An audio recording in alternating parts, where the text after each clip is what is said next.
Good morning, everybody.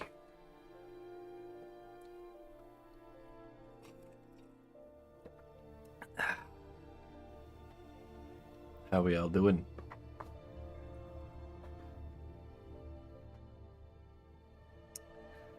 I appreciate your support, Jones. I've been campaigning hard. Glad to see it's paying off.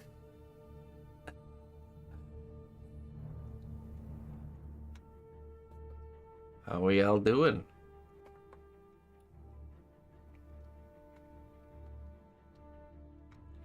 Good morning, it's Friday. Morgoth. It's time for more Morgoth.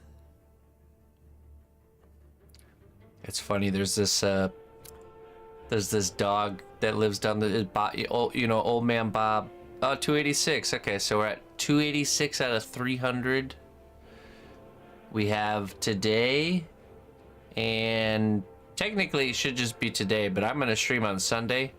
So today and Sunday to hit 300 points. So if anybody's been wanting to support the channel, to get these points, we need tier 1, 2, or 3 subscribers. Gifted subs don't count, or prime subs don't count. It has to be tier 1, which is 1 point. Tier 2 is 2 points. Tier 3 is 6 points. So is this the third? No, we finished and unlocked the 70-20 split. This hitting 300 this month is so we can keep it, so we don't start the process of losing it.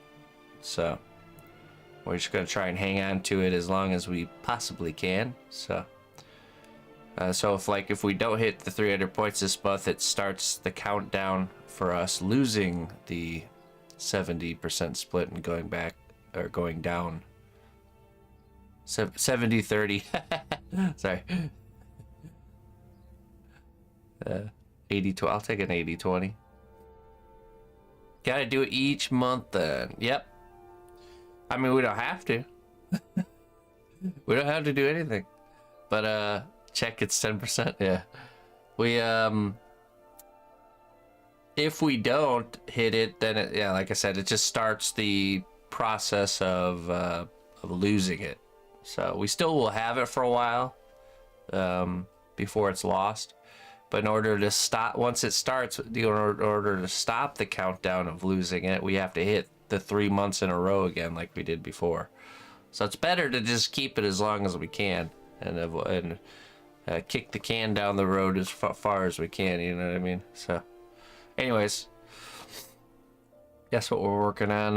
That's what we're working with right now. We are very close. So it's crazy because I think last month we were like 328 points. So that's why I wasn't really concerned about it until we get closer to the end of the month, because the last couple of months have been well above the number. So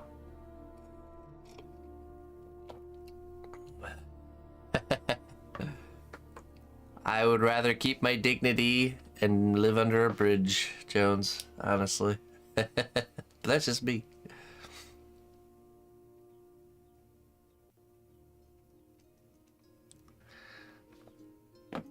All right, let's get to work.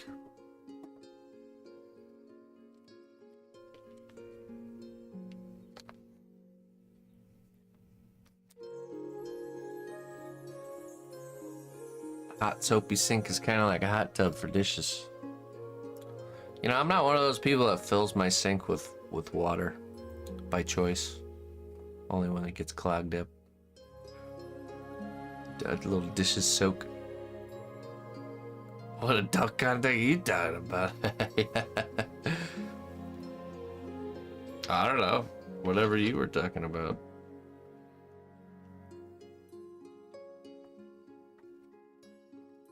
All right.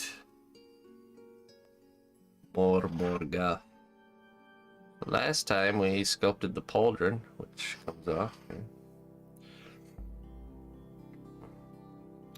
I think we're going to kind of clean up this under edge here a little bit, and then we're going to paint on our C1 separator and create that barrier. And then we'll create a mold of it. And I think with this one, so the complications with this one is that all these spikes, technically, I should have not done the spikes and did just holes and then duplicated it and then added the spikes to each side. That would have been the easier road. But I didn't do it that way, so I think we're gonna try something a little bit more complex here. I'm thinking, what if we did like a 2-part mold where there's a split right down the middle here. So there's this section and this section, and then they kind of go together. Something like that.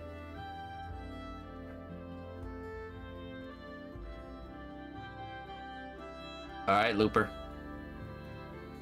But first, before we do that, let's clean this up. I think we'll use the Dremel tool for that.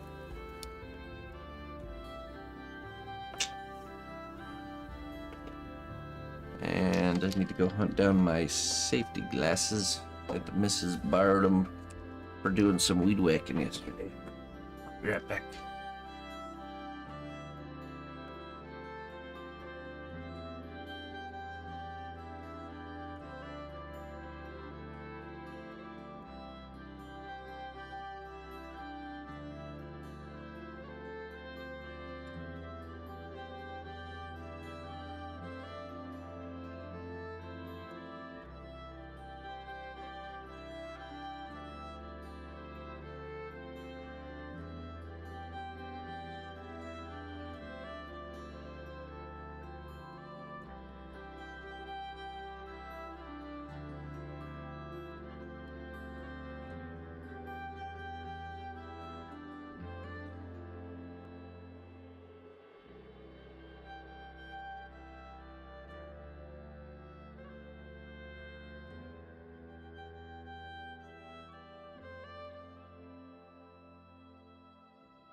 All right.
Greetings, fellow adventurer. We've got everything you need to rest and refuel.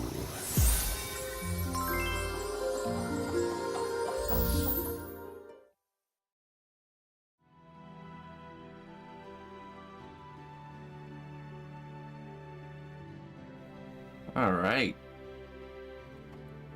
Hey, Torn. Thank you for the 9 months of support, Torn. Good morning. I appreciate that. Putting us one tick closer to getting that 300 points. I appreciate that very much.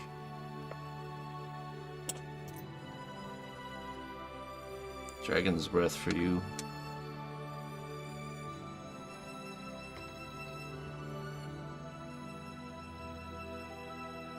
The pursuit of happiness is not a destination. It's a journey. Embrace the journey and find joy in each step. Man, isn't that true? And think about when people try to find happiness in like getting a car or a house or something like that. It's the opposite, right? They're thinking the happiness is once they get to this destination. But that's not how it is at all. Because then they get there and they realize, oh wait, there's still this big hole in me. What do I fill it with next? It's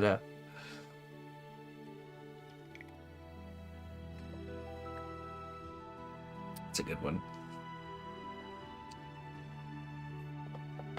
Kingdom word of the day is dreidel, a four-sided spinning top played during Jewish holiday of Hanukkah.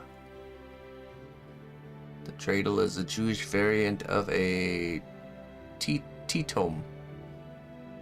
Titome? A gambling toy found in Europe. Okay. It's kind of like their version of dice, really, then.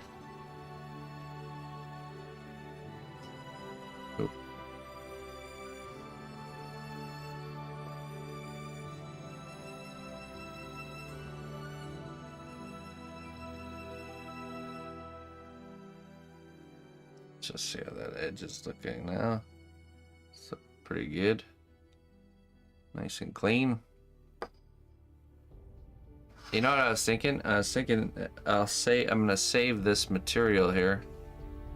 This like cosplay sawdust, if you will. Cause I'm wondering if I was thinking, you know, by itself it's not that useful. But because it's a little bit on the fragile side, you know. But what if we combine this with the liquid mediums? And it like the liquid clay, and then like used it as like some sort of threaded wrap or something like that. I mean, look at that! Look at all that free detail. It's an interesting texture. So let me put that in a vessel.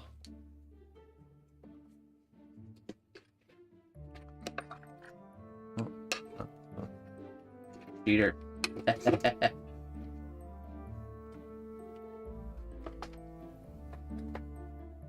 There is no cheating in art. Only results.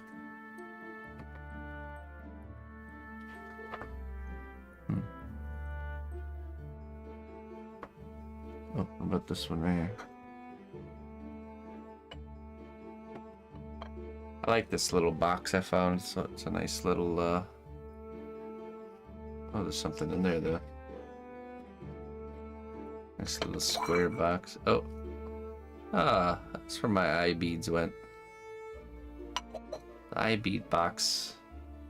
Isn't that nice?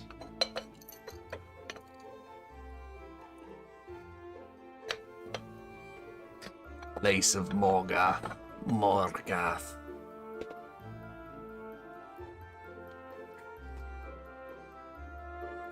I need a container. What, this one?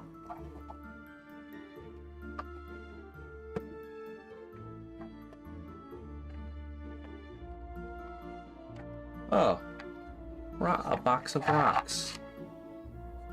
That's where my rocks went. Good to know. Let's put these other ones in there.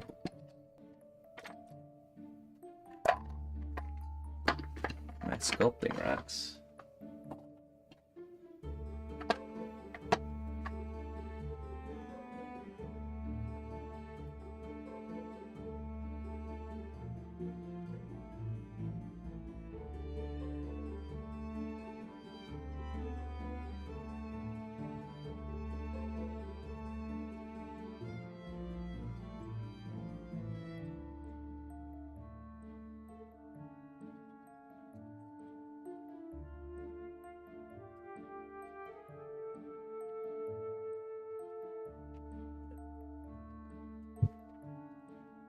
Plenty of vessels to go around here.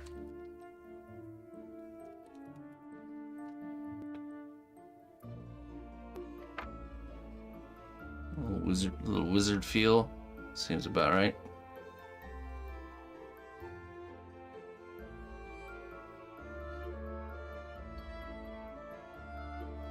Captured specimen. There we are.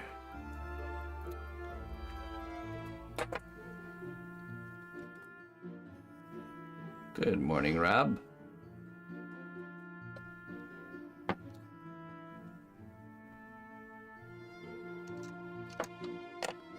Okay, I need this brush right here.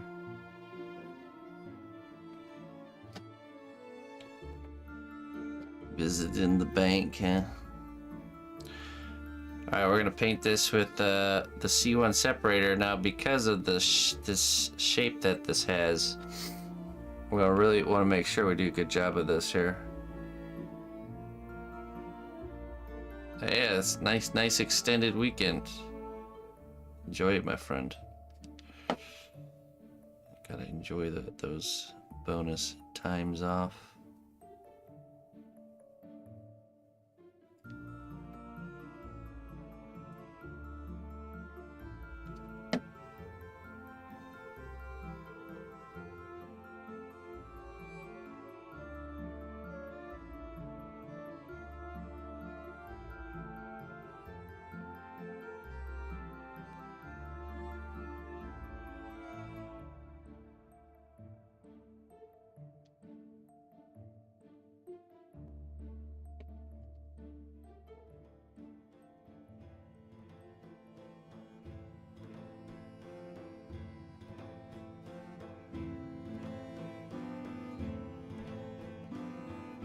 It's Friday. What's up, Shelly?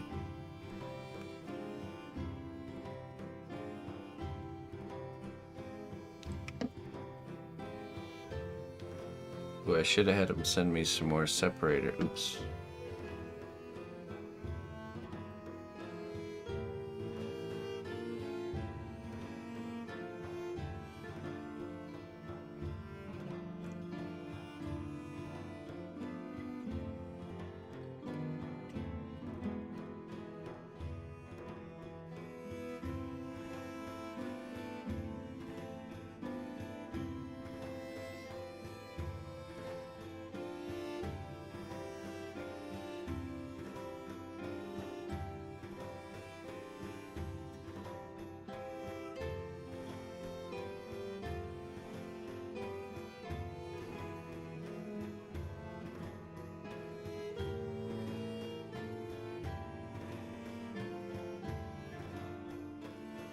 All right, Rob.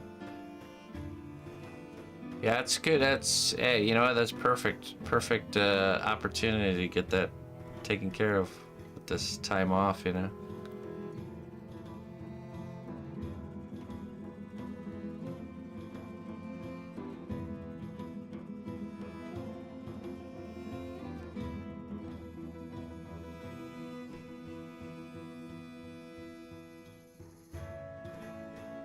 Because you're not going to want to do that during a normal work week, that's for sure.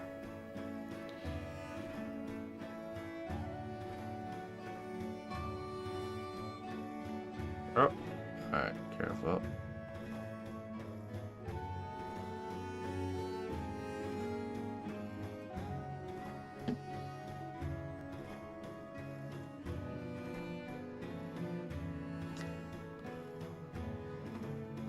Don't you love when things like that just come together?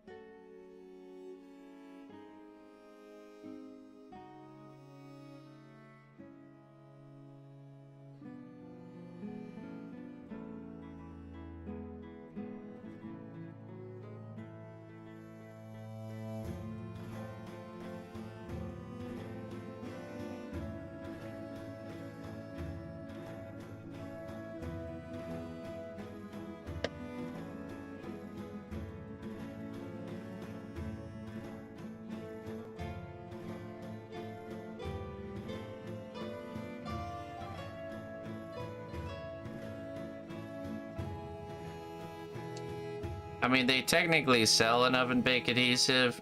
It's the one made by Sculpting, though. But, I mean, I would just use that stuff until you can get your hands on the Cos clay.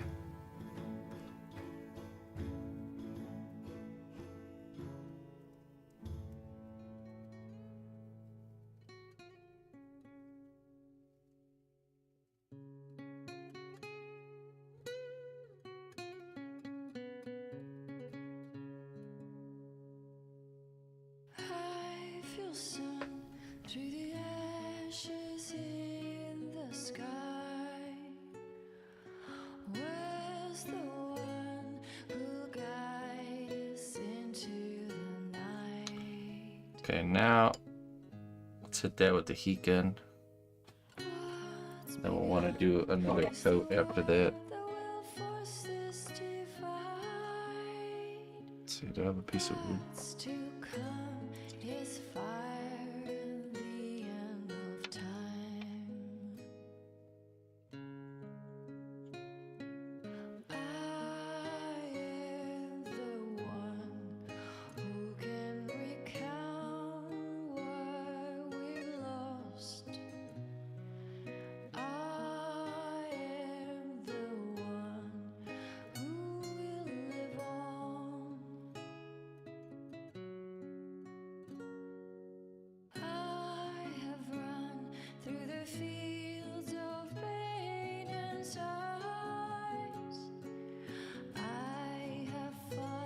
To see the other side,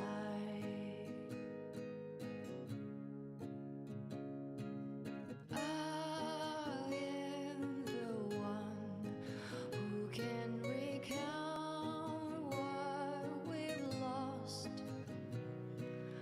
I am the one who will live on.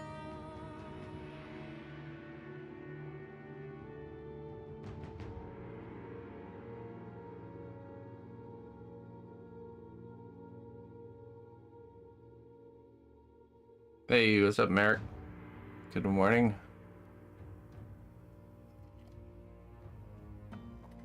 Go P3. Yeah. Definitely not the best.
All right, let's heat gun that again. And we'll start building up the mold.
Yeah, I agree, Lady Luna.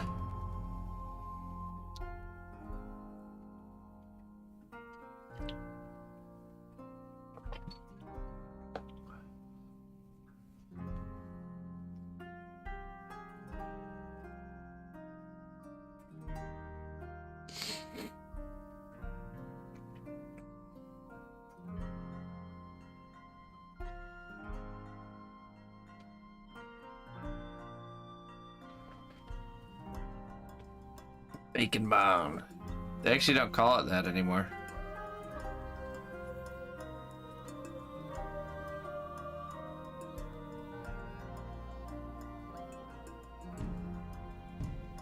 Okay. Let's begin building our... Like I said, I think I'm gonna try and make this a two-part type of mold thing. I have an idea. Ace of Clay does, yeah, I know, but they marketed it as oven cure adhesive is the name of it now. Good old Ace of Clay and his shish kebab sticks, armatures, and bacon and bonding.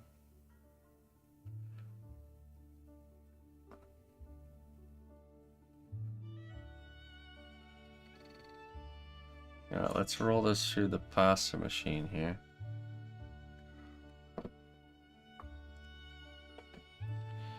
He's done pretty well for himself though, over on YouTube. Over the years, he certainly his channel's grown quite a bit. I'm sure he's doing just fine, baking and bonding it up.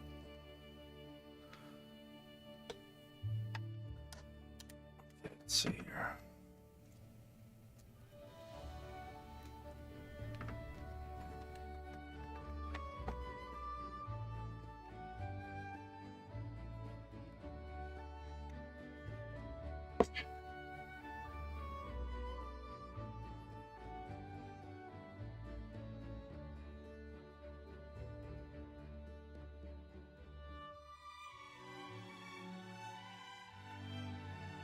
Yeah, same.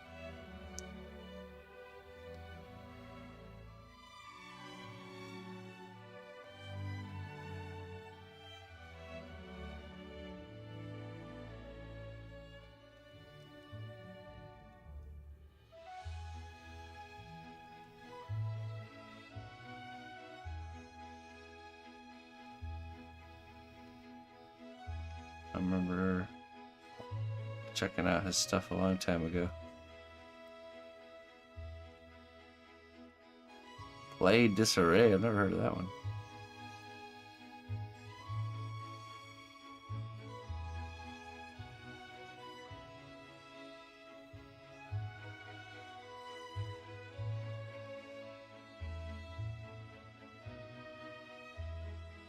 Definitely heard of North of the Border.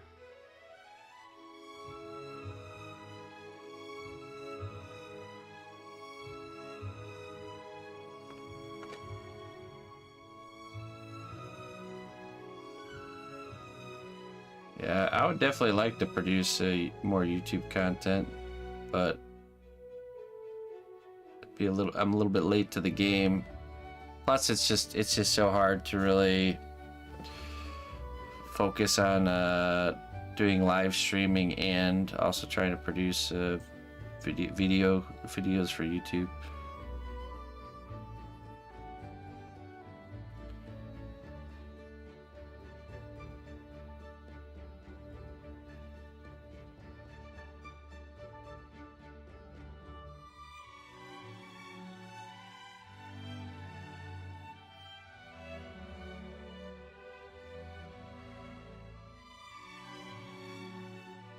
I imagine those guys spend their whole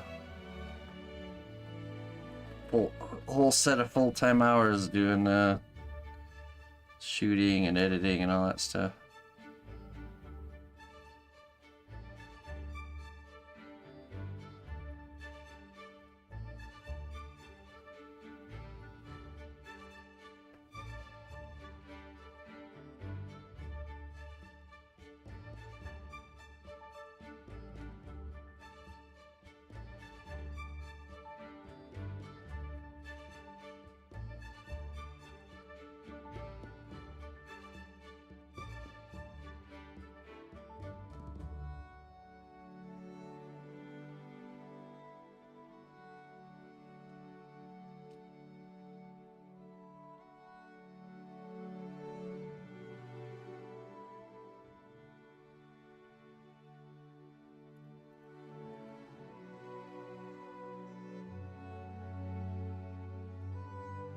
Patreon.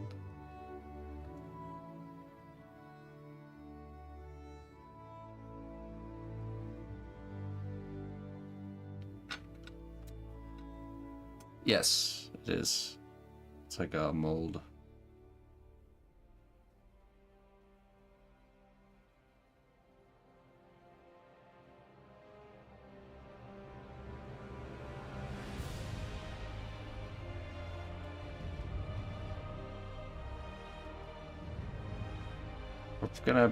We're experimenting here. We're gonna get a little bit complex with it here.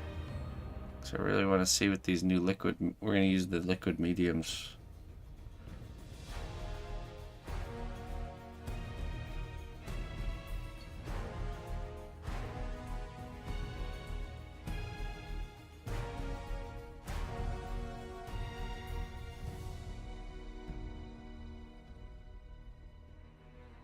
So what I'm gonna do is I'm gonna build up half of this mold, and then we're going to bake it. Then I'm gonna paint some more C1 separator on the edge, the parting line here. Then we're gonna stick more clay on this side and create the other half of the mold, and then bake it again. Then we should have a mold that comes apart in two pieces that also will go together. And then we're going to use the liquid mediums to fill this mold. The new liquid mediums.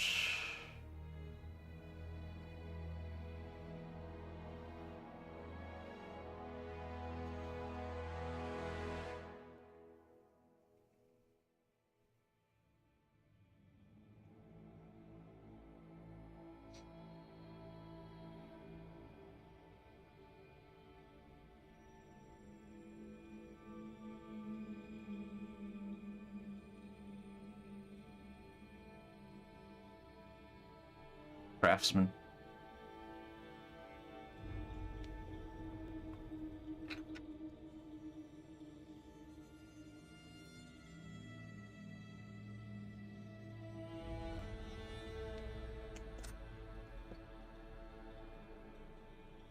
I did, yeah. They said send it out to me. Check it out. I got the whole new liquid line here.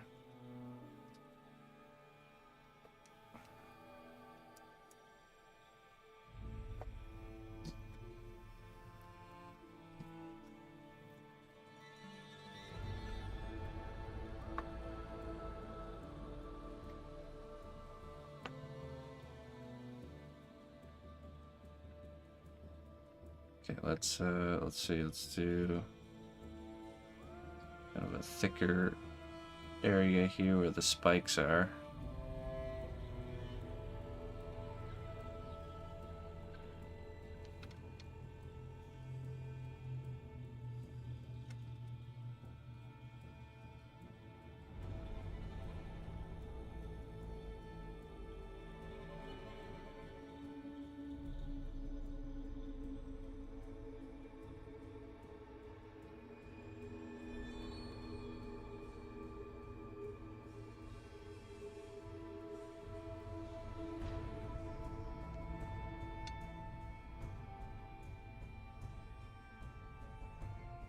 Greetings, fellow adventurer. We've got everything you need to rest and refuel.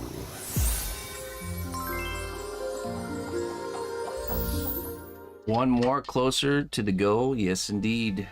Obi Stunks Kenobi, thank you so much, my friend. Aging potion for you, my friend. Who doesn't want to be a little bit older, huh? The number's updated as of this morning, so we've had 2 points added to what we have currently. I think it was like 286, so was it 288 now? We're cutting it close this month. To find true strength, you must first confront your fears and embrace the power within. Indeed.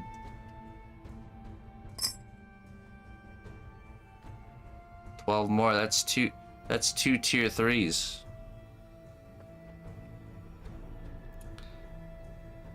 We can make that happen for sure. Or 6 tier 2s, or 12 tier 1s.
Good wisdom.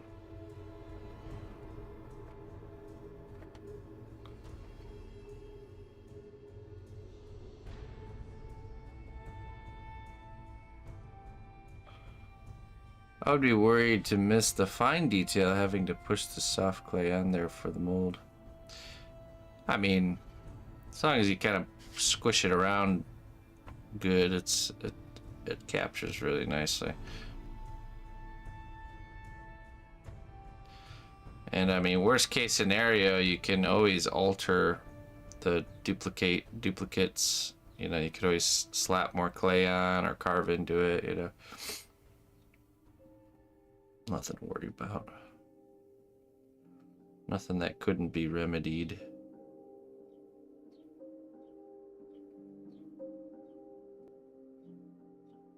Giving it a good push.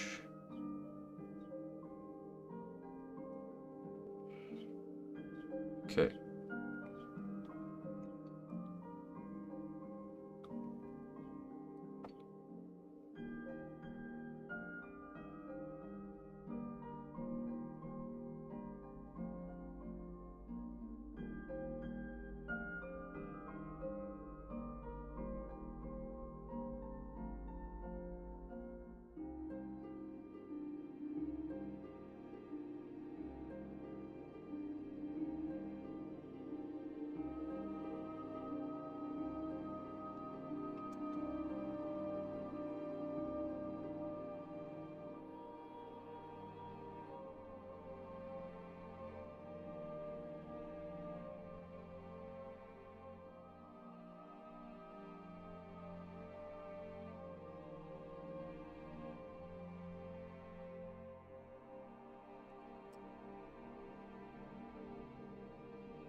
Now we'll get this separation wall looking nice, and then we'll put some sort of a keying.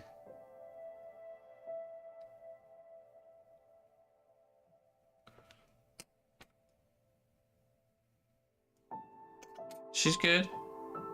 Yeah, no problems.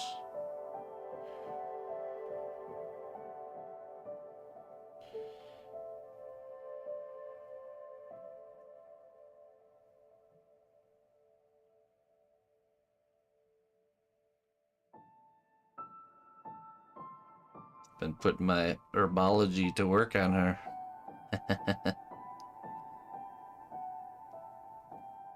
Here, drink this. You're not gonna like how it tastes, but drink this.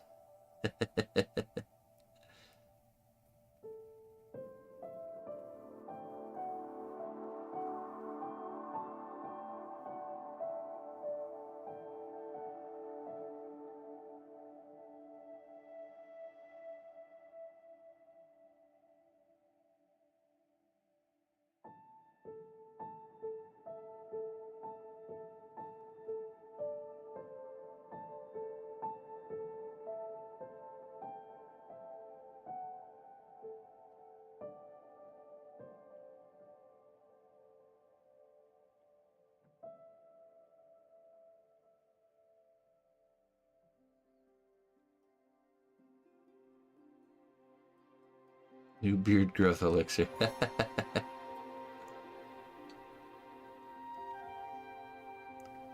This will fix your problem, but I'm gonna see some new facial hair coming in.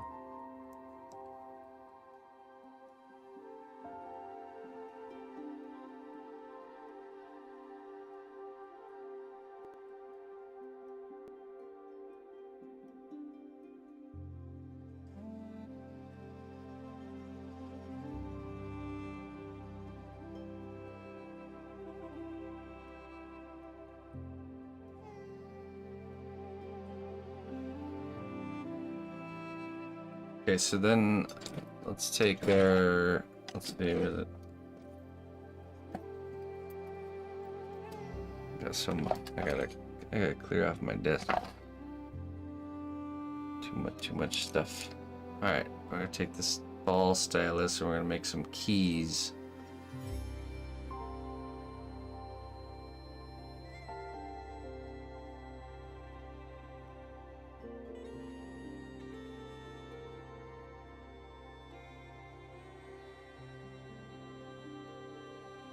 So it kind of clips together like a Lego piece.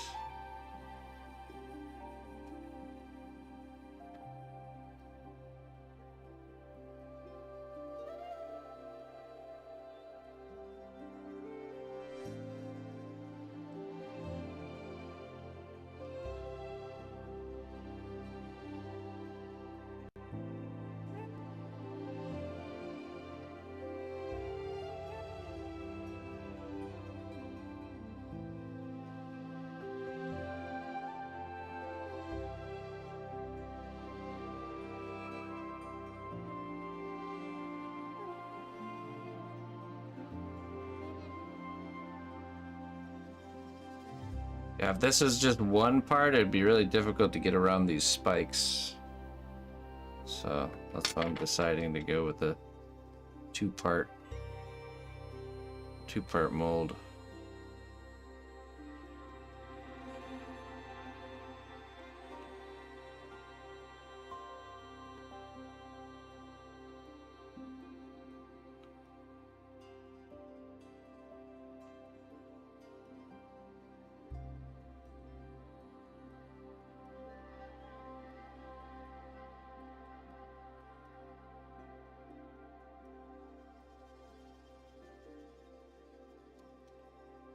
Okay.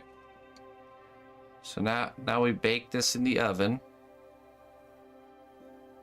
And then we're gonna leave this on here, this other side, and then what we'll do is we'll just paint this inside edge with more of the separator. And then simply squish clay on here. Bake it all again, and then we can take it all apart. And we'll have our mold. And we're gonna try to use this mold to. We're gonna use the liquid mediums to fill this mold instead of smashing clay in there. We're just gonna try and use the new liquids, see how they do. I'll be right back.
Okay.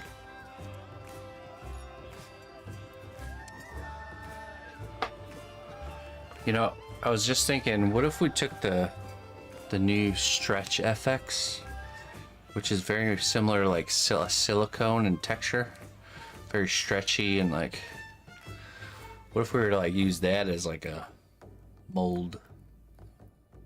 You know, like painting it on, baking a piece of clay and painting it on, like especially in areas like with a really rigid texture. Wonder how well that would work. So many things to try. Okay, let me get some of this stuff out of my way here. Really quick.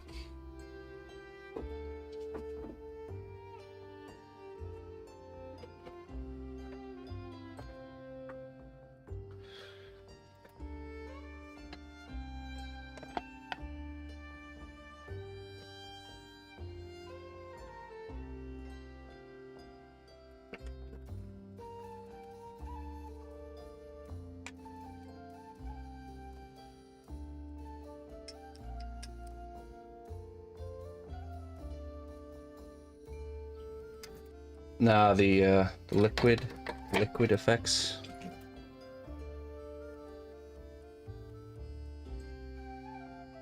They're not on the website yet.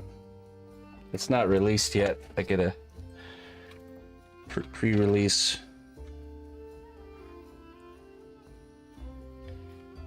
Those privileged streamers always getting everything before everyone else.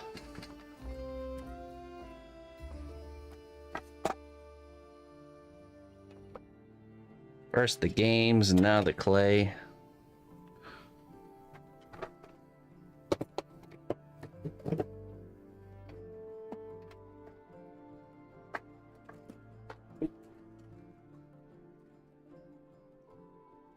Did they give a release date now? No, I don't think so. If they sending samples, it's gotta be soon, because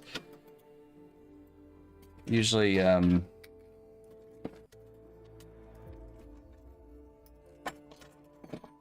that means that they got the whatever machines to do the packaging and stuff all set up and ready to go.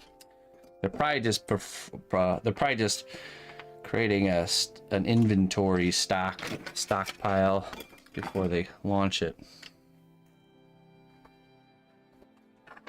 Didn't they announce the release date? I don't remember. It's on my desk here.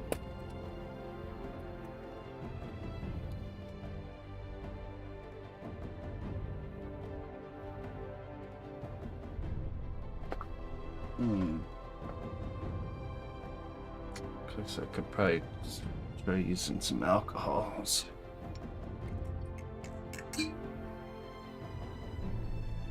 Just a little bit on the desk there.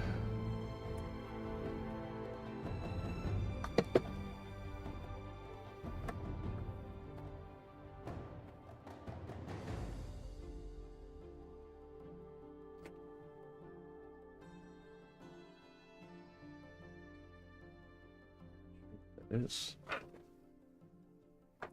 whatever it is, alcohol seems to be working.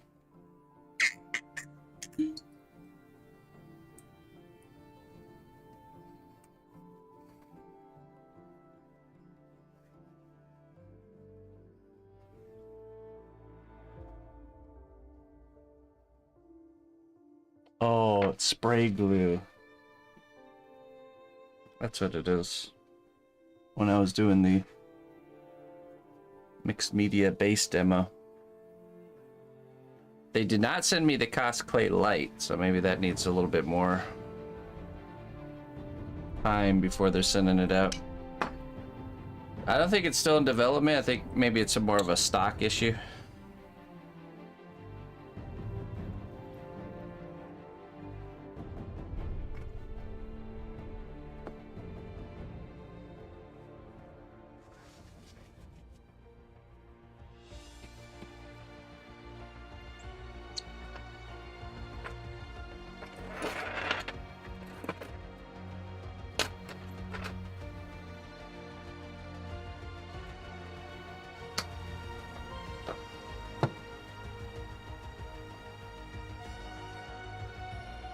Very nice. That's better. Okay, now let's see here. So we got that in the oven baking.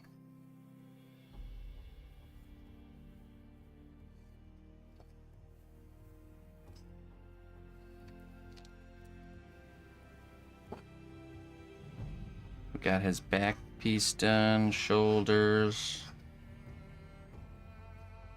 I think let's make the back of his head.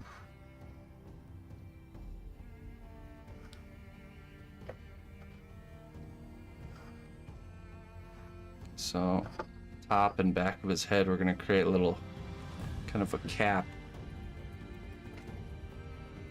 So we need to get the separator out again here. But you know what, this time I'm gonna make some keys with the Dremel tool. Or the drill. We'll use the drill.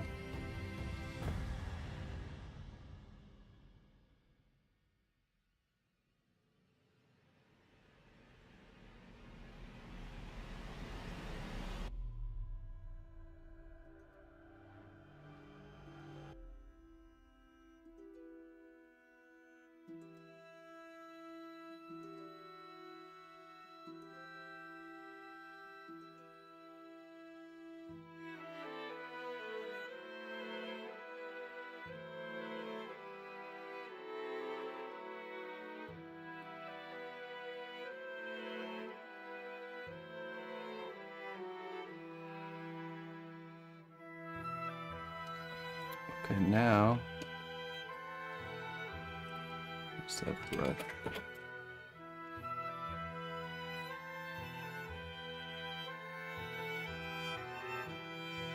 So just creating these little holes so whatever this piece we're making here will have something to bite into, essentially.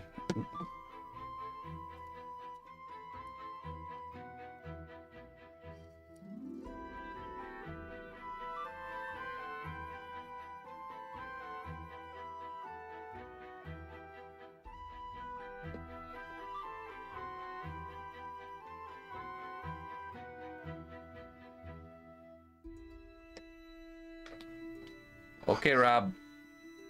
Have a go on, my friend. Said I will be on Sunday, so if I don't see you later, then I'll be streaming this Sunday. After afternoonish is when I'll start, probably.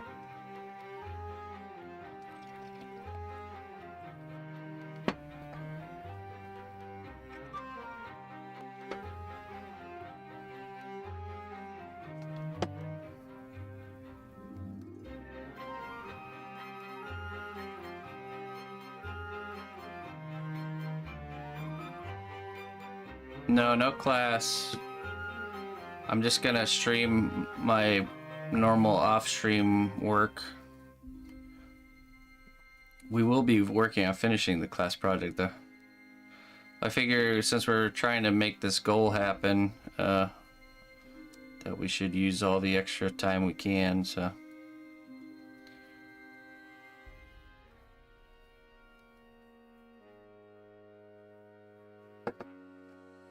Sunday's the last day of the month, so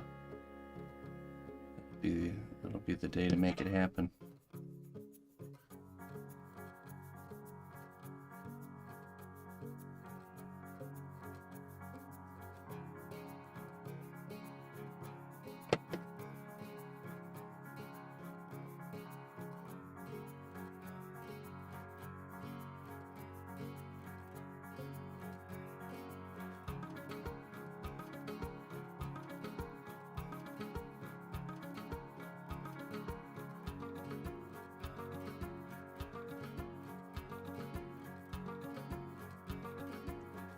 Dragon class starts, yep, July 14th.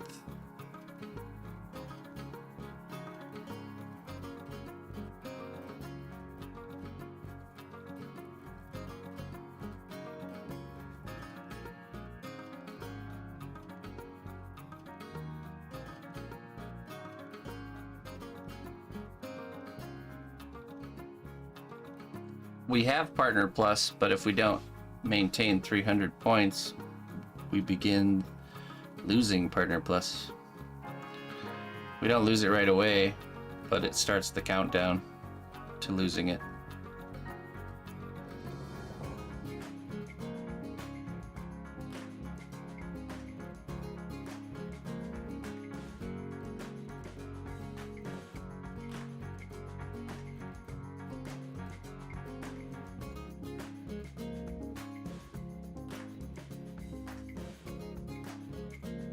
Good morning, Colleen. Alright, let's take the heat gun and try that.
Okay, let's try. Now we're just gonna slap on a layer of clay and start designing his back of his head. The top and the back.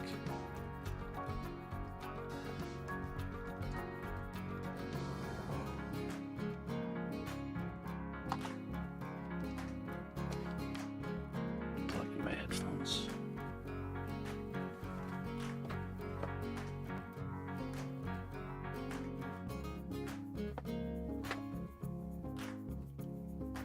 Eon, huh?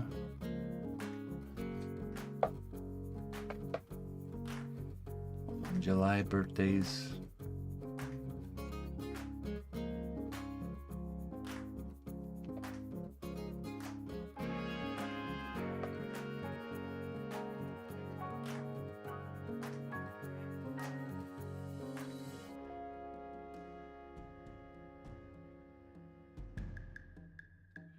The 11th. My 111th birthday. Give us a nice firm push here. Gets inside those little key areas.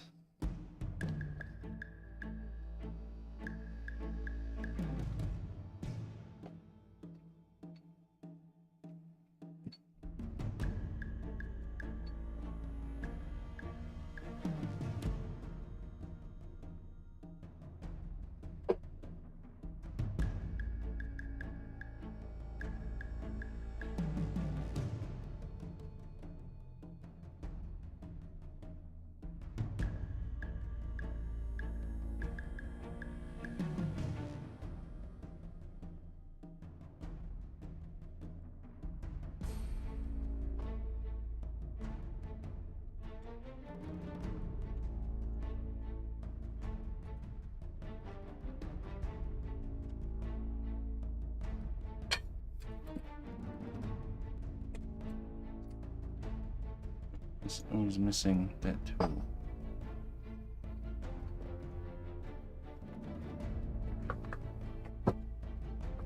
Where is my tool? Ah, buried.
His crown kind of goes over his horns a little bit.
That.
Nah, I don't do fireworks. I despise them, actually.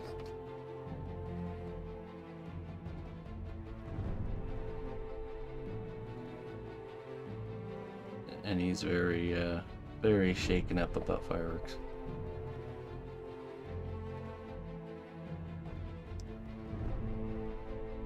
When I was younger, I definitely felt different about fireworks, but now I'm like, no. No, no, no, no.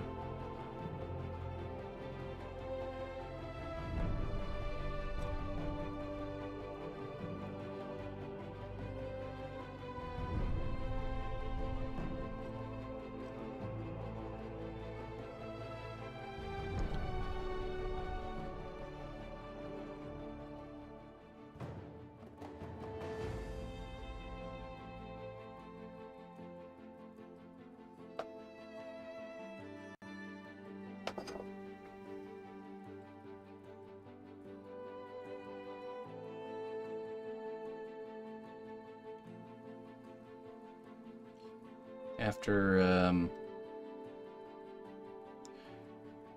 was never really into it anyways, but what really made me against the whole idea was having a newborn child during this time of year. Plus, of course, the dogs.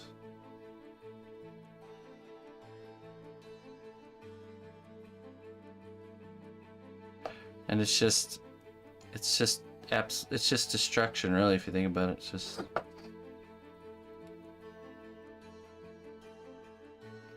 blowing something up to get a moment of amusement. I don't know.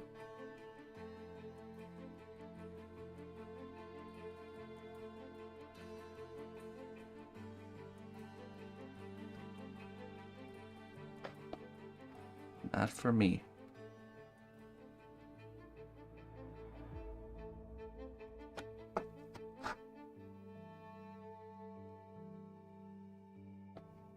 Commercial destruction here.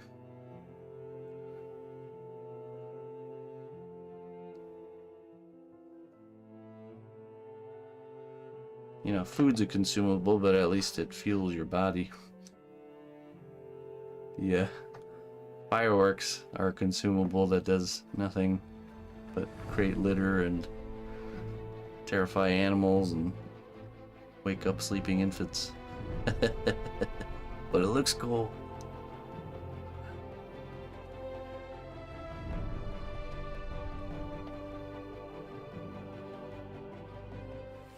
Hail, noble ally. Please accept these treasures as a gift for your unwavering service to the And kingdom. burning down houses and destroy. I mean, my dad broke. Oh, hey, what's up there, Spawn Chiller? Hey, thank you for the 65 months, my friend. Helping us reach our 300 points goal. One more point to the board. Oh, what, 11 more points, I think we have to go? 11 more? We can keep a tally. 11 more to go. You get troll boogies, Spawn Chiller.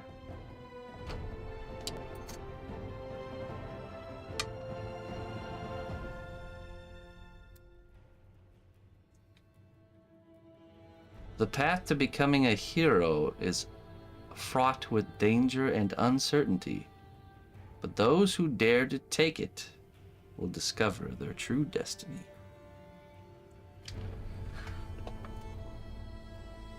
Might be 10.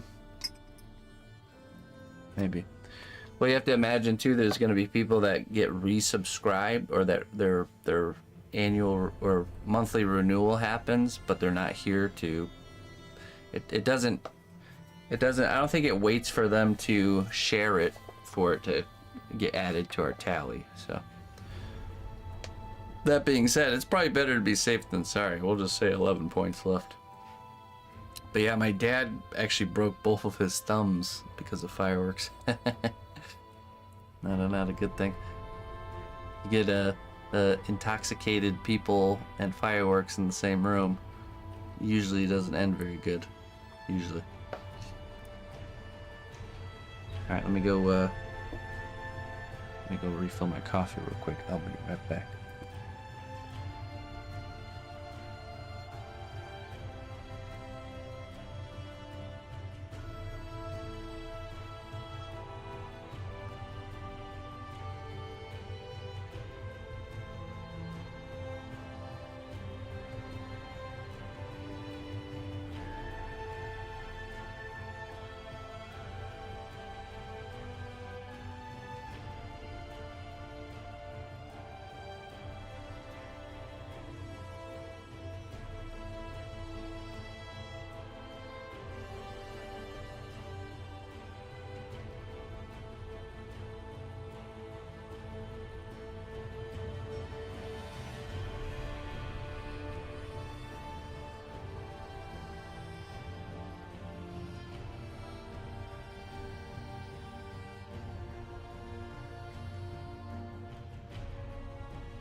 All right.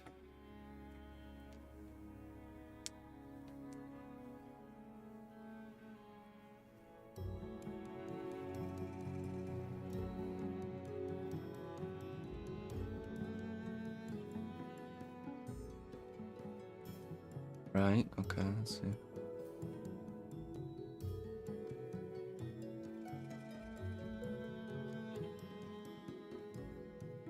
No, it's not. Yeah, it's not Merrick.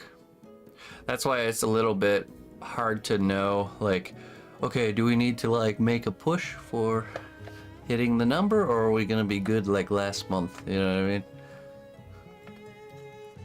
So it's hard to know until you get to like the last week, and then you're like, oh, it looks like we're gonna be a little bit short.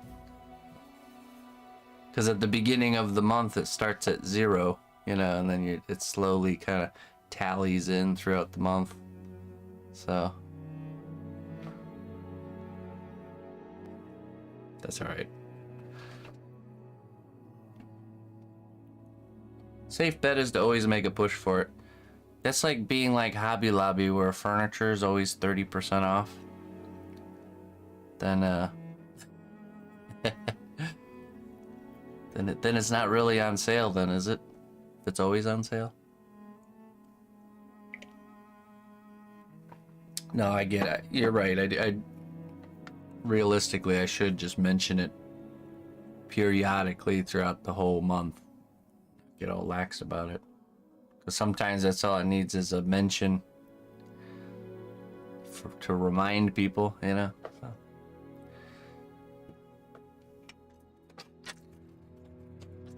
In a perfect world, that would happen all organically and on its own, but don't live in a perfect world, do we? At least weekly, yeah. No, I totally agree. I do. I agree. It's just something I have to get better at doing.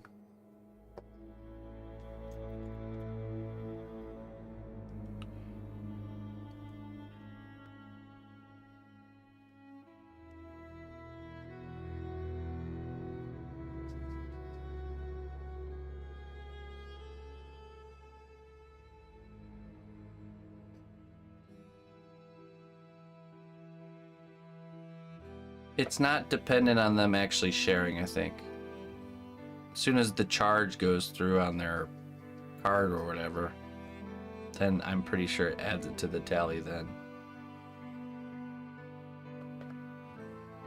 So that's probably why, oh, you know what, that actually makes sense, because some people resubscribed yesterday and shared, and the tally didn't seem to move. It's probably because they were already considered, essentially.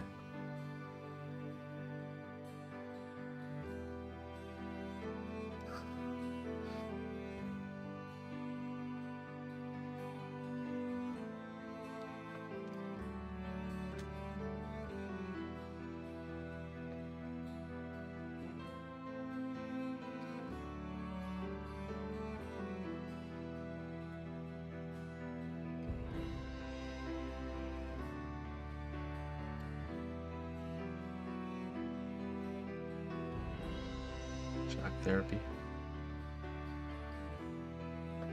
Give the moderators a button to give me a little zap if I need to do a call to action.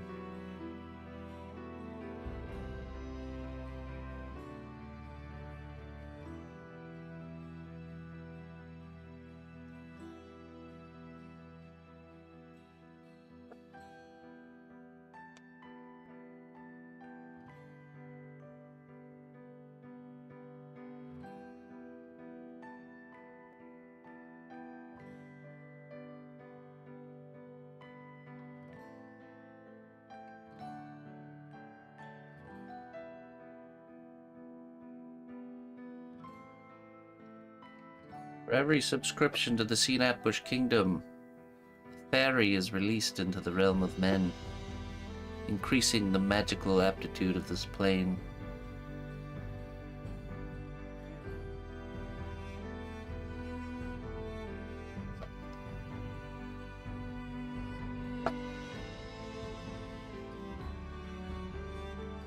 did the Muggles know that real fairies are treacherous little monsters?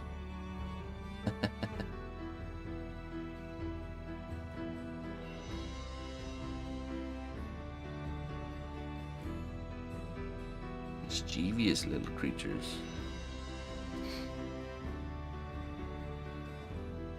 Yeah, I have to fix that. It's just I need time to look into it. This weekend I gotta get that taken care of. So next week it should be set to the as long as I imagine they have it built in already. As long as there's a way for me to actually do it through Streamlabs. Some fairy lore isn't nice. Actually, most fairy lore isn't nice. Like real fairy, depictions throughout the different cultures of the world. They're always depicted as very mischievous types of creatures you don't want to mess with. Rarely are they a friendly, modern depiction of fairies.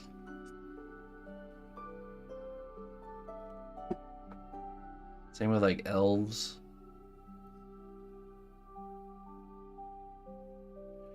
Mischievous.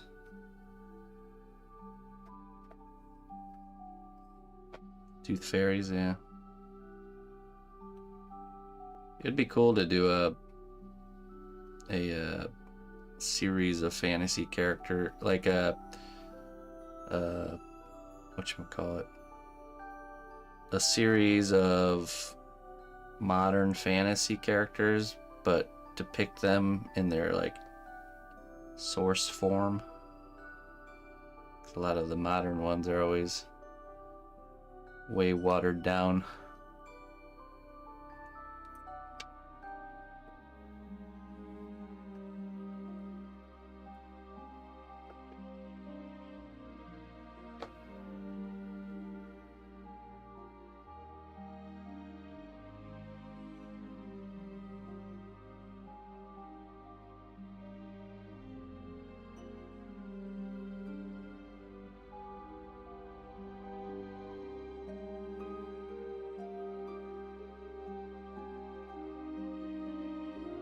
Fairies are tricksters.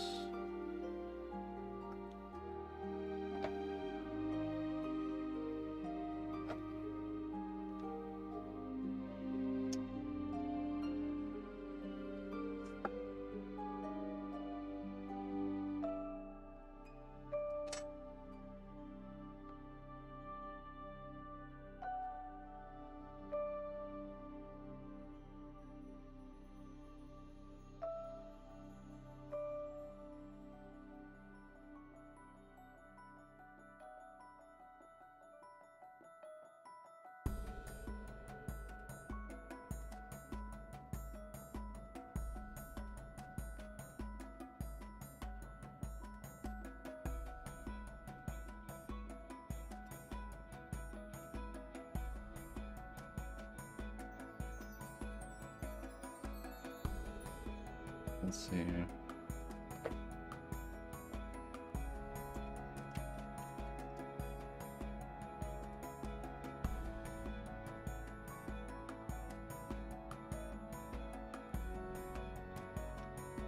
We had some rain come through last night and it cooled off like crazy. Right now it's like super cool outside.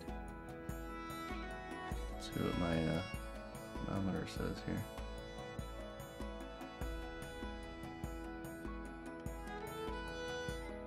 Very surprising.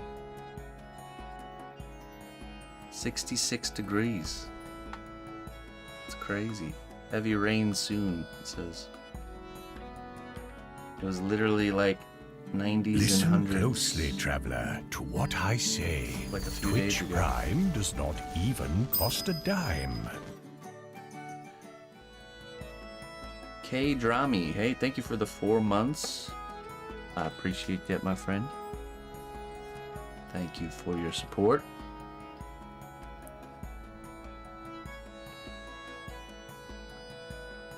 I appreciate it very, very much.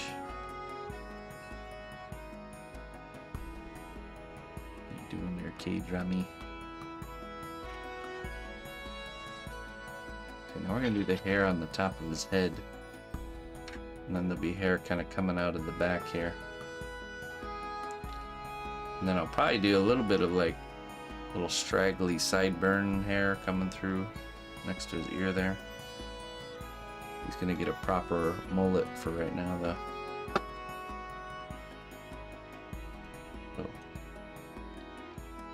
So.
Keeping it cool. We got the windows open.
Not gonna lie, I could totally see Morgoth having one of those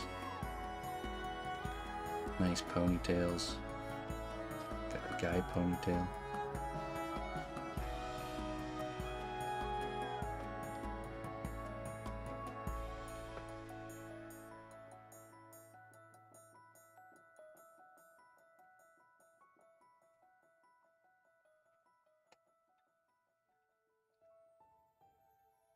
Hello, Fenrir.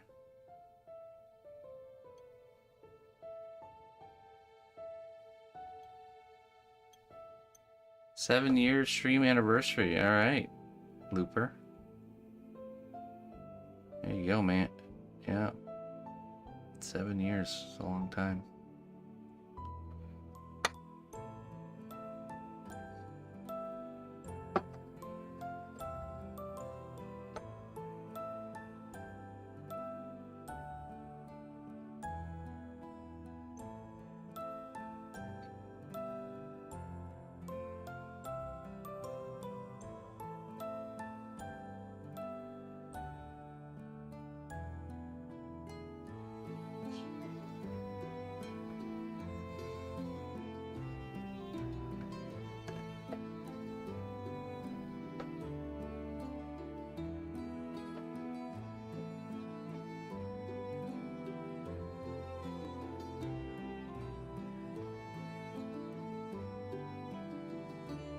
takes time, man, to grow on YouTube.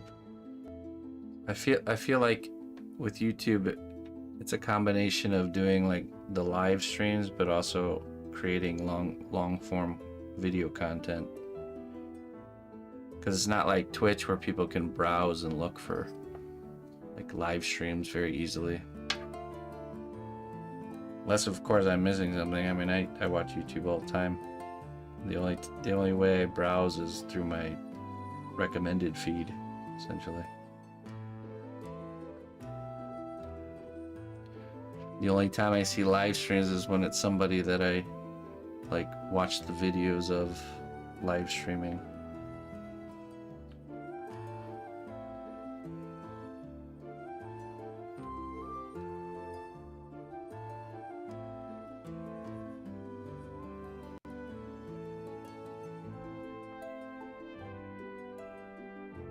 But we do got a little bit of a crowd over there. It's usually around like 10 or 15 people now, which is pretty good. Considering it's only been, it's been definitely been less than a year.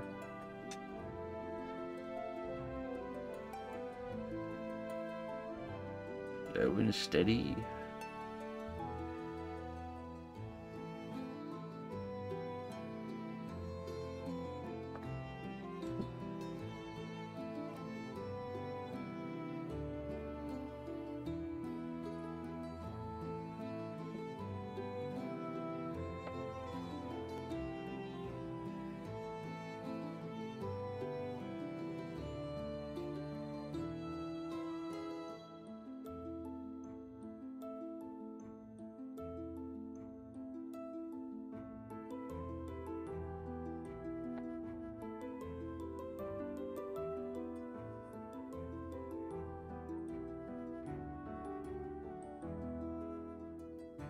Six months, okay. It's been 6 months. Well, that's not too bad. But yeah, I feel like if I was rolling out more video content, it would probably be better.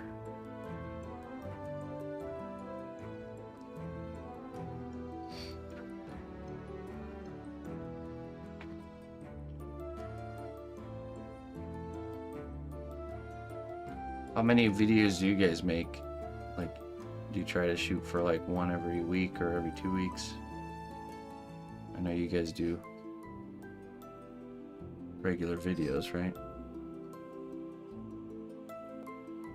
Can't wait to wear a coat again. 2 videos a week? Oh wow. Dang, bleeper. 2 live streams, yeah. That would be the unfortunate reality, is if we really wanted to make videos, I would have to cut stream time out for it. I don't know if that's something I want to do. I was contemplating that for a while, like doing where we have a day, me and the missus, per week that we work on a video. I feel like a day per week and we could probably get a video done once a month or something.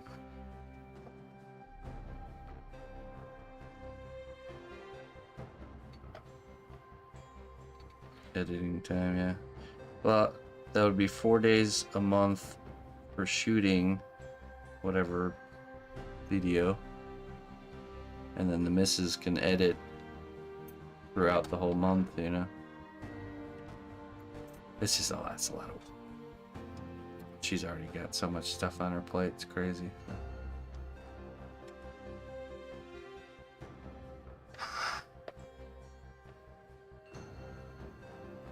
Streams don't need any editing. The work for a stream is done before you hit the live button. So, you know, the setup, making everything function, you know, really nice with buttons and all that stuff. But yeah. But the videos, I think you spend more time editing than you spend actually shooting or creating. So I think that's why streaming does work better from like I'm trying to produce a lot of work standpoint, not trying to produce a little bit of work. And most YouTubers that are artists, their finished products are not what they're selling. You know what I mean? It's more of the video, maybe some merchandise and stuff that they're selling. Most of the time, it's not like they're grinding through commissions like I do here. So that's why I think streaming just works better, because I just get way more hours of focusing on getting work done. So we have a system in place for making full videos, but it just takes a long time. Pretty much what it is the missus makes all these short clips, these really nice short clips. If you haven't seen them, go check it out on Instagram. I think we post on YouTube Shorts too. But anyways, if when we get to the end of a piece that's been recorded, we have certain pieces that are recorded and not recorded. Once a recorded piece gets to the finish line, she takes all those clips, combines them together, and condenses it into like a 10-minute full start to finish YouTube video. So that's pretty cool. But it's like I said, it just takes time for those to get through to the finish line, you know. Streaming is a good side gig. Well, it's not a side gig for me. It is a good side gig, but it's a main gig for me.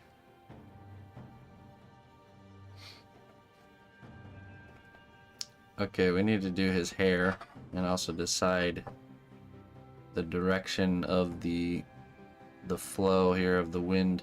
I feel like it should go in the direction he's pointing, almost like his grasp has like power behind it. It's like suctioning the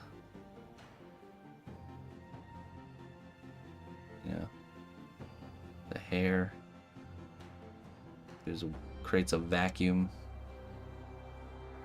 So kind of like something like this.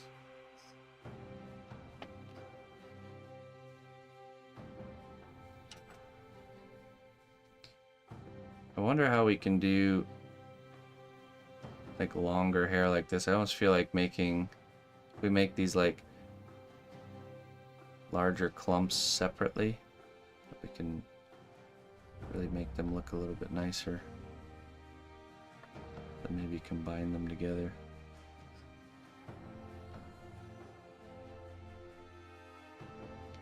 Hello, Sarab. Streams are more engaging, yeah, of course. There's not really much engagement on a video other than the comment section. But videos have more potential to... Here's the thing about a video. It has more potential in the long run to, you know, like generate revenue, and it's persistent. So like when you make a video, like a sculpture video, which is technically timeless, it'll stay there and be there for years to come, where people will watch it and enjoy it. And whereas like a live stream, as soon as I end the feed, that's it. You know, I mean, there's the past broadcast, but it's not quite the same, you know. So there's definitely a difference. There's a trade-off a little bit.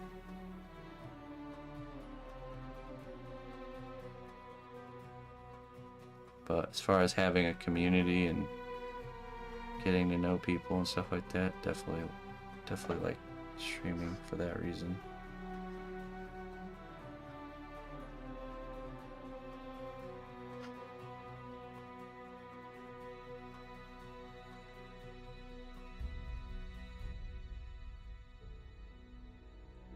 I've watched a lot of your past broadcasts this week.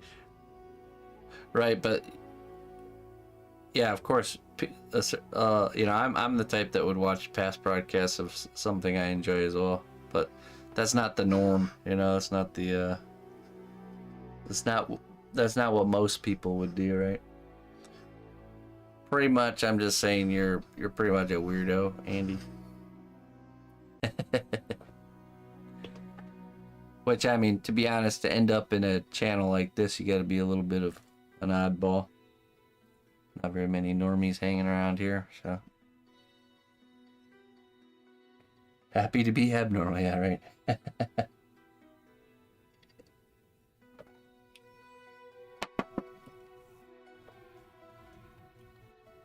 It's an automatic filtering process. A normie muggle person joins the stream, all of a sudden I start ranting about garlic, and then poof, they're gone. See? Natural filter. It's the sieve. We're sieving through humanity, finding the good ones. I will be that sieve.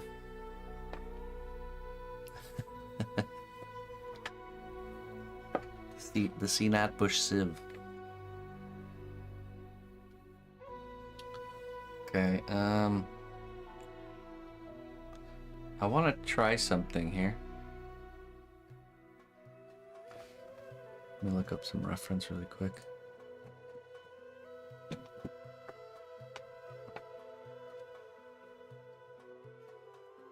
I didn't say what you were or what I was sieving for. You're just the big pieces that don't make it through the screen mesh. The keepers.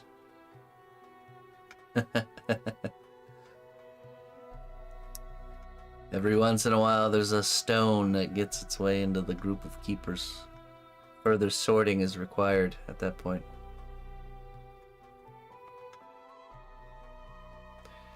Let's see here.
A nice rock.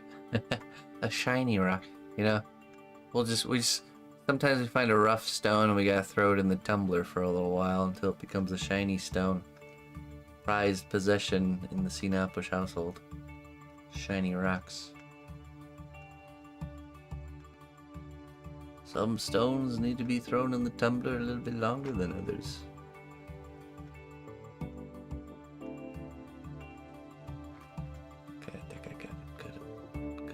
Reference here.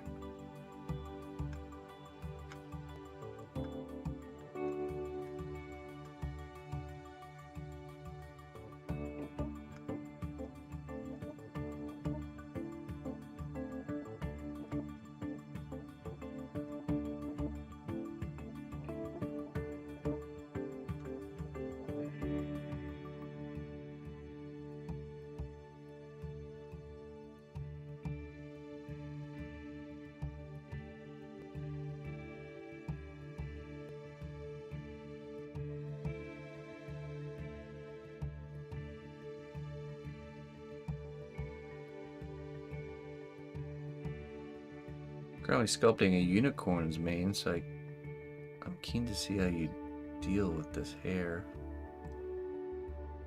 All the way to the tips without wire inside it. Finding it tricky.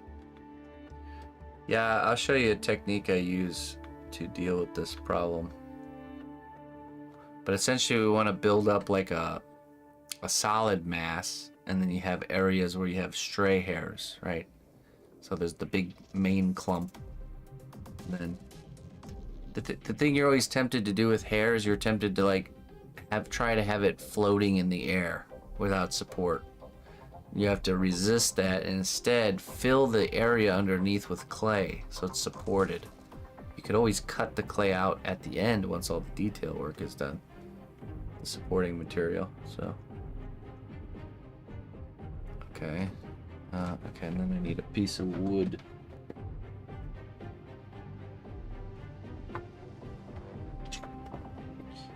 A piece of wood.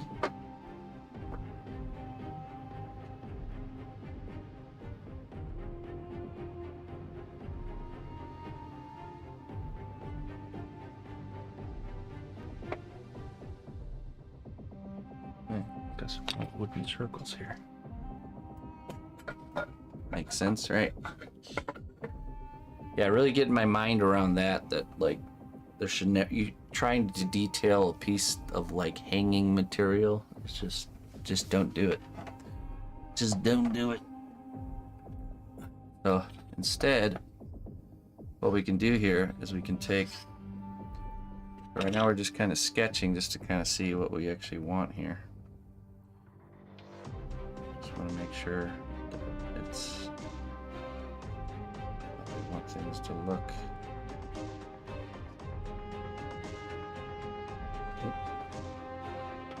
We'll commit to any detailing.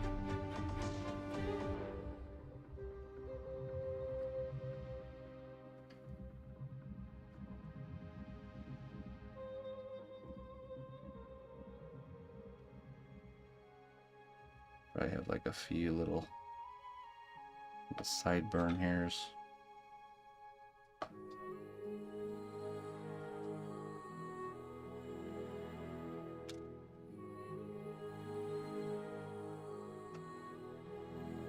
Okay, yeah, we'll do something like that.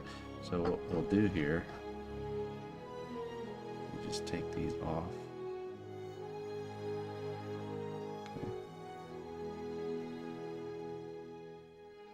No mutton chops from Morgoth. Nah, mutton chops mean he grooms himself. We want a very ungroomed Morgoth.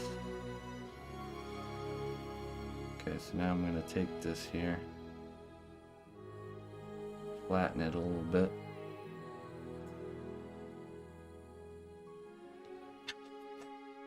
And then we're just going to make the details right here.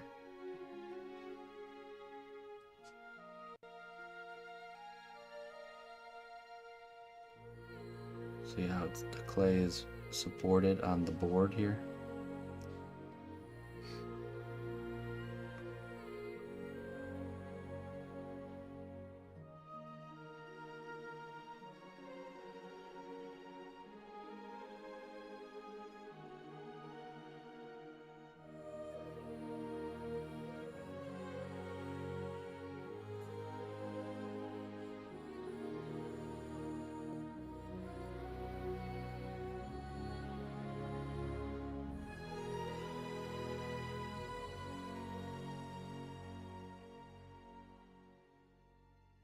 Trying to do any line work like this without it being fully supported is a nightmare.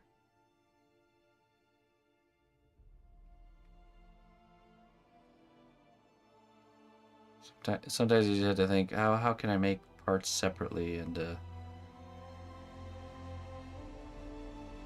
then attach them.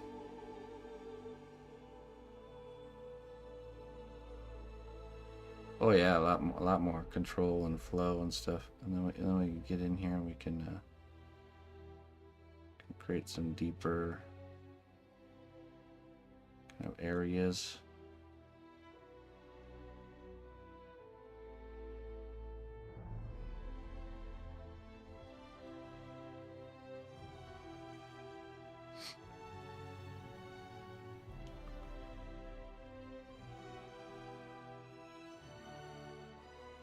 Hello, Silvers.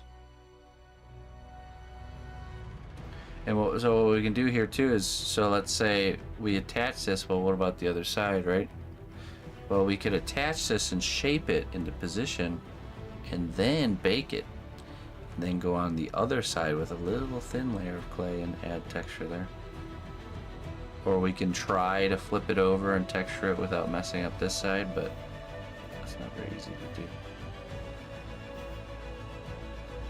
usually trying to like harden it first.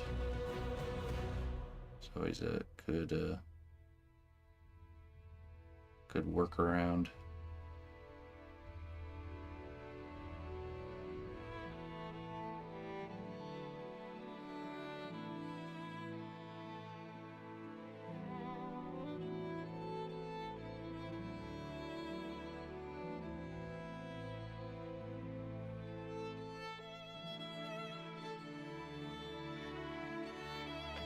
I hear rain.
Then we can attach this and manipulate the shape, and then, like I said, we can either conceal the backside with another layer or figure it out.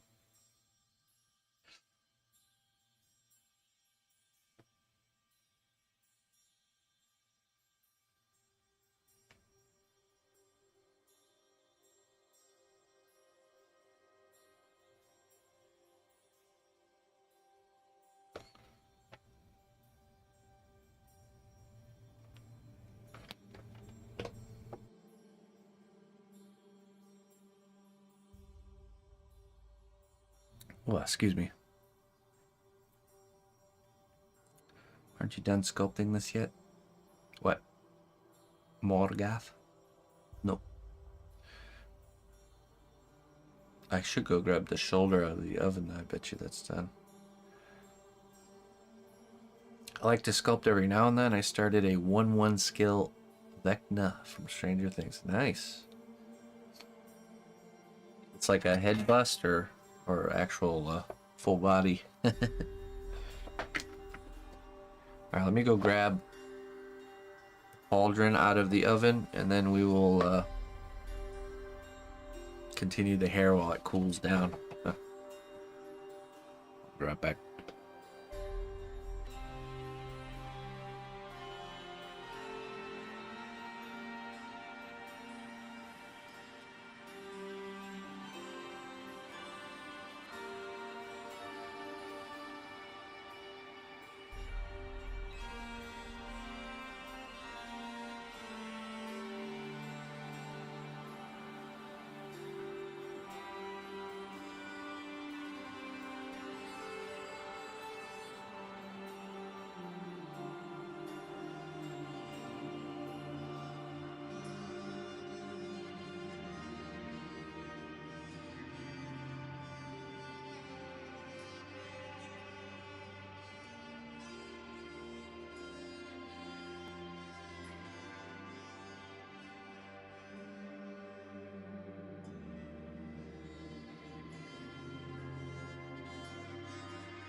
All right. Oh yeah, it's nice, cool, rainy day out there today. The garden is very happy.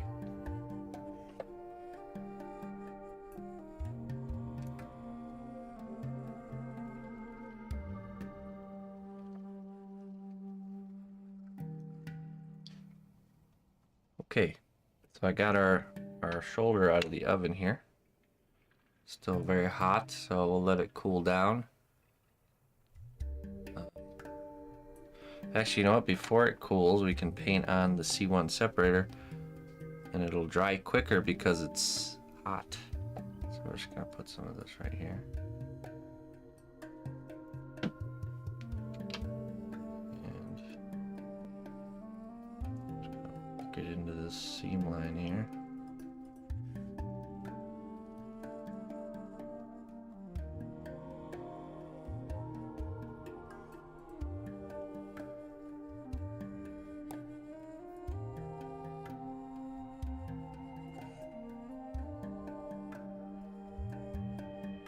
Aha! I'm getting smarter every day.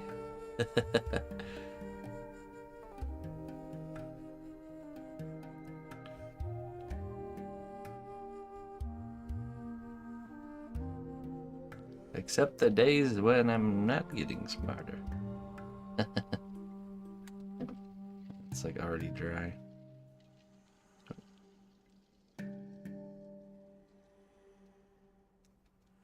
Dries super fast when it's hot out of the oven.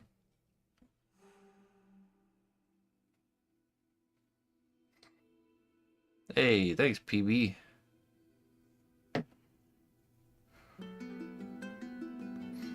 I'm quite happy with this project. This will be a really cool one once we get done.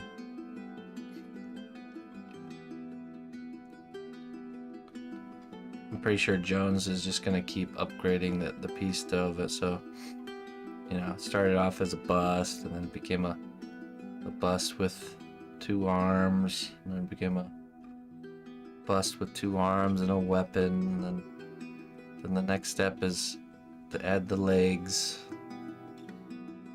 Then we'll have a whole battlefield of orcs. Belrog companion. Can I sculpt Morgoth's butt? Just go a little bit lower. Little extension. That is worth mentioning, by the way. Let's say you wanted to get a sculpture of a full character from me. This is the total possibility. English or Spanish?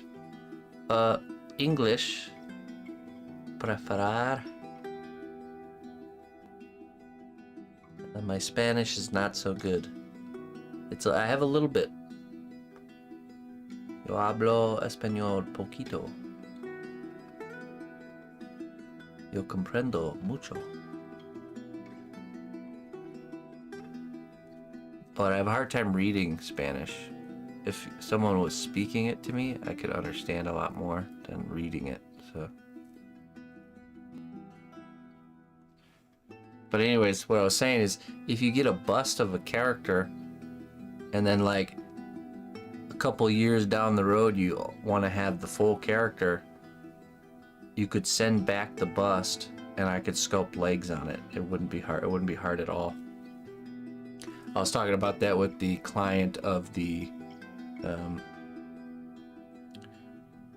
D&D bust we were working on, Kamau's, that he ultimately wanted a full character but didn't have the budget for a full character, so we got a bust, and later if he decided, or you know, had the money or decided he wanted to get the full character, he could send back the bust and commission the rest of the body. So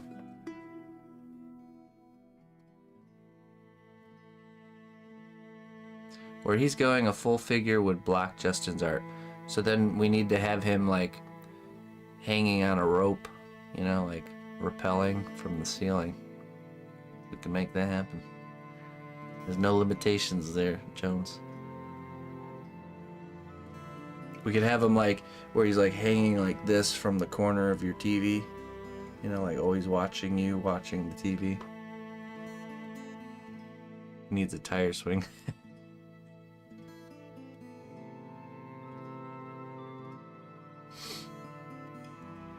Even with the paint job, or would you just put a painted part in the oven? I would probably I would probably put the painted part in the oven and fix any discolor, because so technically acrylic paint can survive baking just fine.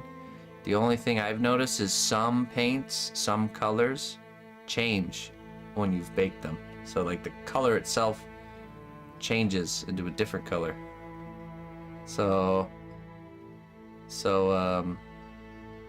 Yeah, the paint job would be fine, but I would just assume that I would have to repaint it and include that into the cost of the piece, you know, so. Yeah. Or depending on the seam, depending on where the seam is, we could sculpt the second section as like a separate entity, and then at the end glue it, you know, peg and glue the character again. Like say for example, like Morgoth, his seam line is right at his belt line, so that's a real easy separation, where you could have the legs with the belt, you know, and the belt is like a flange, and then the top part of the character just sticks right in there, and then the belt covers up the seam line, you know what I mean? So stuff like that.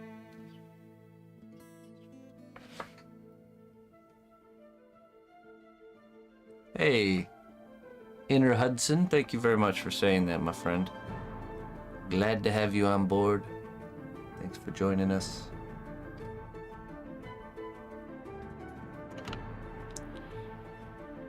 Okay, so this is cooled down enough to smush. Oh wait, no, it's still too hot. Let's just set that down. Let's let that cool down. Let's keep looking at the hair here.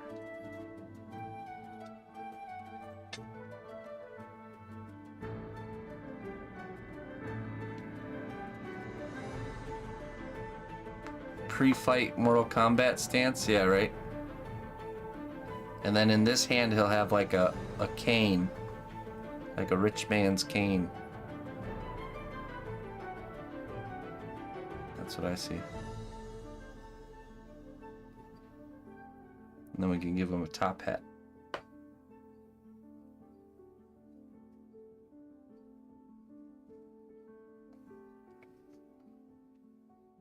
Okay, let's see.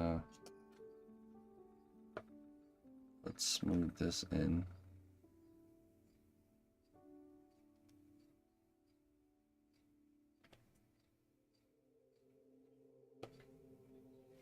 Greetings, fellow adventurer. We've got Do you everything you lightsaber? need to rest and refuel. Hey, Inner Hudson. Hey, thank you so much, my friend. Thank you for the support. Getting us one more point. We only need 10 points before the new month to maintain our 70% split with Twitch. So thank you very much for helping out that goal. Cutting it close, I know, right? So I will be getting on for a bonus stream this weekend on Sunday. Sunday we'll hang out all day, and you guys can help me finish my class project. I want to get that done this Sunday, so I will get on stream probably around noonish after I get done with I have a one-on-one class, and we'll be making that final push. The true measure of a hero is not in their strength or their bravery, but in their compassion and selflessness. Yes. Selflessness, man. What a Let it be known throughout the what a land. thing. New champions have been welcomed man. by our honored recruiting hand. Inner Hudson, eh? Thank you for the 5 gifteds, my friend. You get another wisdom for that. 5 or more gifted subs gets a wisdom. Hey, thank you very much, my friend. Thank you for the support. I appreciate that very much. Scale of Dragon. And selflessness is a attribute that something I think we'll seek our whole lives and never truly master. Some people. Not everyone's seeking selflessness. See each failure as a chipping of a sculptor. It's not to break you, but to strip away the unnecessary, revealing the masterpiece within. Oh, isn't that so true? And I tell you what, the chipping away is not comfortable. It hurts. But it's a good thing. All right. Inner Hudson, thank you so much, my friend. The gifted subs don't go towards the points, but they are appreciated. Exactly. It still supports me. Yeah. Only tier 1 subs give you 1 point. Tier 2 subs give me 2 points. And tier 3 subs gives us 6 points. Good day, dear friend. Your contribution to the growth of our kingdom is invaluable. Thank you for your devotion. All right. Art Splunge. My sub renewal may already be in the month's totals. My sub anniversary date seems out of sync. Well, hey, thank you so much, Art Splunge. Yeah, didn't we already this month? I feel like this month it was already an Art Splunge pop up.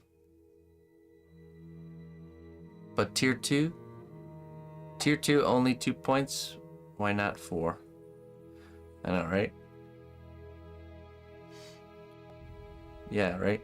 They should totally make it worth more points. Art Splunge, thank you so much, man. Either way, that's 2 points towards the cause. Whether it's on there or not. You know why. And I know why. Yeah, that's right. The coin. You got Deadly Nightshade and Unicorn Tears to choose from. Choose your fate, Art Splunge. Choose your destiny.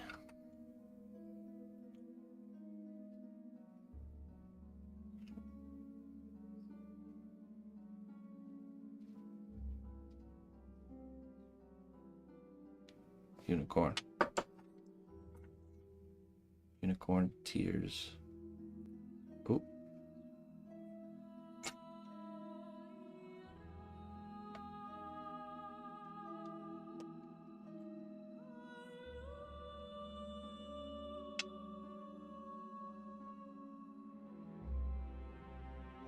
Midge. Out of my way, you worthless midge. Always be true to yourself, even if it means going against the norm. Your individuality is your greatest strength. Oftentimes it does mean going against the norm.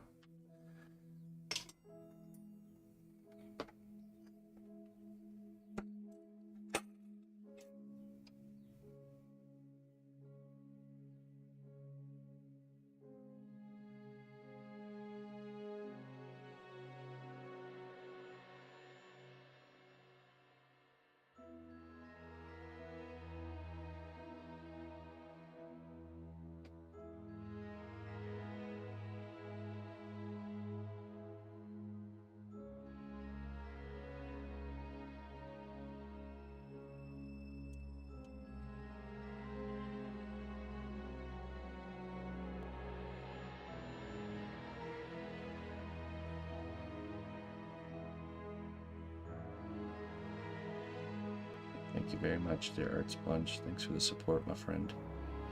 The above and beyond payroll support.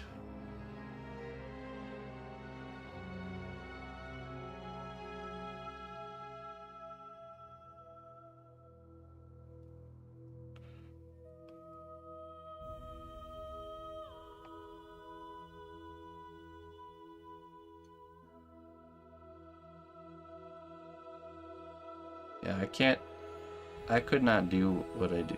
I think, like, I think sometimes it's easy to see, like, the sculptural work and stuff like that and think that you guys' support is not needed, but I tell you what, you guys pay more of my bills than the sculptures do. And it's because I'm really taking my time to produce good quality work, and I don't really care about the cost of the work. I don't have that in mind at all. And so you guys supporting me allows me to really pursue my passion how I want to pursue it, instead of, yeah, like right now with the way everything is, I could not sustain myself off of just the sculptures. Wouldn't work. I would have a long time ago quit this pursuit and had to figure something else out.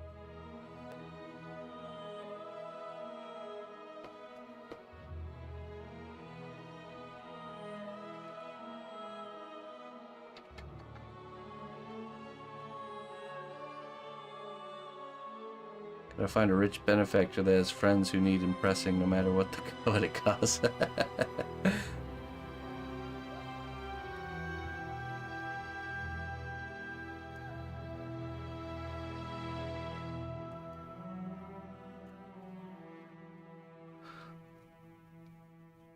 Hey, welcome.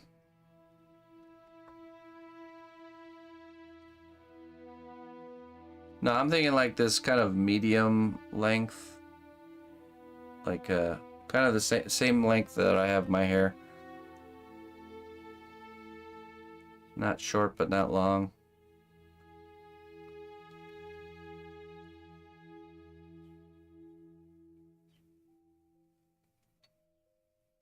Conan length, yeah, exactly.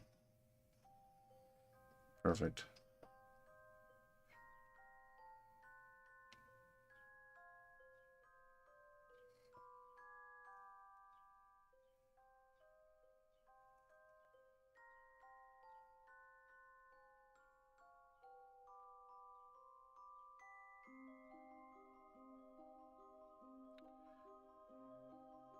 Welcome, Octa.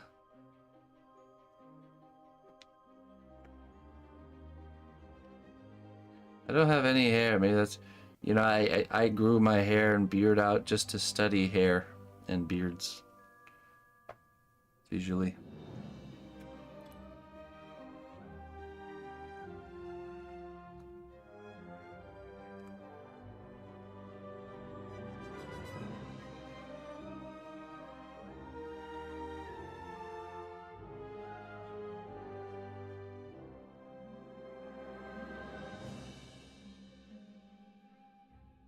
Normally, yeah.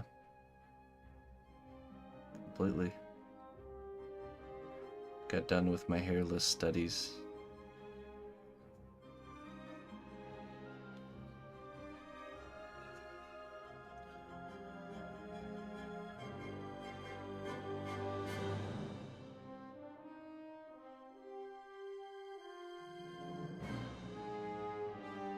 Yeah. Once it gets to the point where he can reach it, he just kind of reaches back there, trims it up with a sharp knife.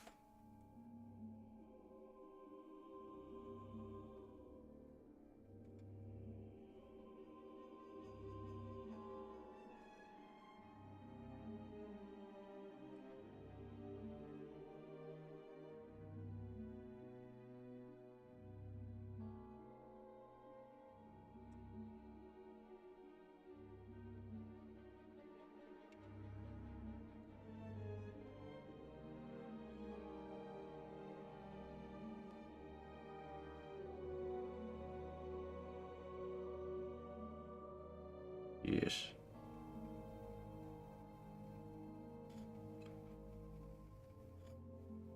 I'm always going for the 3D printed look. It's my ultimate goal.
Hey, Teen Vix, how you doing, man?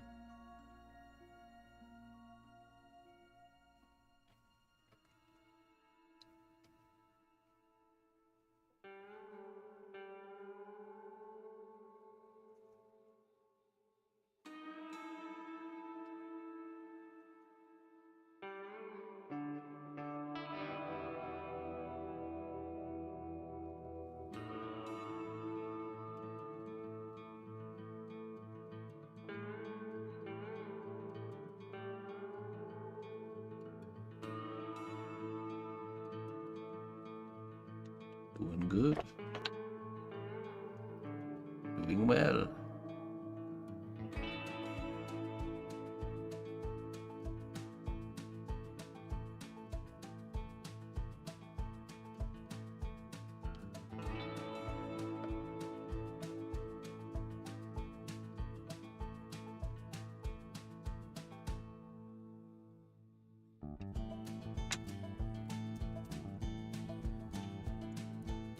Half ponytail. I was considering like a Goro ponytail. He's very Goro-esque.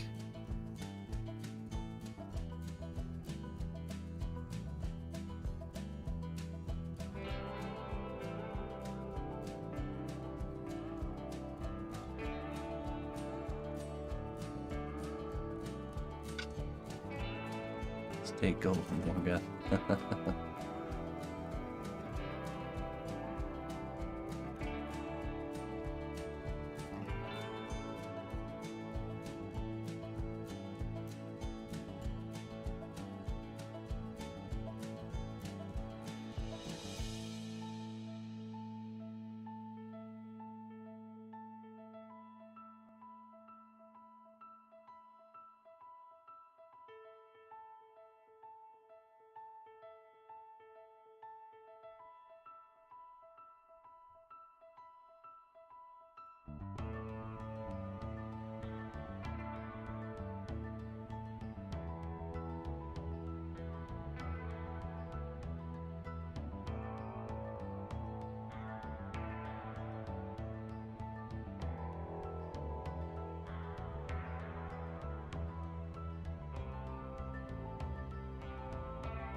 Bold choice.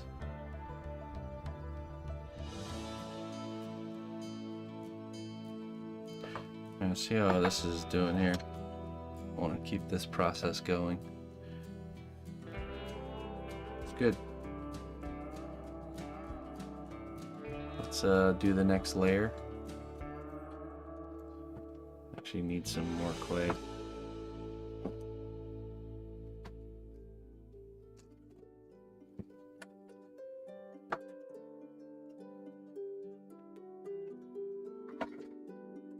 Grab the pasta machine.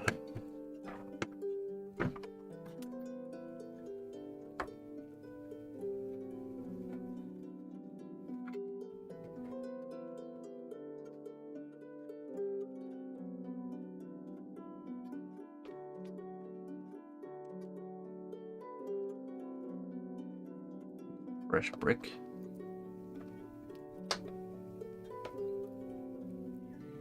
Listen closely, traveler, to what I say. Twitch Prime does not even cost a dime. Hey, Tactical, thank you so much for the 51 months, my friend. I appreciate that. Tactical overkill. Just did another sketch in which Morgoth looked more ancient, withered, with stringy white hair. Yeah, you know, I was considering that, but it's hard to render that in clay. You know what I mean? What, like, really, I was thinking like really, like the really thin, like remnant strands of long hair, you know? But there's no real easy way to depict that out of clay, so. Crypt Keeper hair, they are, you know, maybe not all the way that far, but like it's already thinning. Just before the downhill slide, yeah. Exactly. I imagine this is Morgoth in his, like, in his prime. You know, he's powerful. He hasn't spent an eternity in the void yet.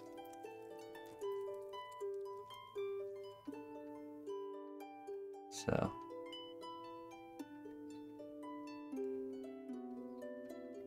Mohair would do it though. Yeah, maybe a mixed media approach would have to be used for like the halfway between Smeagol and Gollum. Yeah.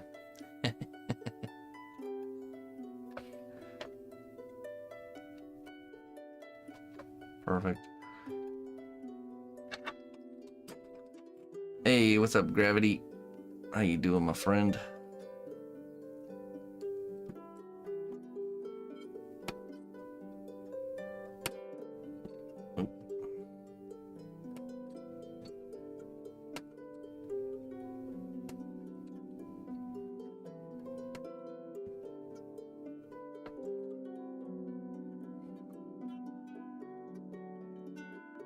I'm using Cos clay. It's a new type of polymer clay that's flexible after it's been cured, like a rubber. I use the medium firm from the Sculpt line.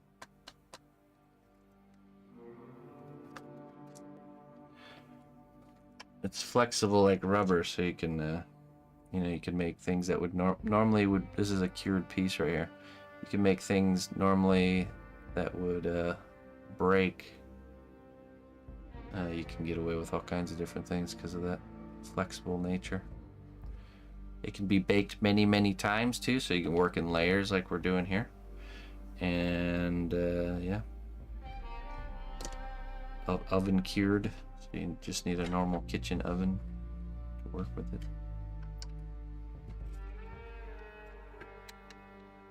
All right.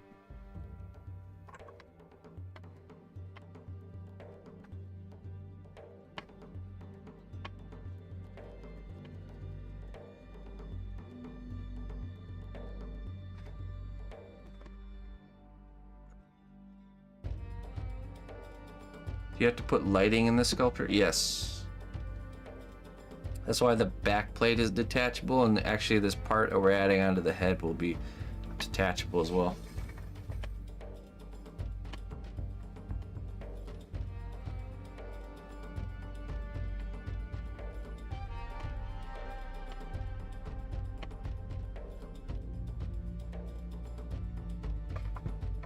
Peter.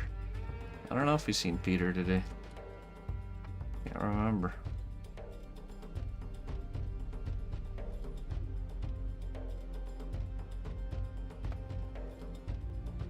Hey, well, thanks for stumbling on in here there.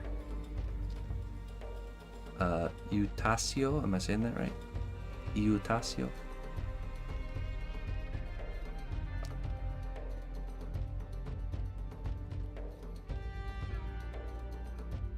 That's how everyone ends up here. They just stumbling on and stumbling around, fall into a random hole in the alleyway, and poof, here you are. Welcome. Listen closely, traveler, to what I say. Twitch Prime does not even cost a dime.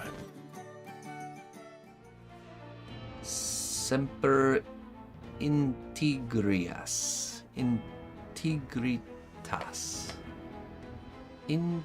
Integritas. Semper. Hey, thank you so much for the 3 months. Sorry, I need to practice your name. Integritas. Integritas. Semper integritas.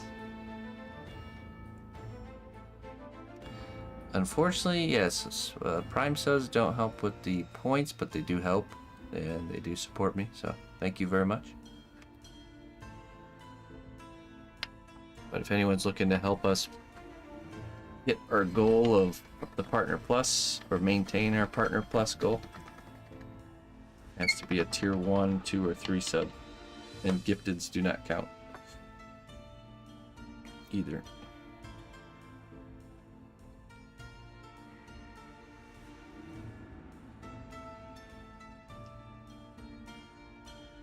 Alright, this is good. That should do it.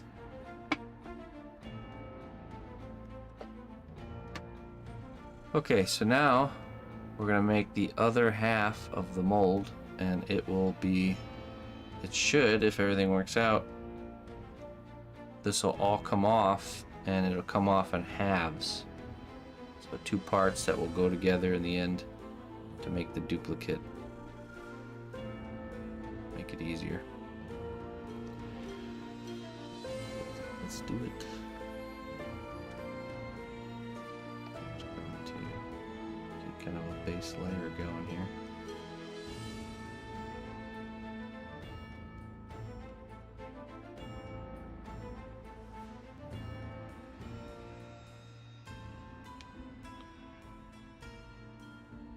What is the prime sub split? 50-50. That doesn't, the prime subs are not affected by the partner plus.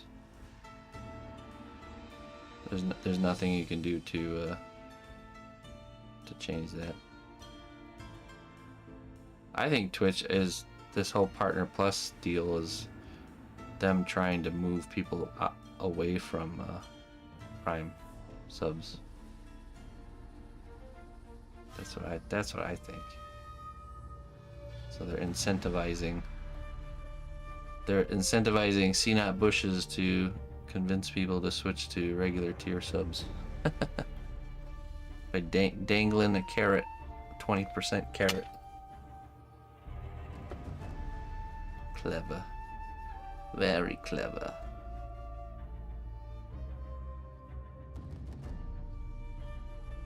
I could be wrong though.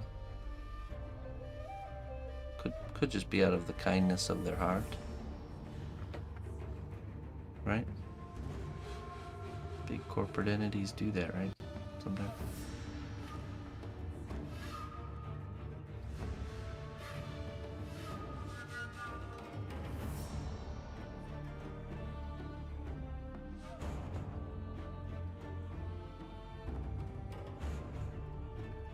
Wish turbo help. It would help if I played ads, but I don't play ads. But yeah, turbo just goes straight to Twitch. They get 100% of that money. But I get it, because if you bounce around to a lot of streams, you're on Twitch a lot, you know, I wouldn't want to watch ads either. So if you only bounce around to a few streams, then it's probably better to just subscribe to those few streams, because then at least the content creators keep getting something, and you're still watching without ads. So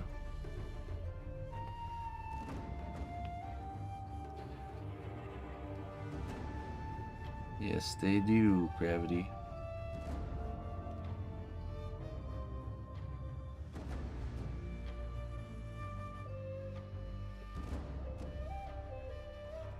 Yeah, exactly.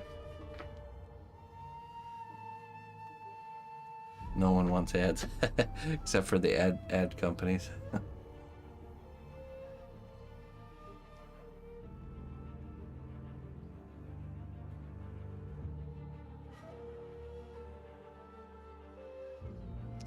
I remember when Twitch was ad-free. Remember that?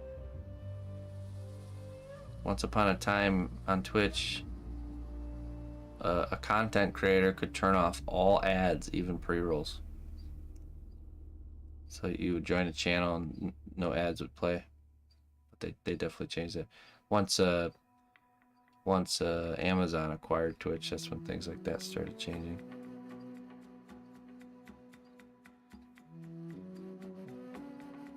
I remember when I couldn't fathom watching Twitch. I remember, okay, so for the first probably 7 or 8 years, nobody knew what Twitch was, so I just had to explain to people what it is. Now people know what it is, but they think it's only gaming. So now when I give a spiel to somebody, it's explaining to them that there's more than just gaming here.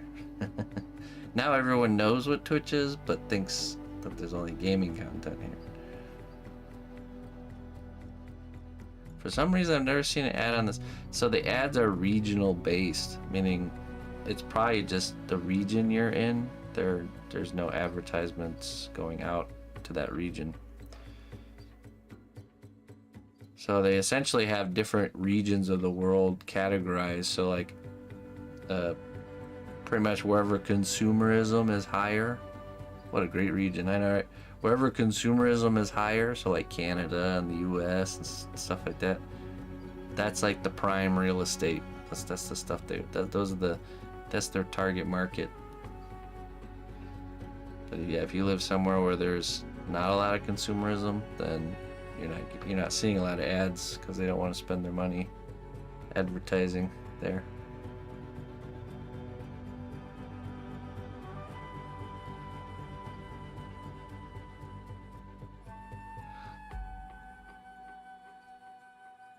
Hey, Snappy. Hey, no worries, my friend.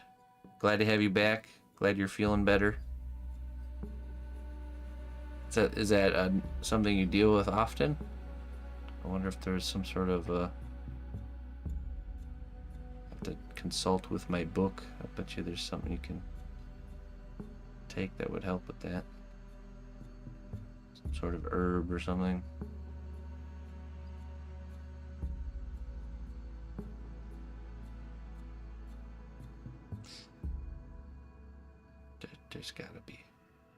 There's gotta be a solution.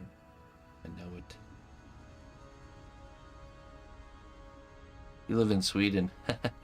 Yeah, those Swedes, man, they just don't buy nothing. We're not advertising there. The Swedes are too critical. They see through all our tricks. That's where they make Swiss knives, so their expectation for quality is just too high. We cannot meet it.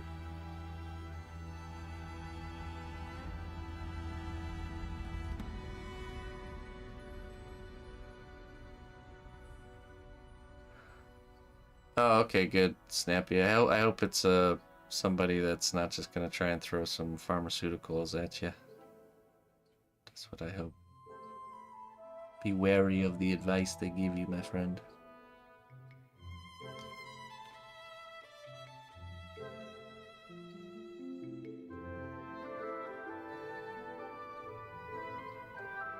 I think America is weird because ads for medicine. Yeah, buy a new vehicle for 0 commercials, and medicine that has side effects that kills you commercials. There you go. That sums up American. Oh, and fast food chains. Super delicious looking fast food advertisements. Get you a car to drive you to the drive-thru, to the fast food place. That'll get you to the doctor to buy the medicines that cause death. It's a whole funnel. It's very strict in Sweden. Yeah, I know. There are more regulations and stuff. That's where a lot of regulations are a good thing, you know, especially with like food and stuff. Germany's similar. Germany has such good food there and stuff because of regulations. Greetings, fellow adventurer. They cause death. We've got everything you Like need to heartburn rest medication. and refuel. Bad burrito. Hey, thank you so much, my friend. One more point. We should be at what, 9? 9 points? 9 points till victory. Thank you for helping the cause there, Bad Burrito. I appreciate it. Thanks for supporting me. You get deadly nightshade, my friend. Welcome to the cnotbusch kingdom.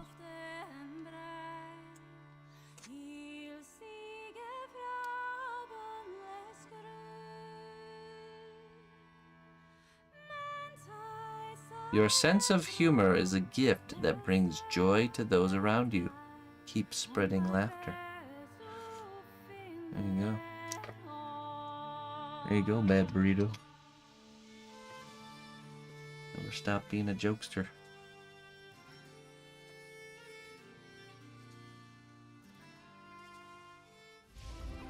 Well done, brave hero. Your labor has borne fruit. Enjoy these goods as a reward for your dedication.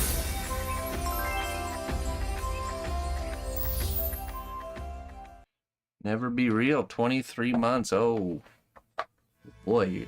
One more month and you're stuck here forever, my friend. You better be careful. Stuck here forever. Forever is a long time.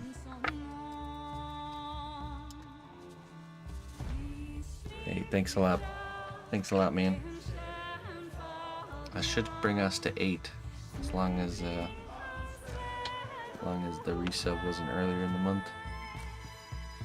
Bezors. A streak is when you subscribe multiple or consecutive months in a row. So, Never Be Real has been subscribed for 23 months in a row. Your actions have great impact, or greater impact than you realize, so choose them wisely.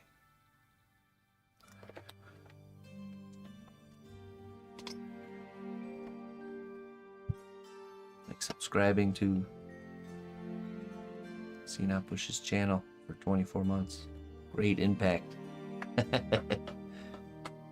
Wise choice. I may have a bias. Oh, is it 8 new subs? Well, it just depends. So like say Never Be Real just announced his resubbing today, but if the resub actually went through, like the charge on happened earlier in the month, then it was already included into the count, you know what I mean? The head count. So it's hard to tell with the resubs. The new ones we know for sure are new and will be added to the count. So because the account doesn't update like right away, it kind of has like seems like a half a day delay.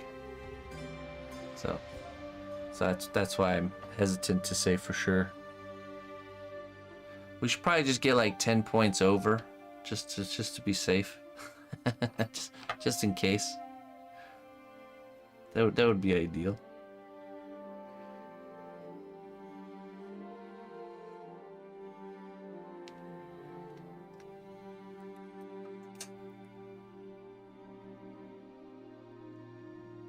So I subscribed for 3 months, but I plan to just keep letting it renew. Yeah, that's perfect. So that means you're helping that. Your points are automatically added in, even if you don't announce it. As soon as the charge goes through, so as soon as your monthly anniversary hits, then it's added. So you're good. Excellent. Yes. Okay, I think this is pretty good here. So we'll toss this in the oven. And if everything goes to plan, what will happen is this chunk will come off and this chunk will come off. And they're keyed together, so they should just they should just go right together. And so we're gonna remove the original and then kind of put them back together, and then we'll heat up the molds and experiment with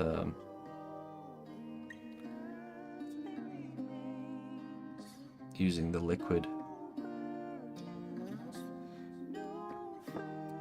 Okay. Let me go get this. Let me throw this in the oven, and then we'll keep working on Morgoth's hair while that's baking. So that's going to work like blue stuff.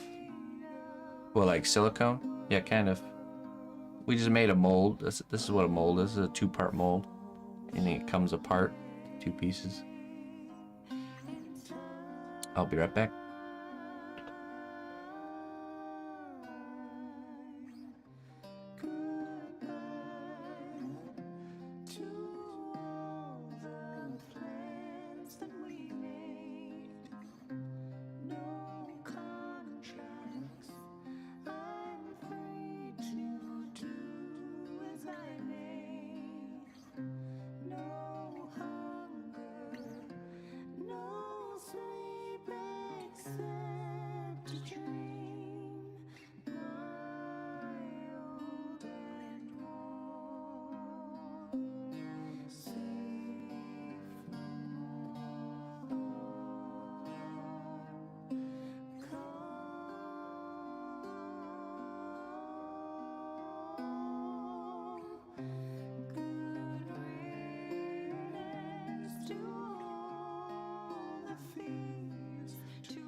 Ah, dang, you caught me.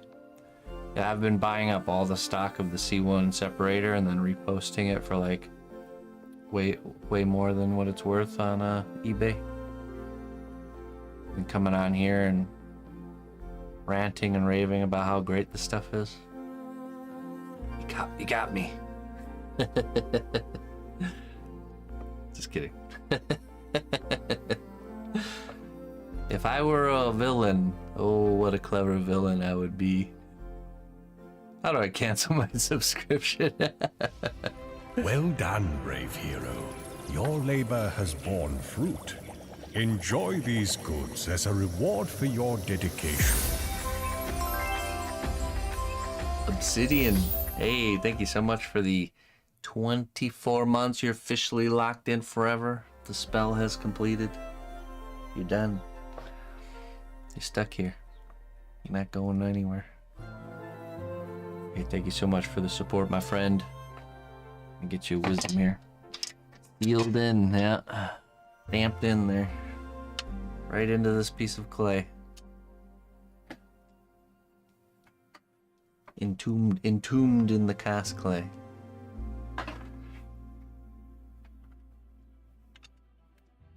Blood. Blood for you. Let's see what it says.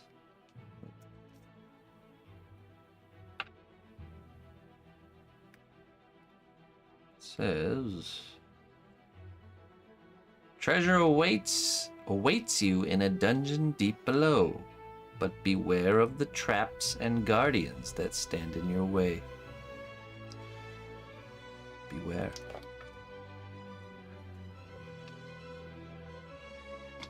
Wisdom has spoken. Hear what it has to say. If you have ears to hear. Plan accordingly, that's right. I appreciate it, man. Thanks for the support. Thank you very much. Okay, let's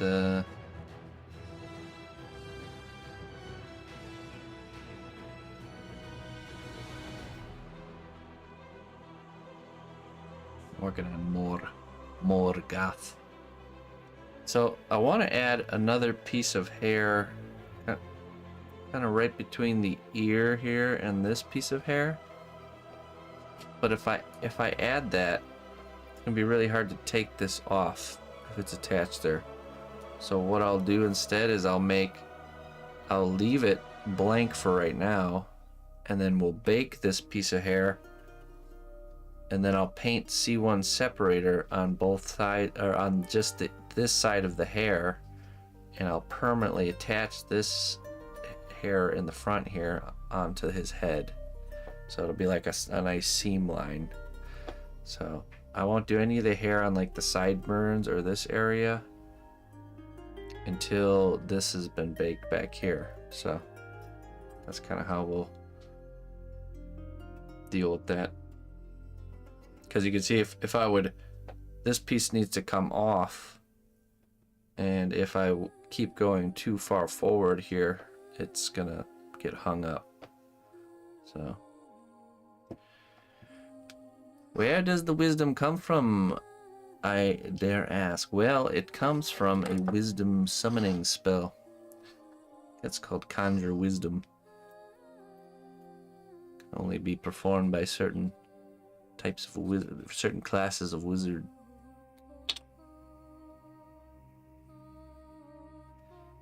Wizarddom.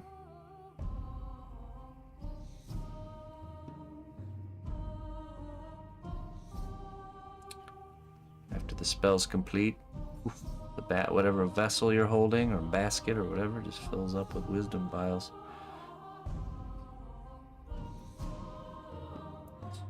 Straight from the source of wisdom itself.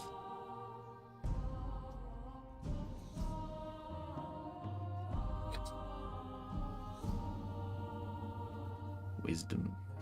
Seek her like treasure, find gold and gems.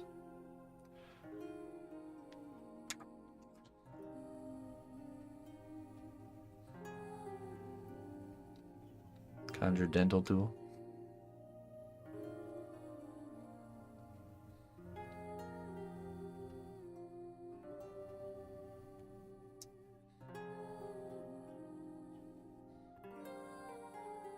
live upon the shores of wisdom, where little bottles wash up every day.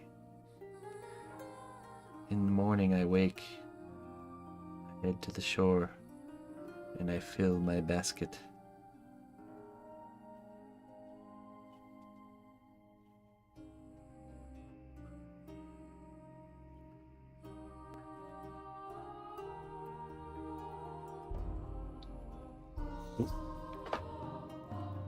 Oops.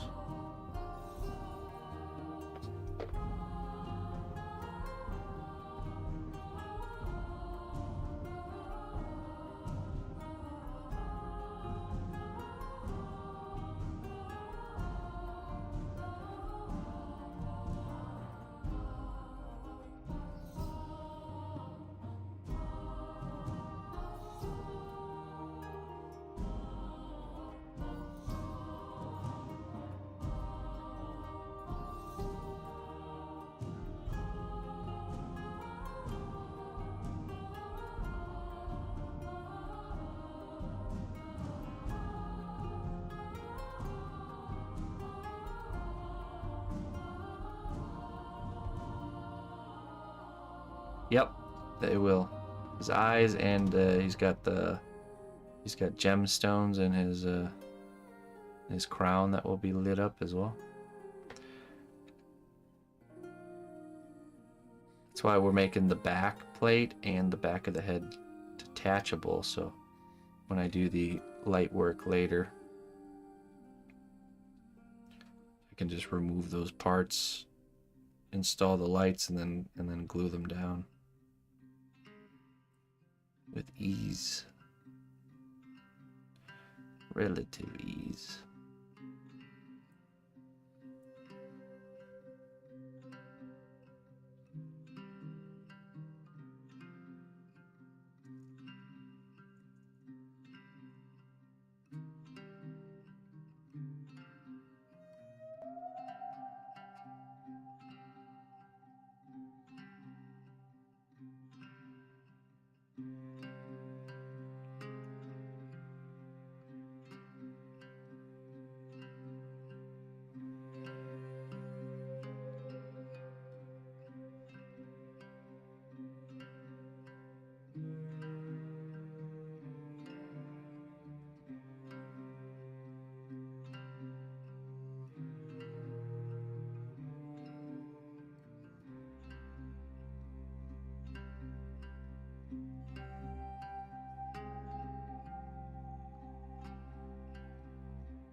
Yeah, so this whole like top of his head segment, I painted the C1 separator down first, and this whole piece will just pop right off once I bake it.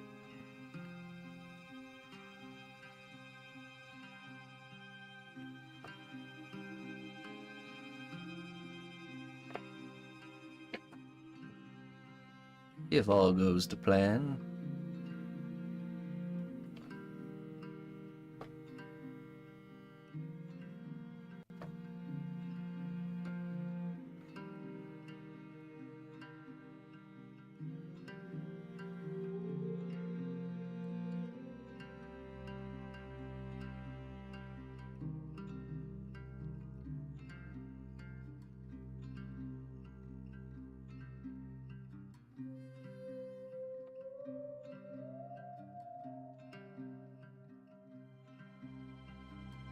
How long do you have to work with this? What do you mean?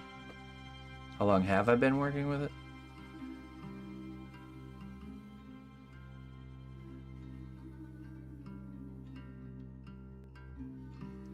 It just, once it's dry, then you're good.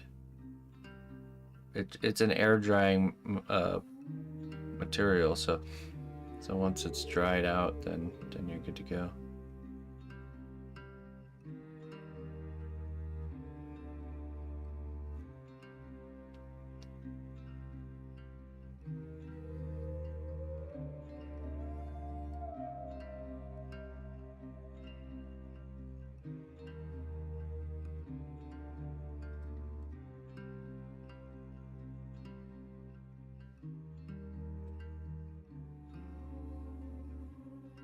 Once it's on there, I think once it's on there, it stays there until it's removed, essentially.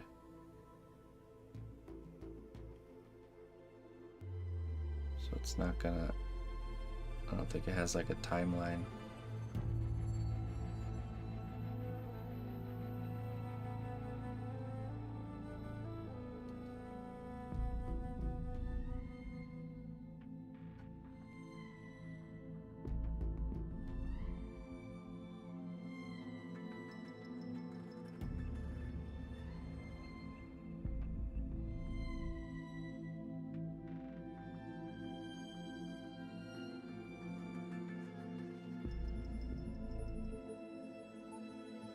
All right, Obsidian. Thanks again, my friend. Catch you later.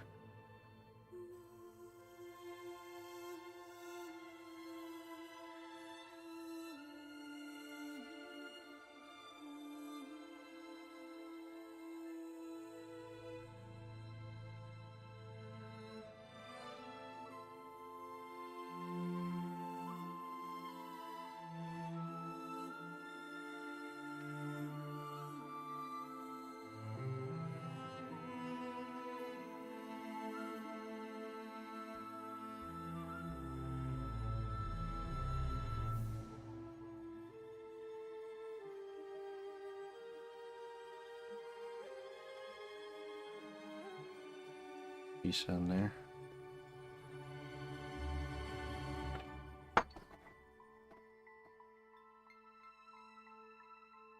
Looking pretty good.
Color is the skin going to be? No, you haven't asked that. I don't know.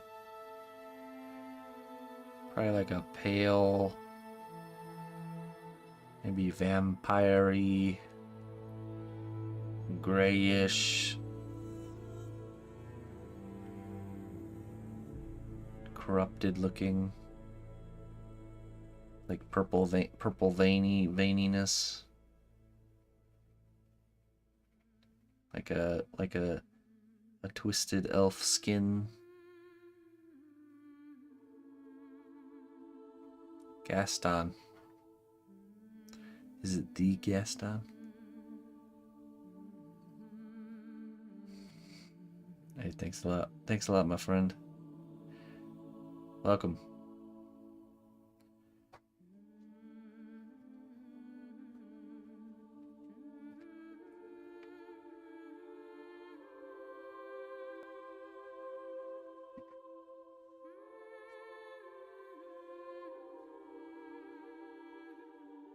Yeah.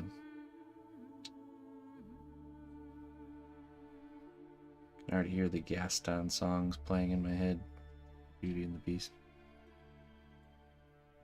One. Ba, ba, ba, ba.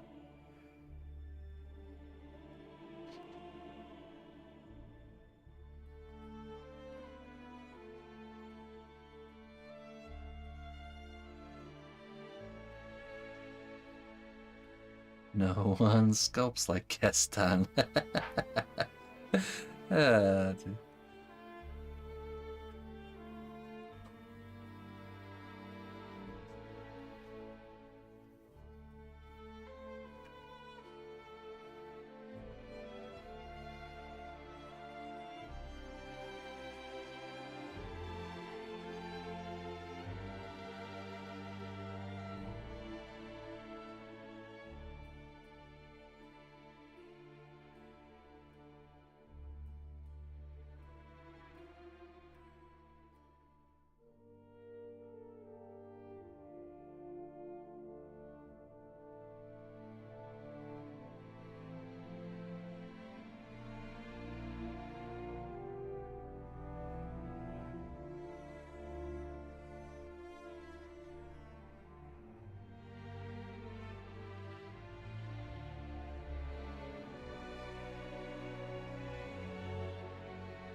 I'm finally free.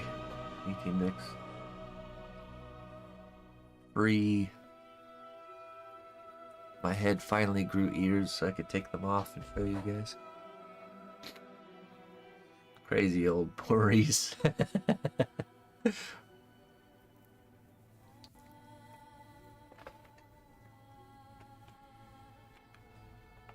There's two types of men in the world. Gastons and Maurices. Which one are you? I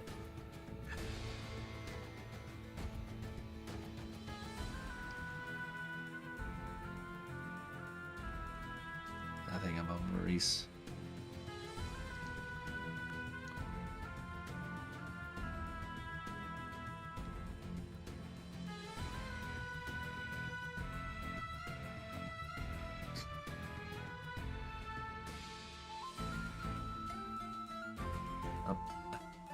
Are you, Jones?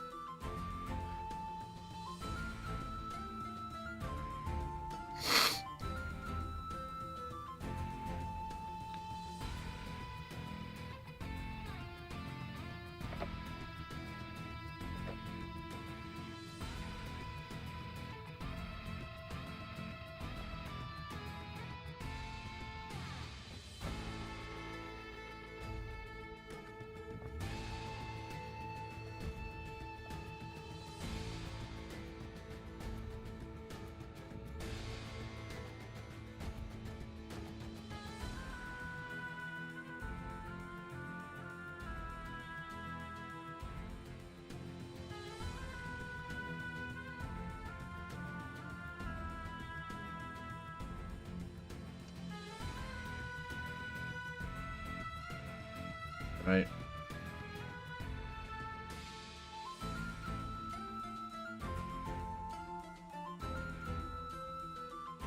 It's actually pretty appropriate. Only a character like Morgoth could pull off a mullet.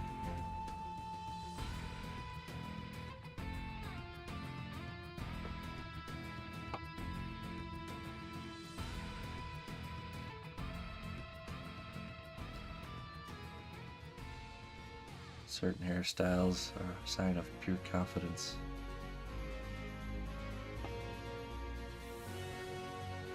Morgoth's mullet is always in style.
Well, wait till you see his hammer. Then you'll know. Then you'll know, 18 Vix.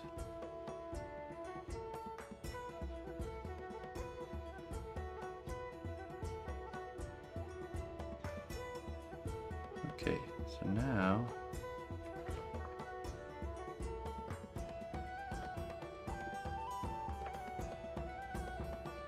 the hammer. We'll have his hammer made, forged in the fires of cnotbusch's oven, forged in the fires of Mount Doom. Pan over to my oven. I'll just put a little sticker on my oven that says Mount Doom. So we can say everything that I make is forged in the fires of Mount Doom at 130 degrees.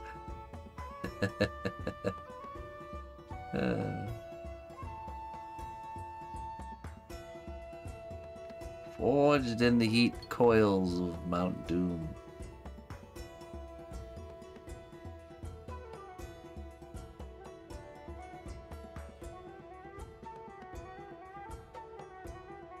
We need to get a gas oven so we can say the fires of Mount Doom.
Getting there. So I'm doing the lines really straight. It's easier if you start with straight lines and then we add some wiggle.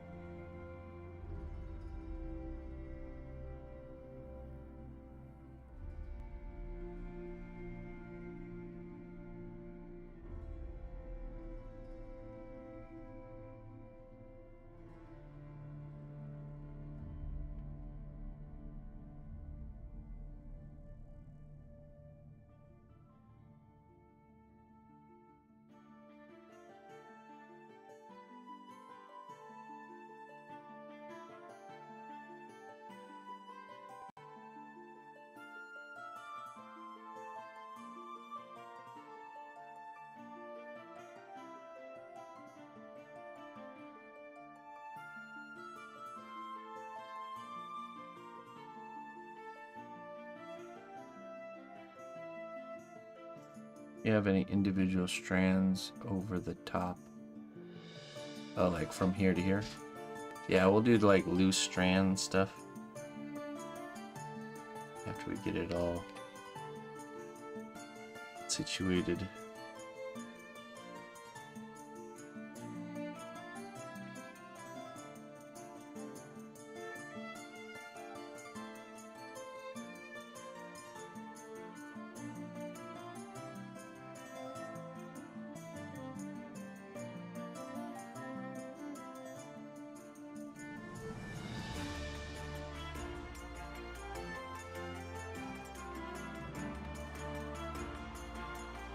Business on the front, party on the back. Alright.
Yeah, Jones.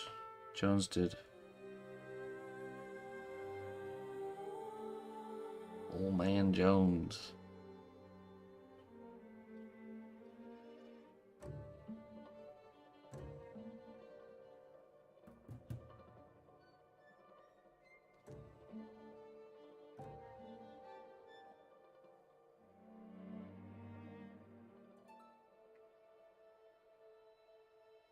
It'll be hotter than Mount Doom today, really? Oh, not so here. It's like 66 degrees. Where are you at again, Shelly?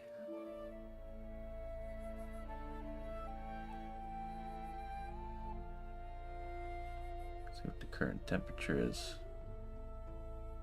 That's still 66. Still cool by me.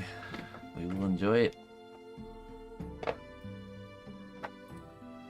Old man Jones. Okay, let me grab the pauldron out of the oven and start cooling down, and we can begin the demolding and plan out our duplication of the pauldron. I'll be right back.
Doop-a-doop-a-doop-a-doop-a-doo.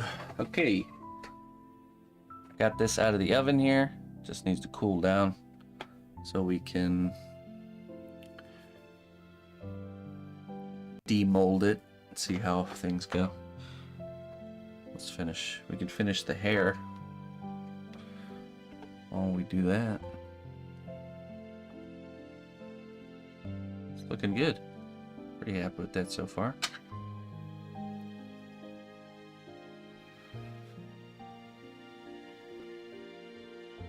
Cool day today, 60s, but tomorrow 90s. Oh, jeez. Jeez Louise. What a temperature swing.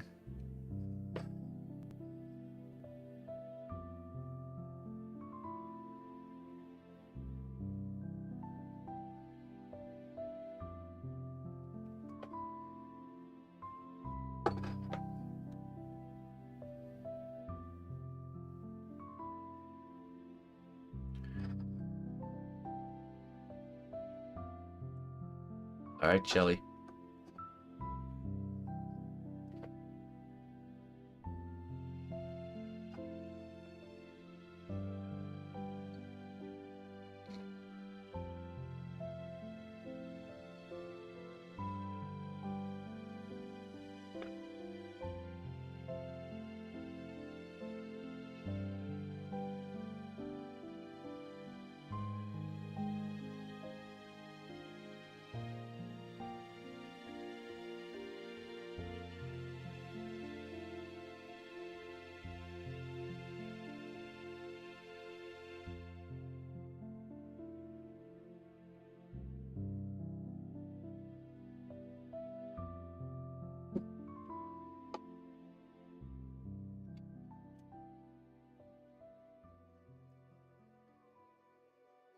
We gotta figure out this crown a little bit.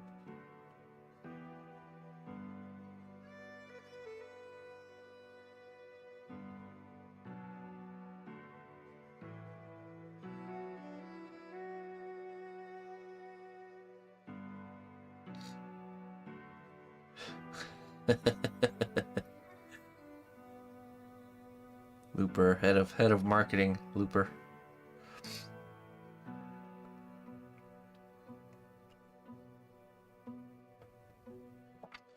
I believe we're on 8 or 9 more.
Man, I love Far Cry 5 is a little bit of a special game.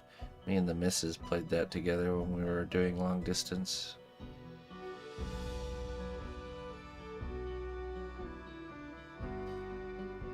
Always get some nostalgia from the soundtrack. It's a great co-op game.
Yeah.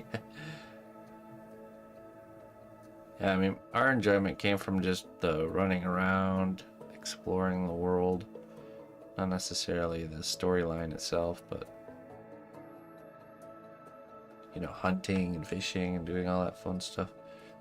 Running around, killing random things.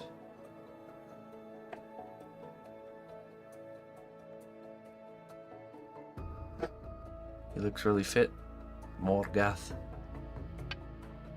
Yeah, he works out.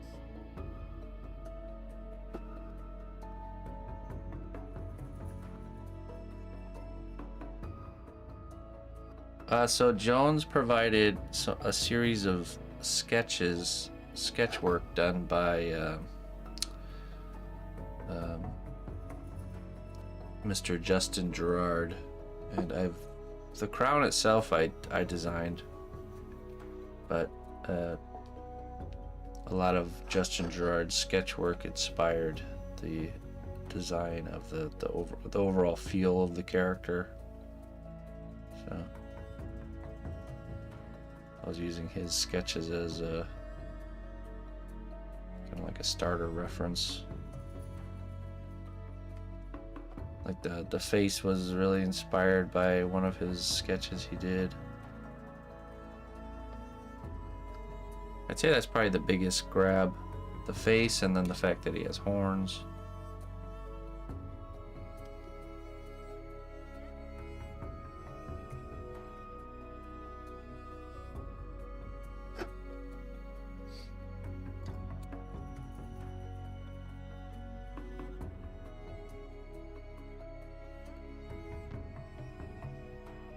Yeah, we had a few subs, so we have about 8 or 9 left till we're at 300. It just hasn't updated yet. Oh yeah, oh yeah. 14. Yeah, I think we need 14.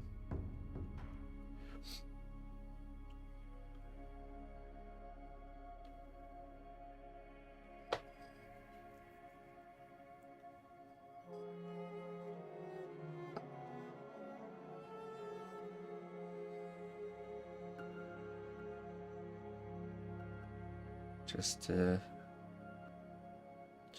measly 14 more. Easy peasy. You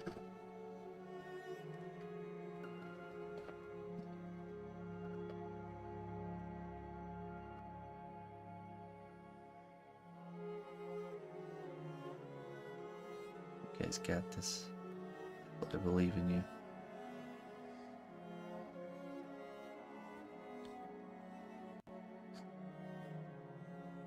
How dare you, Looper?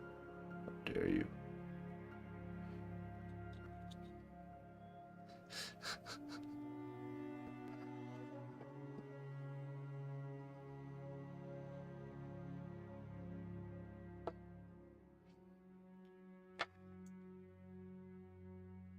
Let's just make it this month.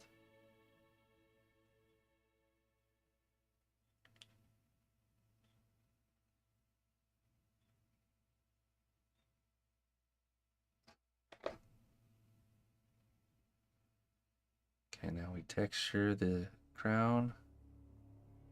I think I'll add some rivets.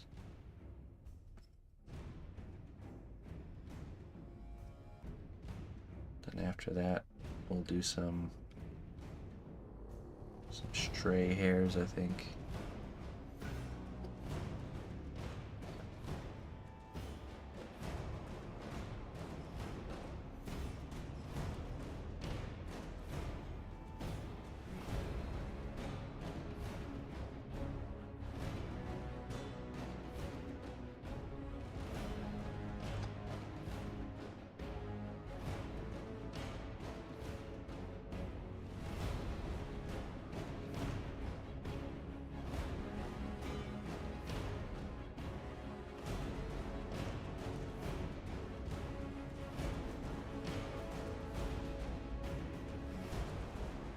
No, 300 equals me keeping my pay raise for another month. Not It means not starting the countdown to losing it. If we don't hit 300 this month, it starts the countdown to losing the pay raise.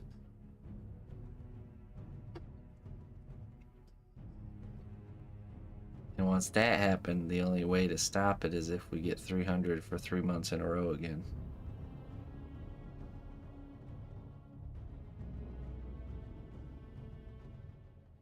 So either way, we're indefinitely batting for 300 as long as we can.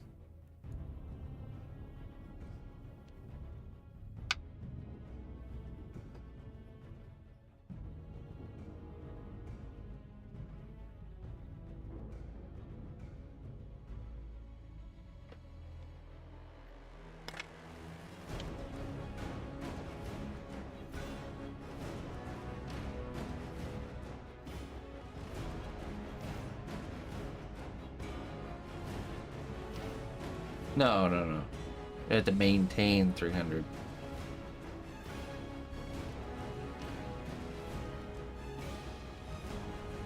Technically, so if we hit 300 this month and everybody that subscribed stays subscribed, we technically don't, we don't need even one single new one.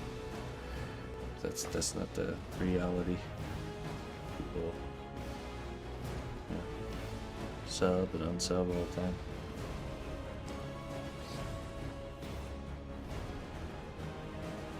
No, not on top. Cumulative.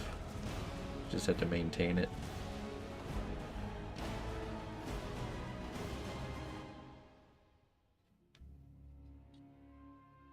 Yeah, that would be crazy. We could not manage 300 new ones each month.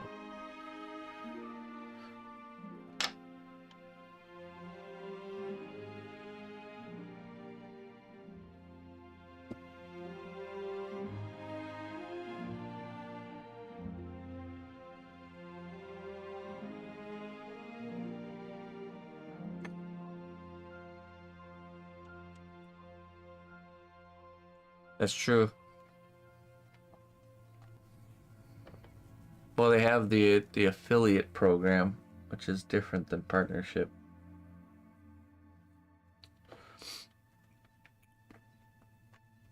Happy Friday, Norse Eric. How you doing? Let's see here.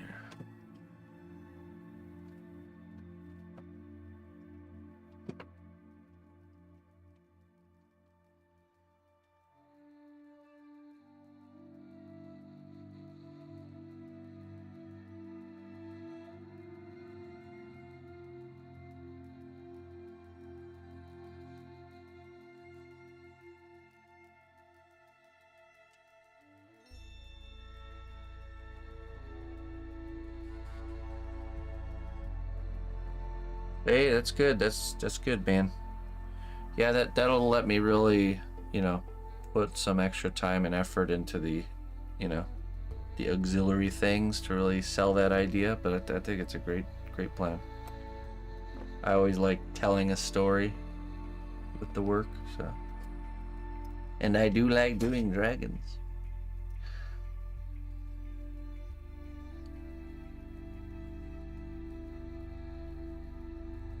Sweet.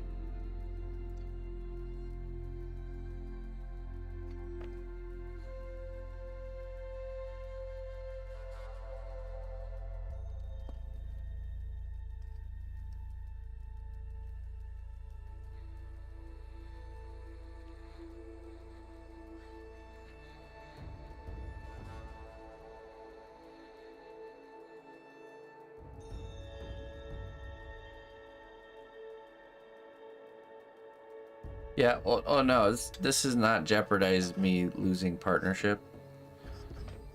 It's the Partner Plus program is just whatchamacallit. So pretty much my entire Twitch career, the split on revenue has been 50-50 down the middle. They just came out with this Partner Plus program, which is if you maintain a certain number of regular tiered subs, so tier 1, 2, or 3, they give you a 70% split. So I'm pretty much, it's just like a 20% pay raise, really, is what it is. Making 20% more off of the already stuff I've already been doing than I used to. So in order to keep that 20% going, we have to stay at that 300 mark. Now, if we don't hit the 300 mark, it doesn't go away right away. There's a countdown of a year before the 20% goes away. But we want to try and keep it, as long as we can. That's the game plan. Because if it does fall, if we do miss a month, then in order to stop that year countdown, we have to get 3 months in a row of getting 300 again. So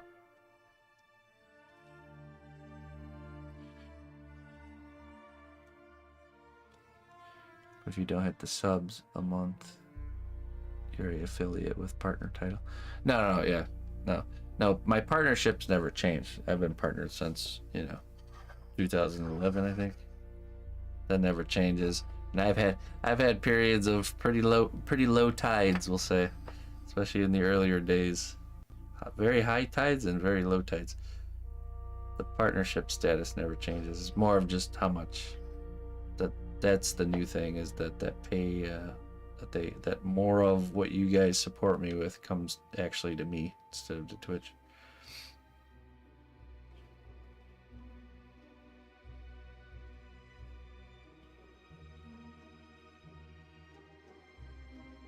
I'd say the real benefit there is with the gifted subs, because used to be just 50% of that would come to me, but now it's 70%. Because if you donate, then all of that goes to me. There's a little bit of a fee for PayPal.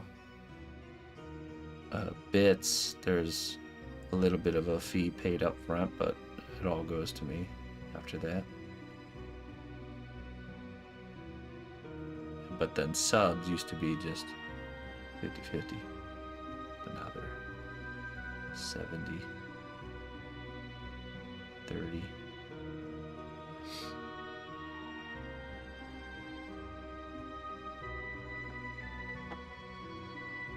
Yeah.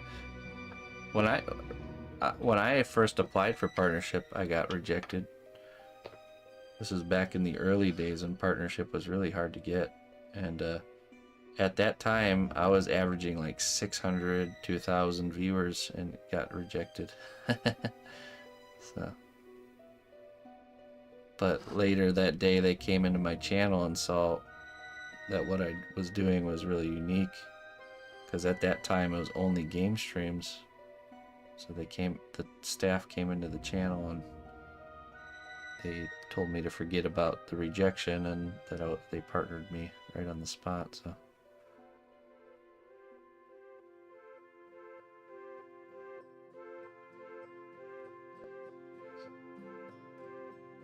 yeah, right. Yeah, those were wild times. The early pioneering days.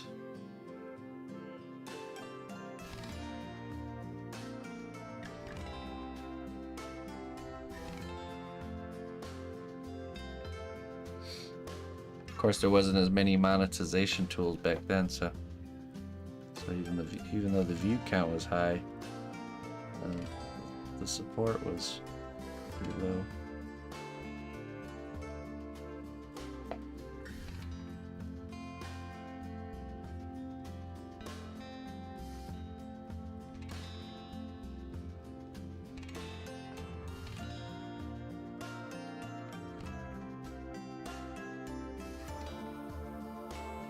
I think if they even they had subscribers.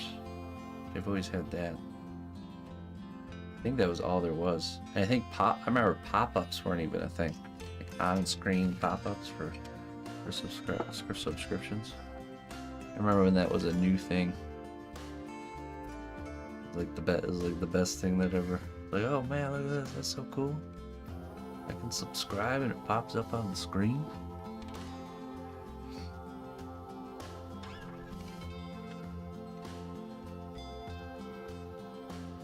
Yeah, it does.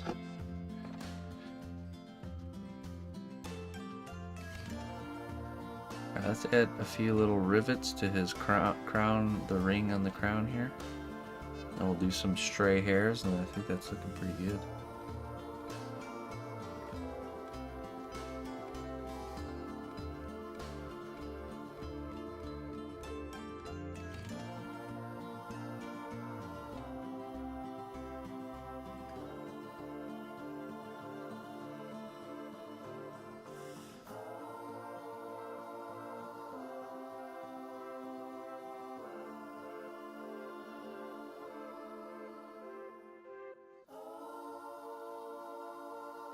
Average is about 180 hours.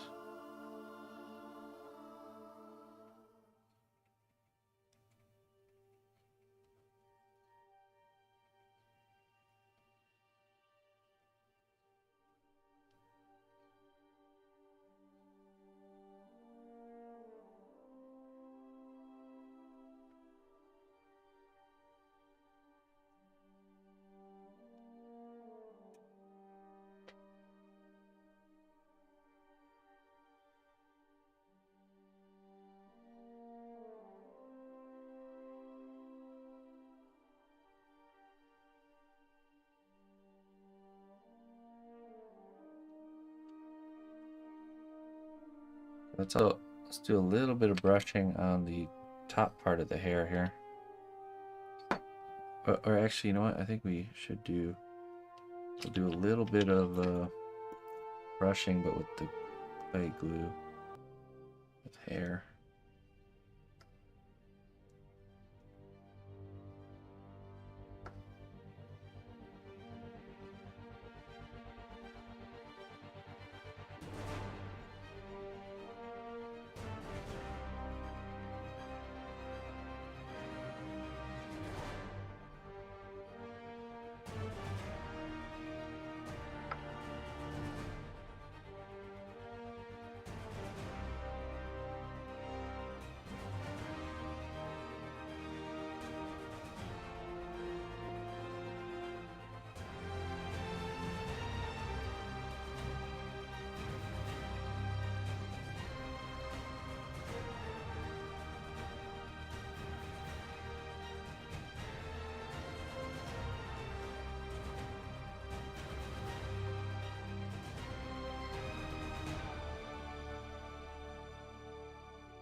Well, I think doing the flex flow is similar to what I'm doing here with the clay glue.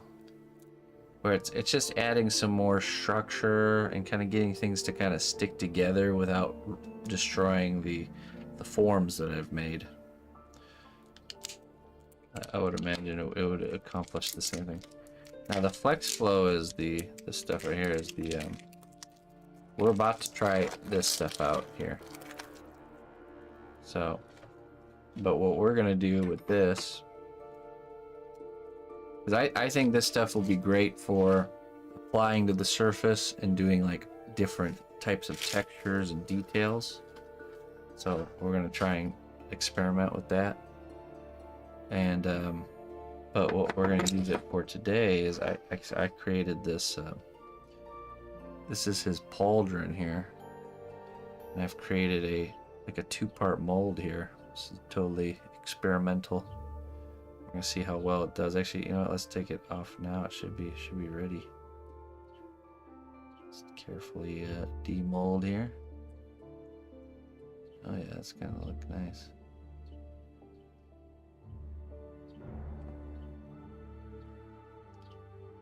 I definitely did 2 layers of the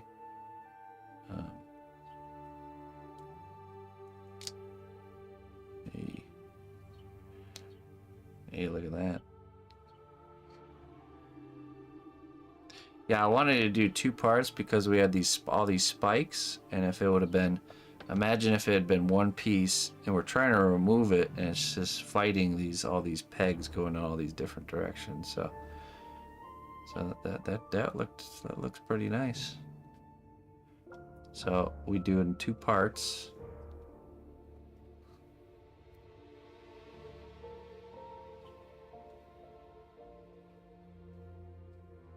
Definitely painted 2 layers of the C1 separator.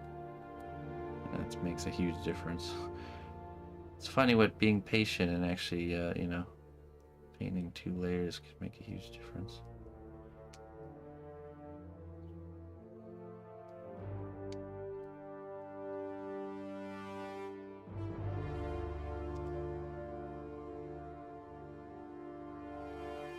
There we are.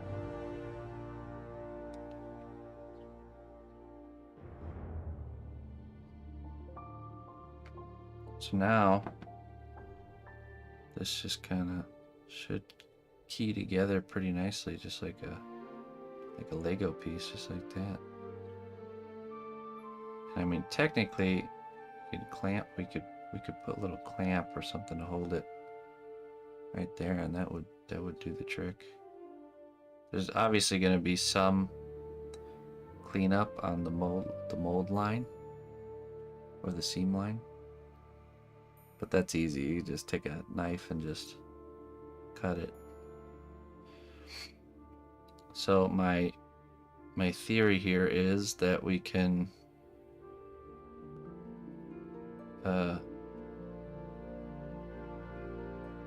like paint the flex flow into there and like do like almost like a liquid cast.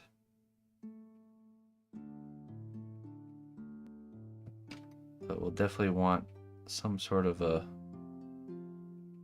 you know, I wonder if we used hemostats to hold this.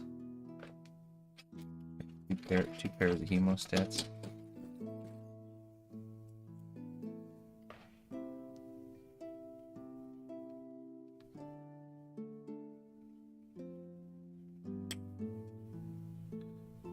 Like this. Might be compressing it a little bit too much. Oh, you know what? Actually, when we bake that, the material will cave in on itself because of the pressure. So I guess that's one thing to think about.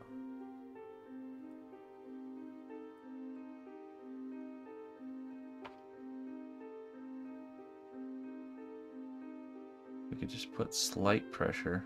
That would be ideal. Bulldog clip. I don't know if I have any of those. It would have to be just enough pressure to hold it together, oven safe, and not too much pressure.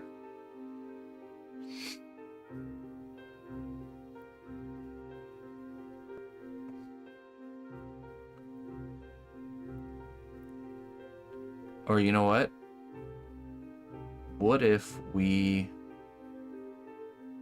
paint our C1 separator on here? We put clay down the middle here and smush it together really compact, and just let the clay seam in the middle hold things together. And then we do the next step. Something like that. Yeah, I think that's what we do. Okay, so first we need to use our C1 separator. I'm just gonna fill up these holes here.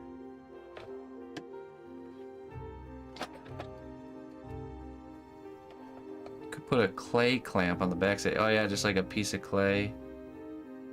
Just smush a piece of clay around the backside to hold it. That's true.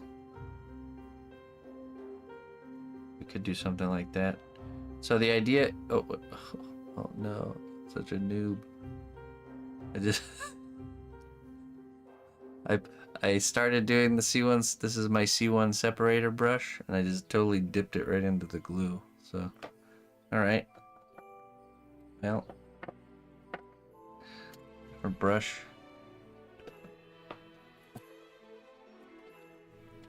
Those autopilot moments.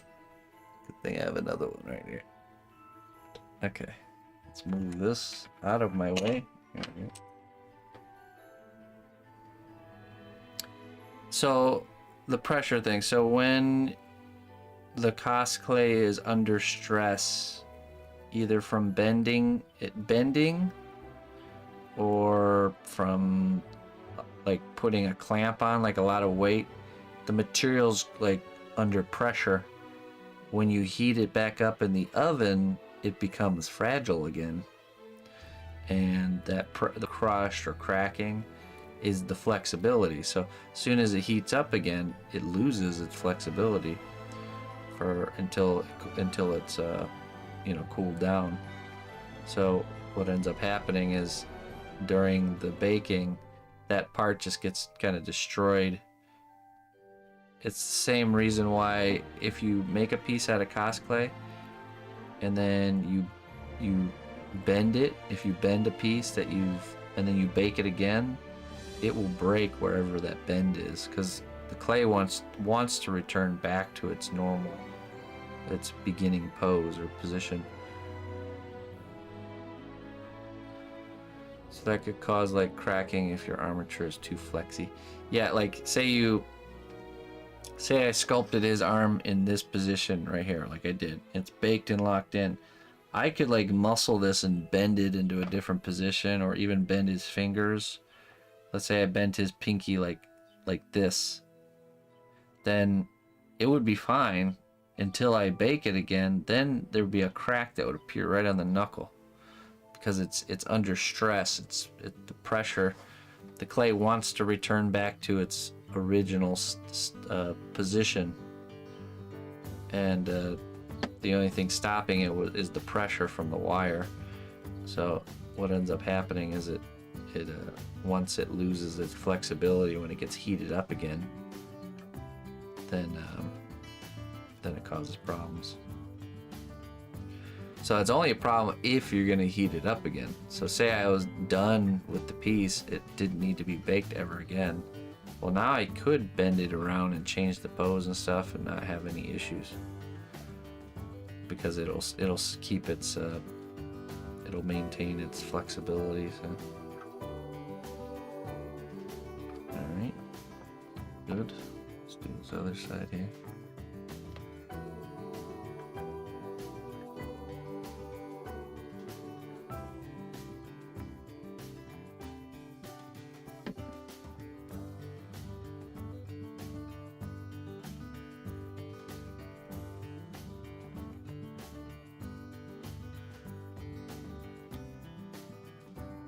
It technically still has some flexibility when it's hot, when it's heated, but I don't know. It has also like it's just much more fragile. It's more likely to crack and tear and stuff while it's heated up. Once it cools down, then it really grants it its strength.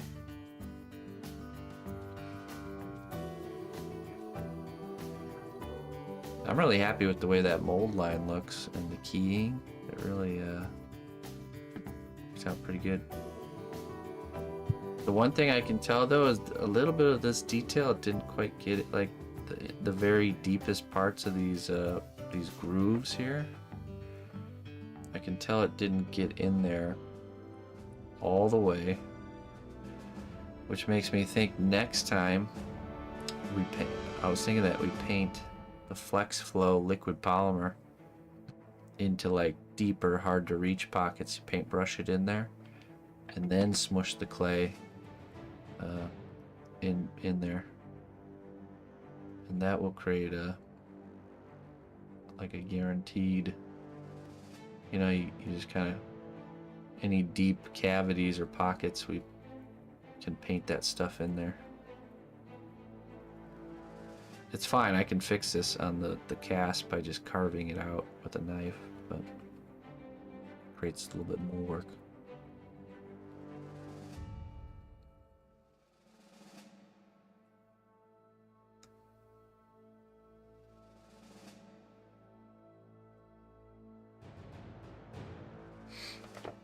No, because I think I go overboard with my building of structure and frames. So the wings I make and stuff like that are already fully supported.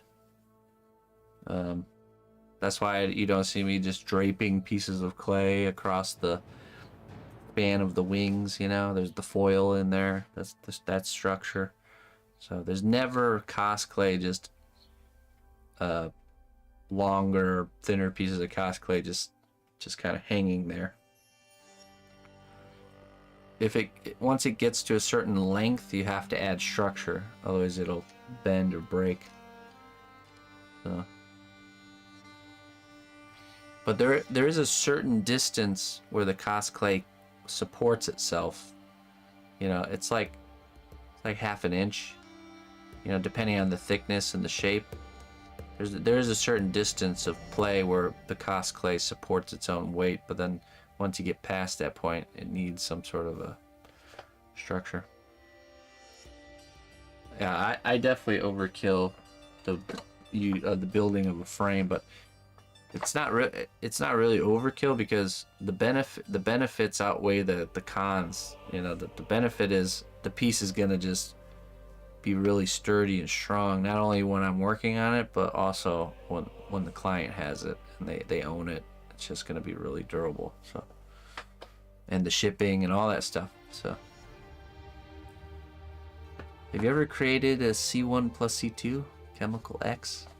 That'd be weird. It'd be adhesion and anti-adhesion swirled together. It'd probably create something weird. Alright, I'm gonna use the heat gun to get this to dry, and then we can figure out how we're gonna put it together.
Okay.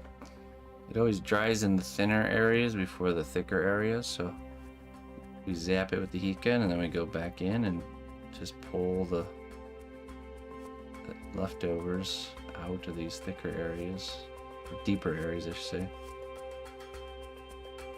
And spread it around again.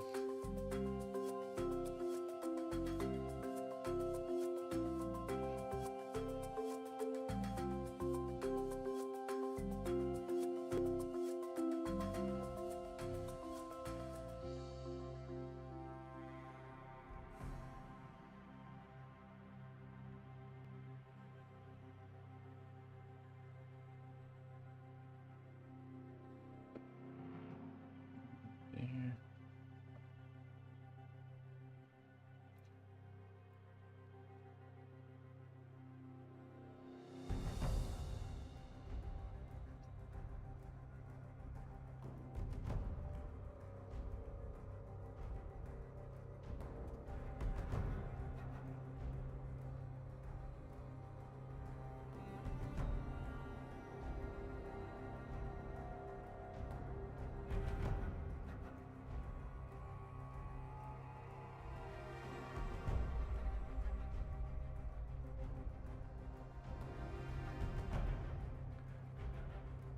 Okay.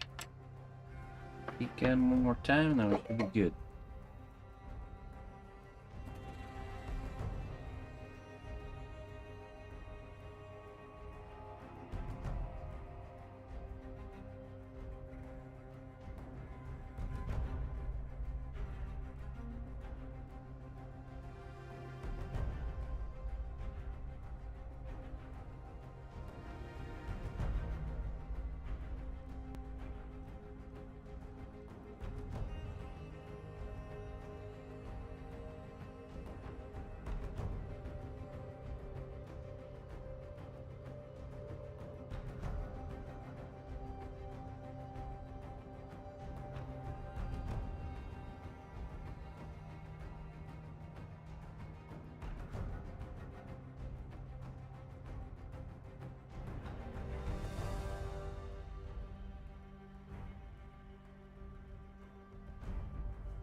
Okay, now let's take this.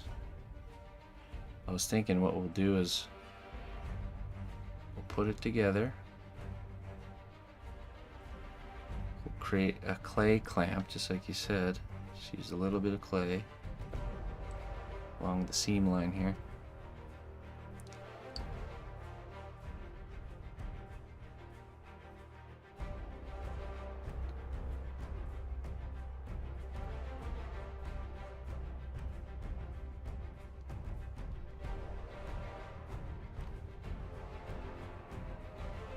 Here and here.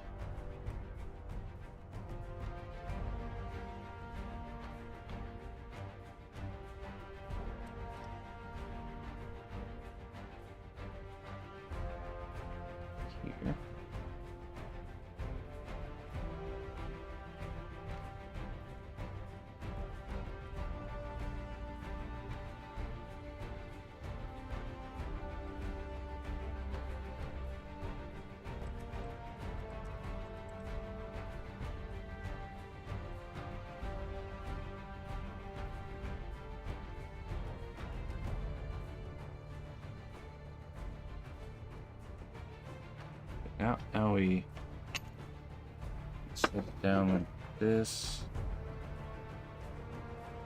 sure it's really held together. Okay, so now we put this in the oven like this, and we get it up to temperature. That's going to solidify the clay seal here. And then the idea is we take it out of the oven and we put this stuff in it right away while it's still hot. So she's like a piece of paper towel is like an oven mitt, and we'll drizzle this all in there and spread it around with the paintbrush. And the idea is that the heat, the radiant heat from this from the hot clay piece will cause this liquid clay to kind of gel, is what Arnold said. So it'll kind of like partially cure and like cling on to the surface of the detail. And we just build up a little bit of a layer there of this gel, that we have the whole thing covered. Then it goes back in the oven for a full cure, and then what we should be left with is a nice hollow indentation, and we can backfill it with clay if it's too thin. You know, right now we're just trying to capture that, all the detail, the information. So this goes back in the oven for, I don't know, probably about 30 minutes. And then when we take it out, we want to take it out real quick and just do this, add this flex flow. So I'll be right back. And while that's in the oven, we'll finish off his hair. And now that we have the original pauldron back, we can start thinking about adding stuff to his arm or something. I'll be right back.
Will a pre-prep materials needed list for the dragon sculpting be posted here on Discord? Discord, yeah. I should really get that. I should really get that together. I have the list. The list is pretty much the same as the Woodland Gremlin. There's just one particular tool that I'd like you guys to have, but finding it's been tricky. But I have some really potential things, but I have to buy. There's a set of tools that I think will work, but I have to buy it so that way. I can confirm that it's actually gonna work. So.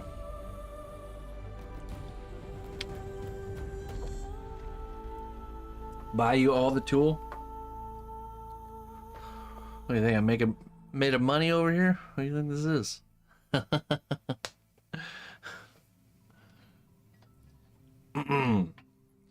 I would buy you all the tool if I could, but I can't.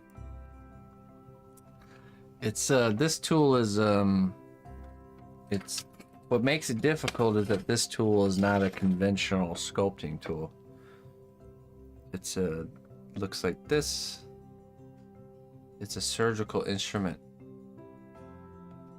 But I think I found a sculpting set that has a head that looks very similar to this. You have this? What's it called? Do you know what it's called? But yeah, it's just a really great tool for making scales. It comes to a point here, like not sharp, but dental tool, wax carving tool. Well, I have a wax carving set, but yeah, this particular ends. It's got a really subtle curve here, really subtle. Not like really drastic at all, but it is a subtle, like spoon-like curve on the surface here, and then it comes to a point, and yeah, it's just really, and then plus the angled bend is really nice for different things. This side's pretty much the same.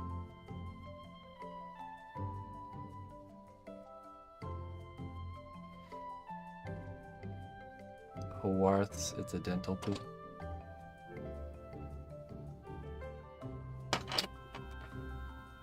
So what it's called, Haworth's.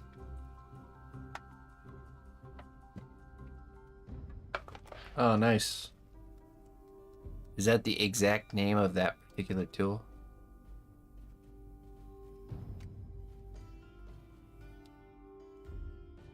Haworth.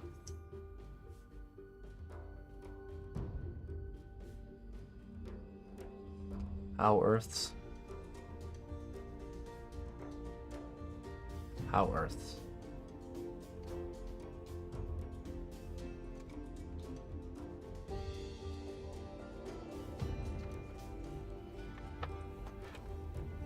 Dental Haworth elevator. Oh, maybe that is.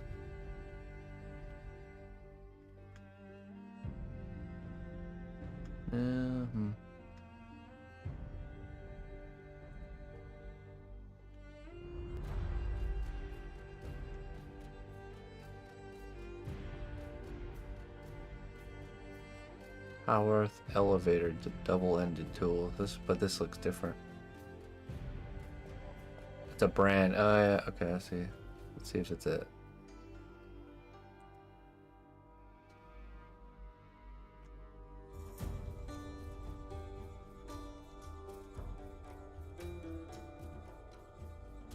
Yeah, it's close. It's getting closer.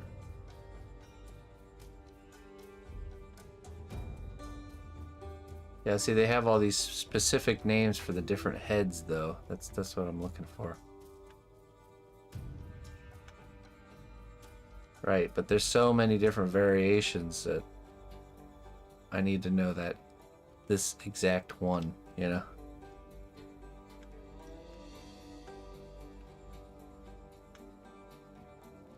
I mean, it looks like it could be sinus lifter. This one's just colored.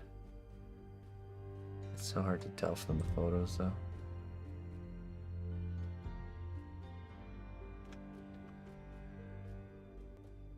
This is the tool. I think we might be on the same one. Oh no, it's a different one. Different website. United States English, please.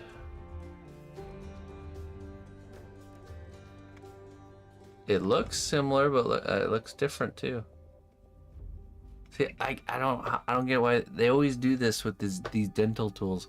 You barely can see the tip of it, the end of it.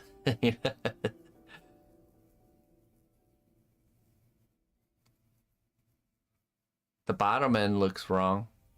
The top end looks close, but it also looks like it could be curved more. No, it's definitely different. Or maybe it's not, maybe not. See, it's too hard to tell. You're taking a risk. Taking a risk if you buy any of these. Could be completely different. Sometimes when you receive them, they don't look like the image. Okay, that's not good. I don't know. I have a sculpting tool set that I found that looks similar. Or this, I found this dental tool. It's called a septum elevator that looks very promising on Amazon.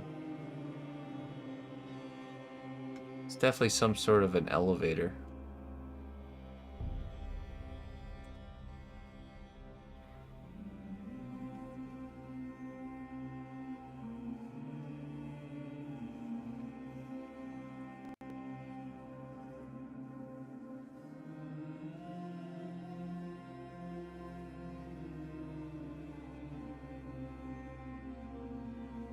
Alright, let's get back to work.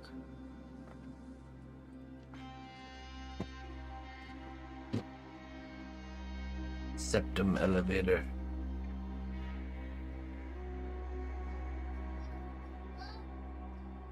Sounds like a character that would use the word midge.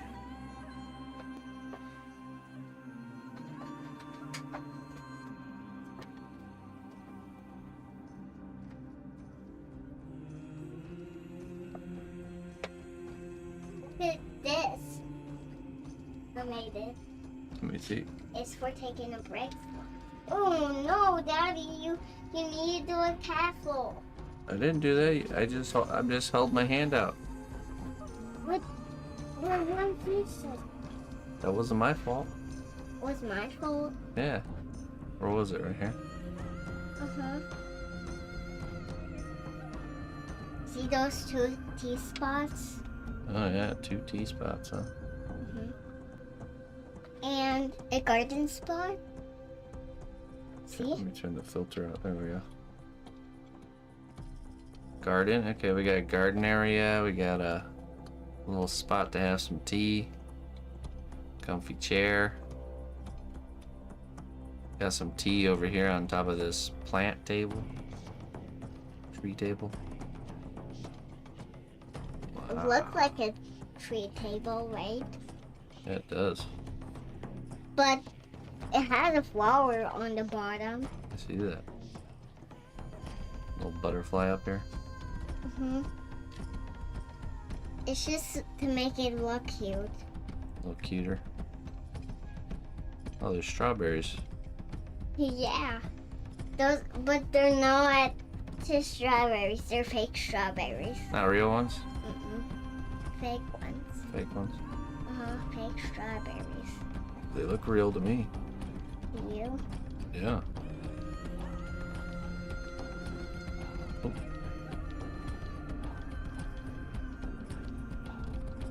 Cool. Nice work. Good job. Okay.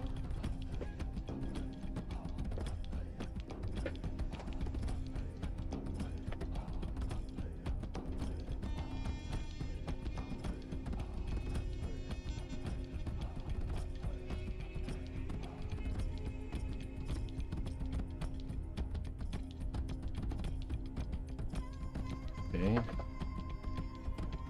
Holder.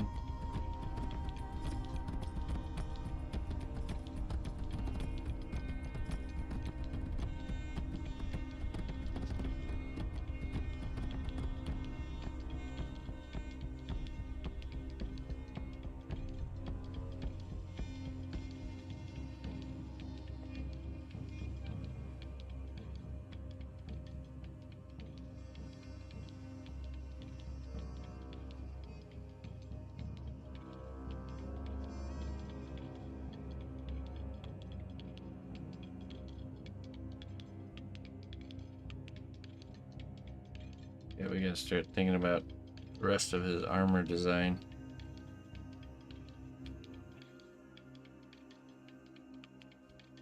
I was thinking about him having like some sort of a bracer.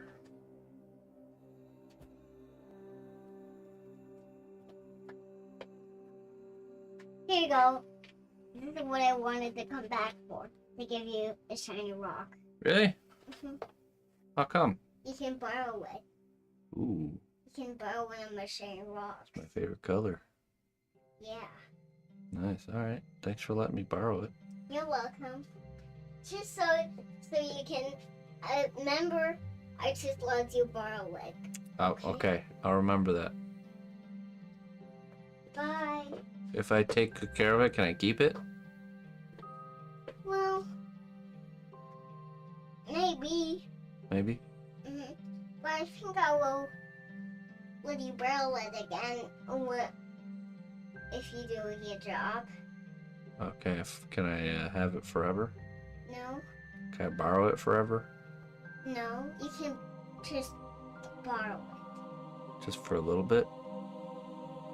Well, How long can I borrow it for? on 1, 2, 3, 4, 5, 6, 7, 8, 9, 10, 11, 12, 14, 15, 16, 17, 18, 19, 20, 21, 22, 23, 24, 25, 26, 27, 28, 29. 29? Huh? 29 times? That's a lot, right? Well, minutes or hours or days? Minutes. 29 minutes? Uh-huh. Okay. That's a lot, right? That's like a half an hour. But it's not the middle let you borrow it, right? Yeah. Could he give you another one? Can you give me another one? Yeah, to let you borrow another one. I don't really want to borrow anymore. Why not? I don't know. I only like to borrow one thing at a time, so I don't forget to turn it back to you. So I don't forget to give it back. But If I borrow so many things, then I'll forget which things I borrowed. you don't want to do that? No, I don't want to forget. Do you want me to forget what I borrowed? No? Hey, I was selling mask. That is silly. Is this your mask you made? No, I wonder who made this mask. I think Annie made it. You think Annie did? Yeah, I think my mom did. I think you knew that from the beginning. That's what I think.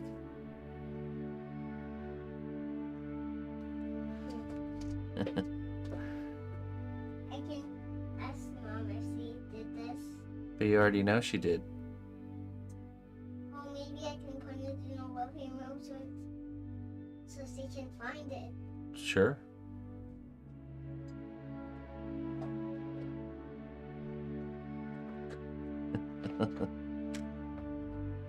Ina set a timer for 29 minutes, so my borrowing begins.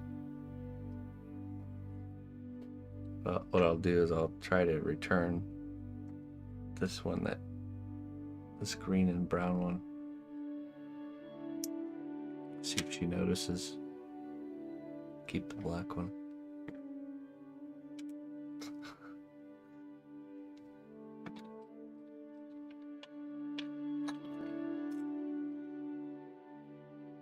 think something like that would be good. Some sort of a wrist.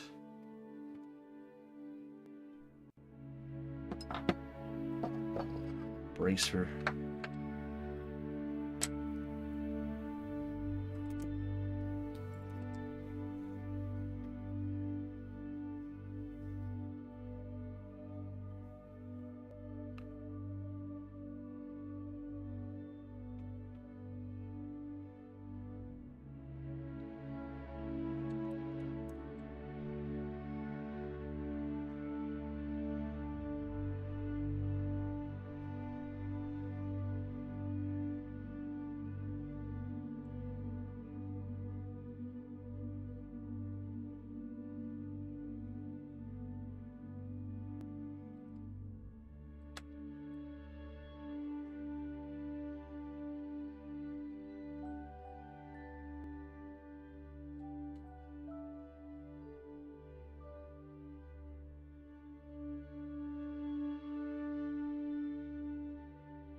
Donut bracer. Done.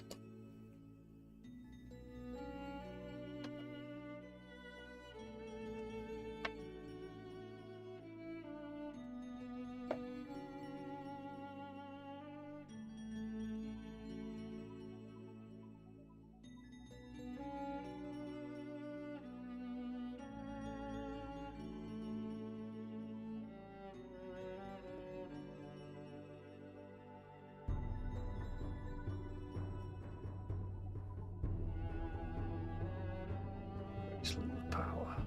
One bracelet to rule them all.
No lace.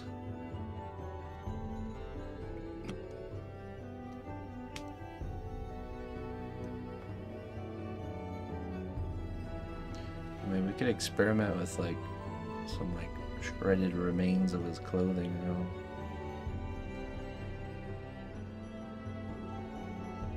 Did some tool searching, and a Alder-Dice elevator looks similar to what you were showing. Alright, let's take a look. Thanks for looking, Michael.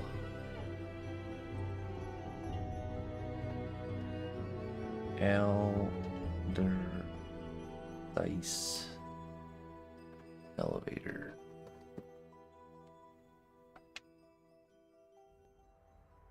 Integra Life Sciences. Oh yeah, that does look promising. Very similar. Double-ended. Surgical instrument.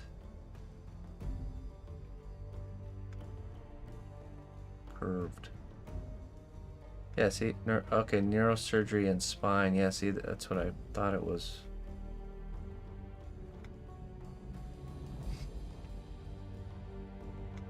I believe that's it. Because I'm pretty sure the person who gave it to me, it even has the little spot with the doctor's name on it, which mine also has.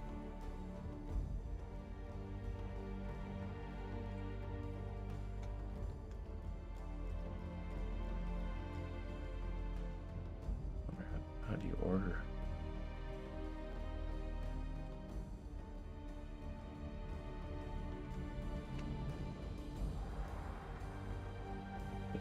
There's no buy button.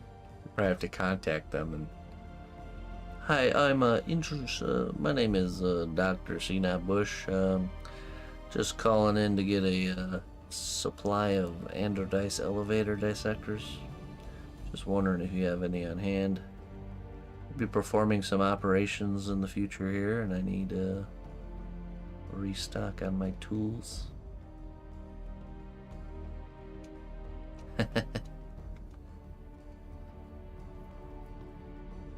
Doubt they'll sell the privates.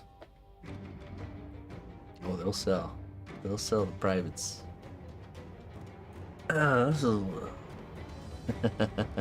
just you just have to sound really official.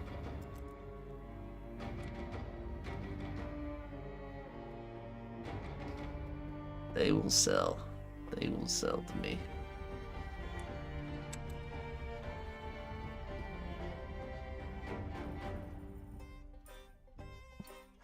Yeah, I know.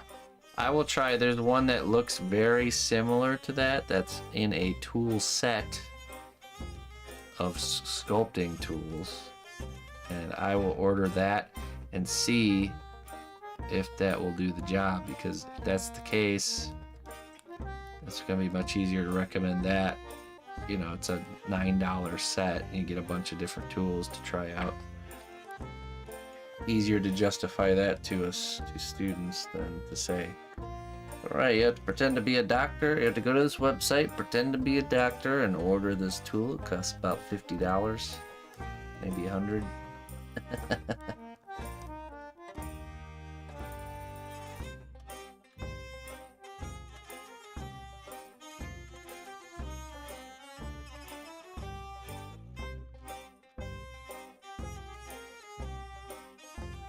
It's all part of the lesson.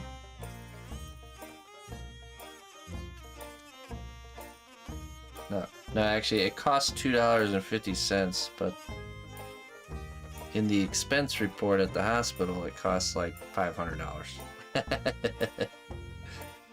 There's reality. Hello, reality. When we charge the customer for the tool, it costs $500, but when we buy it, it costs $2.50.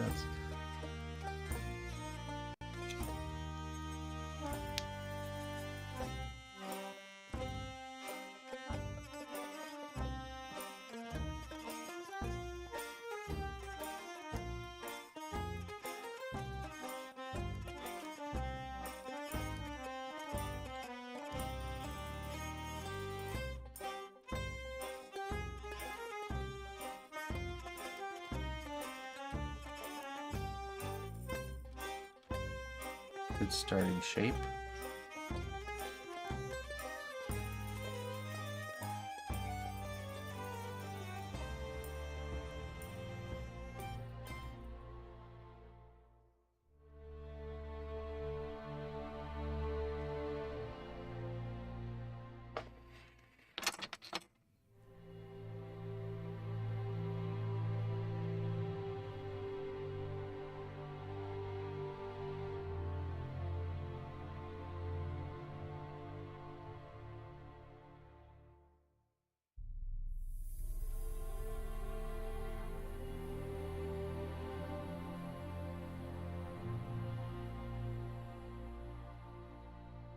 LOTR sculpting spoon.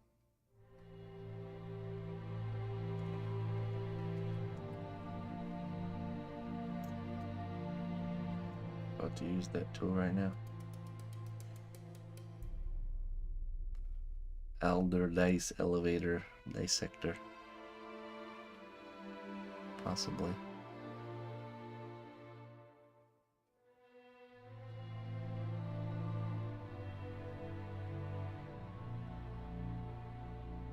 Just think at this very moment, some person's getting their spine scooped out by someone with the thing. Well, here I am using it to sculpt Morgoth bracers.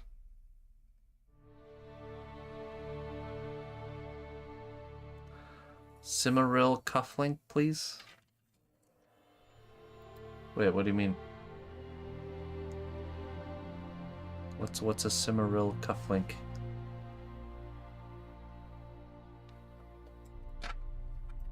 Is that a real thing, or are you just trolling around?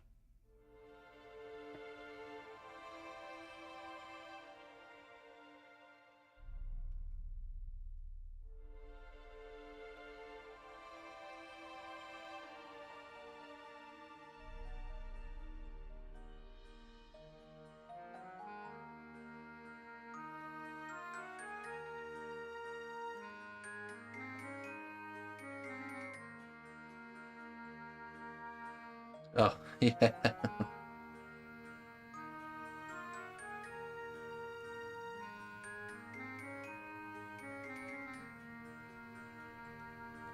Oh, I see what you mean. So we can make the cufflink Cimmeril stone. Hey, that's a marketable item right there. We design a Cimmeril cufflink, make it available.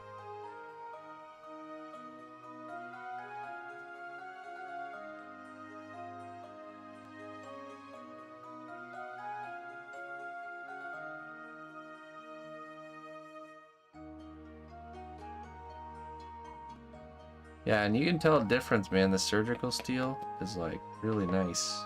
It's super hard. You can't really put any scratches or bends in it. It's really durable stuff.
eBay, yeah.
Are we playing any games these days?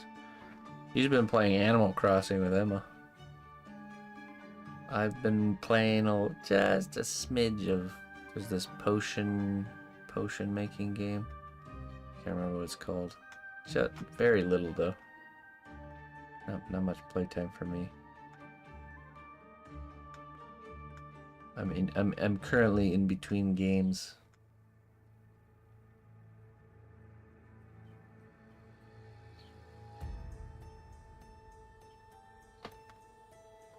Yeah, the metal's completely, like, the sculpting ones, the metal's usually not very strong. Easy to bend. Scratch is easy, so. Definitely a difference, I would say.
Oh, Emma's coming to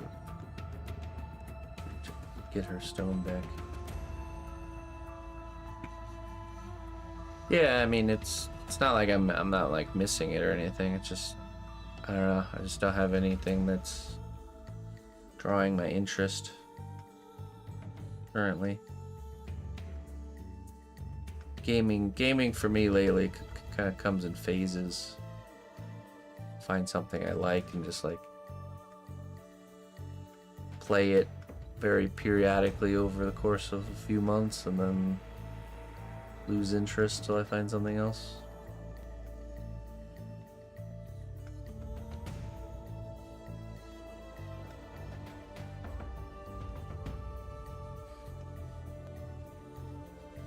I find it hard lately to play more than like an hour of something.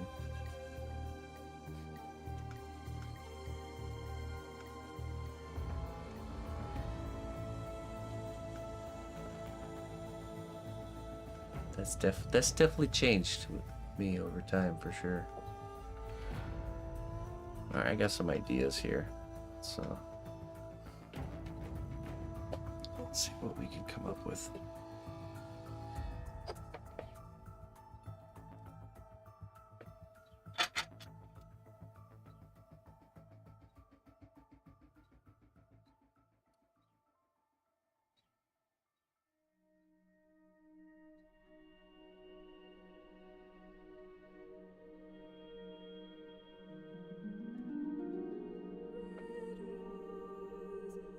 Let it go, keep me safe.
Something similar for the basket.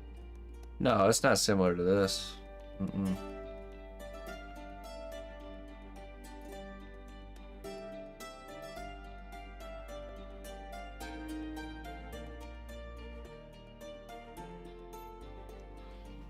What makes this one so nice is the smooth finish it has, and then how the edge of it kind of comes really to a sharp point.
we can pull the mold out of the oven and do the next step with that.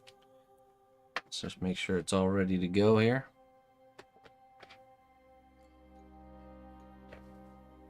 Test driving.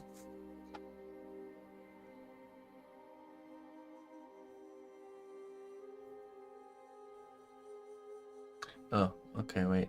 Emma has 1 minute left on the timer, so we'll wait. Wait to go get it. Is that an actual? Is that was that a, like car game or something?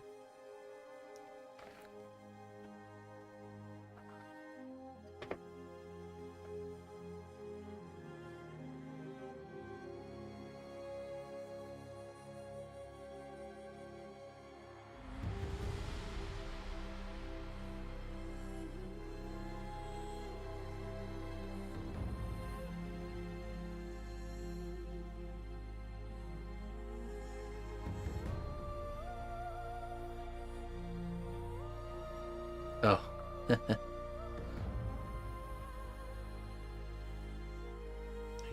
talking about me getting a car?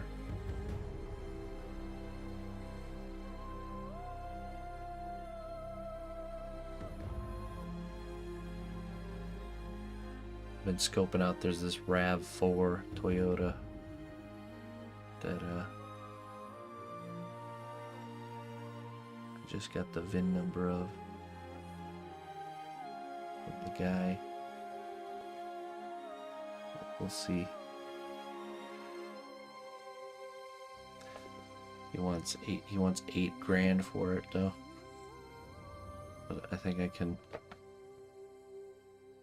possibly get him down to where I'm at because of a problem that particular make and model has that I will bring to his attention. The 4-cylinder engine burns oil.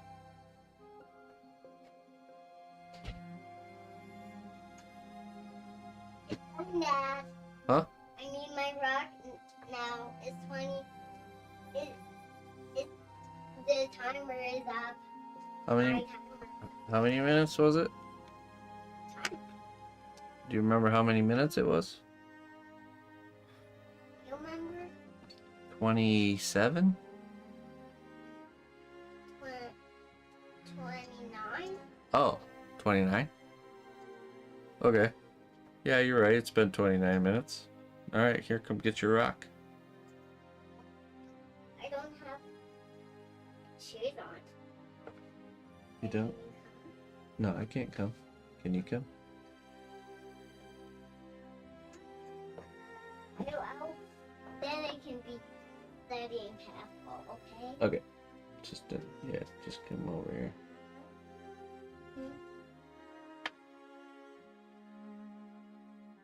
The coast looks pretty clear. Come on. Come get your rock. There you go. Wait, this is not the rock I gave you. I gave you the black one. Really? Uh-huh. I thought it was that one. No, give me the black one. Oh, shoot. Okay. Oh, sorry about that. My mistake. Here you go. Yep, this is the one.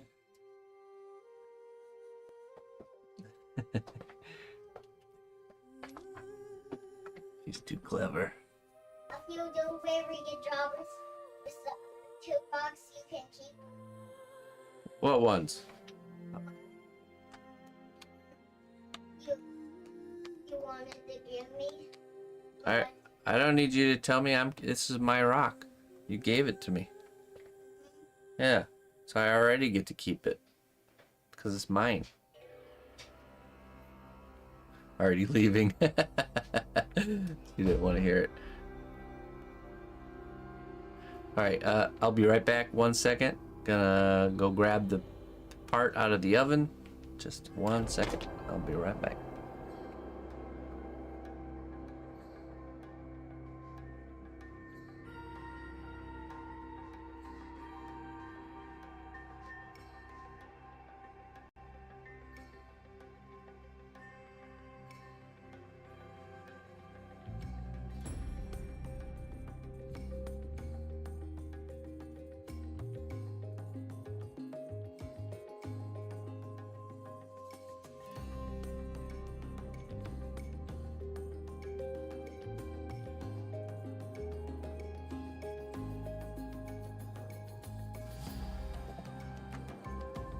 Actually, food is ready, so I'm gonna go eat really quick. I am staying live later today to try and help us get our 300 points. If anyone wants to help, we need to hit 300 partner plus points by the end of the month, which is only the rest of today's stream and on Sunday.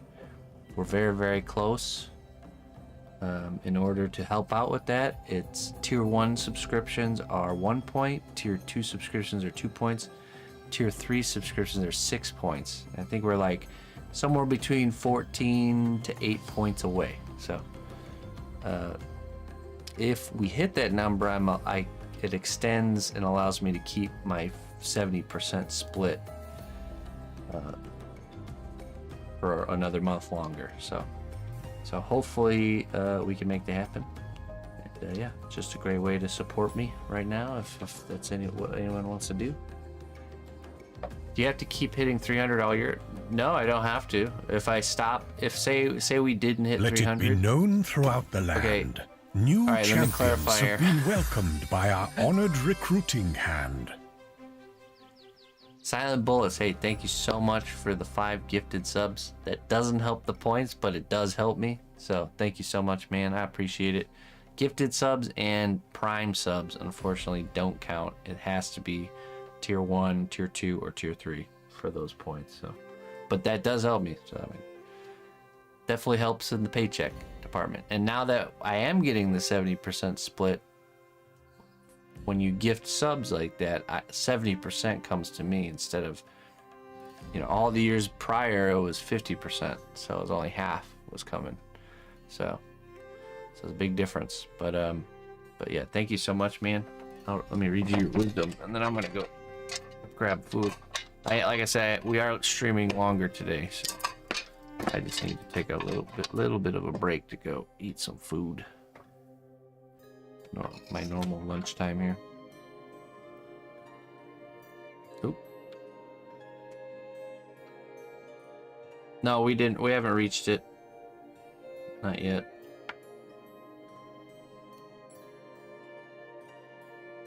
Let's see what we got here. You have a sharp mind and a quick wit. Keep using your cleverness to solve problems. Silent Bullets. I appreciate you. Thank you so much for the support, and I will be right back, folks. And so if we drop below, the 300 subs, it starts a countdown to us losing the split. We don't lose it right away. There's a year. It's a 12-month buffer, so it starts that countdown process. And in order to stop it, we have to hit 300 3 months in a row again, just like we had to at the beginning to get it started. So every month we can stop the countdown from happening. It's just buying us more time. So it's not gonna go. The 70-30 split won't go away right away, but it'll start that process. So, but yeah. So that's what we're trying to prevent for as long as we can. So, all right, I'll be right back, folks.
Greetings, fellow adventurer. We've got everything you need to rest and refuel. Hey, the Prussian. Tier 2 sub, 7 months. Thank you so much. Thank you so very much. Oh, we gotta go quick because this mold is hot. Pulled it out of the oven here.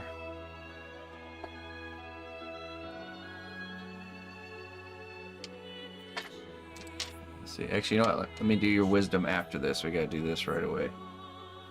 So I just pulled this out of the oven. Let's open this up. Oh, oops! I should have opened this first. Okay, no. There we go. Okay, now I'm gonna put this in my hand. It's still really hot. And I'm just going to fill it in.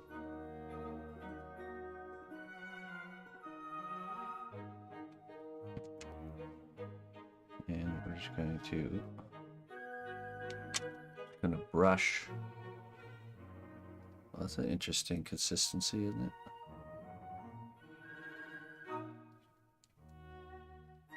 Just gonna brush all over here.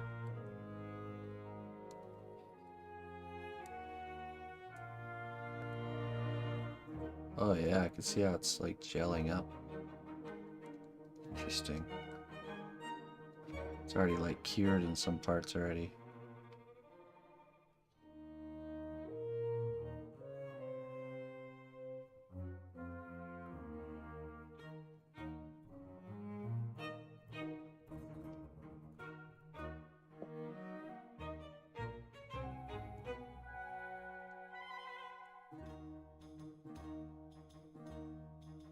It's cool. So it's already hardened in those areas.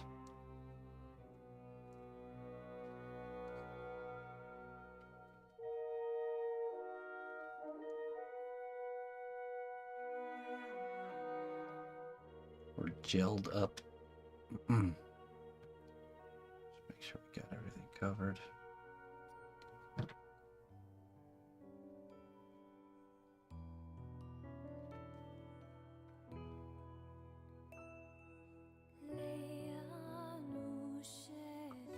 This is the new liquid mediums that Cosplay is coming out with. They're not available yet, but they sent me some to try out. Hey, that's pretty cool, man. This is all like already kind of like tacky and hardened here. So, yeah, they sent me some. Now this is the Flex Flow, which is equivalent to the structure of the medium firm. So the end result here should be like medium firm. There's no shrinkage or anything like that, so it has the same density as, can do like injection molding now. What does that do? You'll see. So I put this liquid down and then it's kind of gelled up. And I'm going to toss it back in the oven now to fully cure. It is a little bit thin in some spots. Maybe I'll just kind of give it another layer here.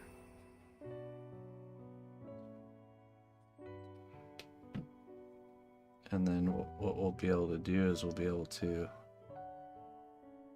fully bake this, and then we'll be able to remove it, the finished result here.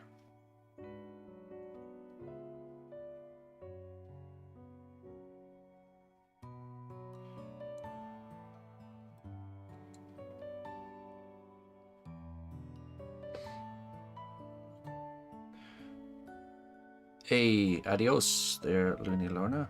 Yeah, might as well enjoy some of that food while you're still in that town, in that area.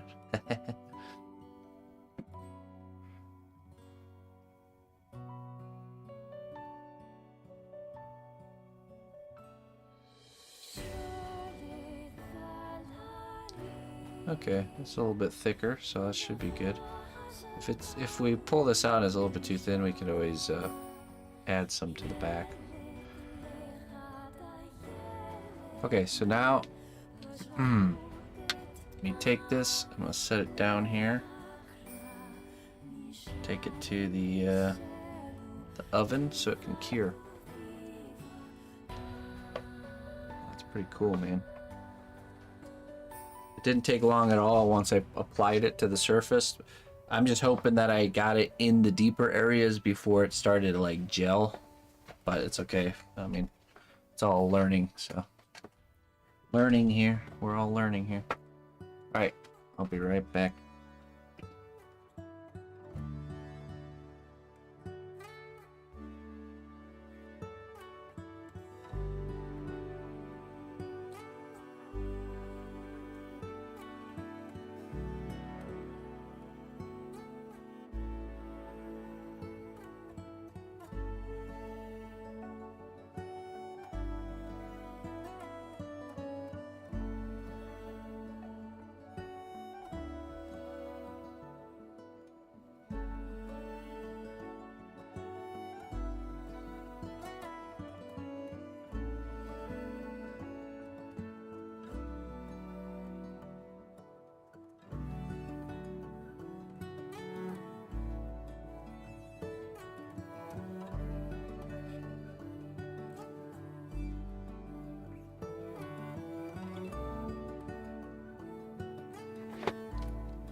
No. The test piece is this pauldron here for Morgoth. So we're duplicating the pauldron. We're even also testing the ability of the doing like 2-part molds. Technically multiple part molds.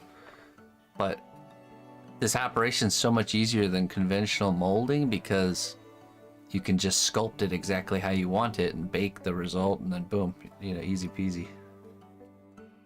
So a way easier process for sure.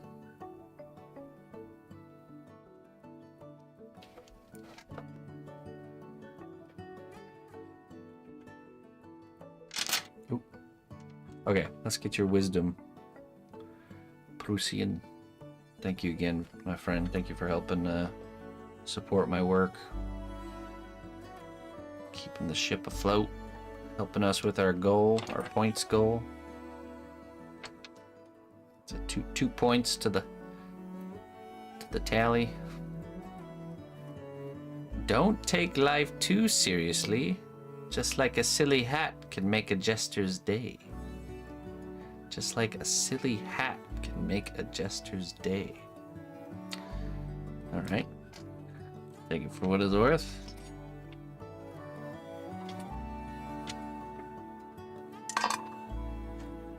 All right. So that's in the oven now. His hairdo. All right, we're working on his. So this is what we're duplicating here. 292. All right. So it updated. So we're only 8 points away. I think we can make it happen. For sure. We got some more time here today and then also Sunday. So I'm taking life very seriously. I don't know how to be silly. Stop it. Oh, stop it.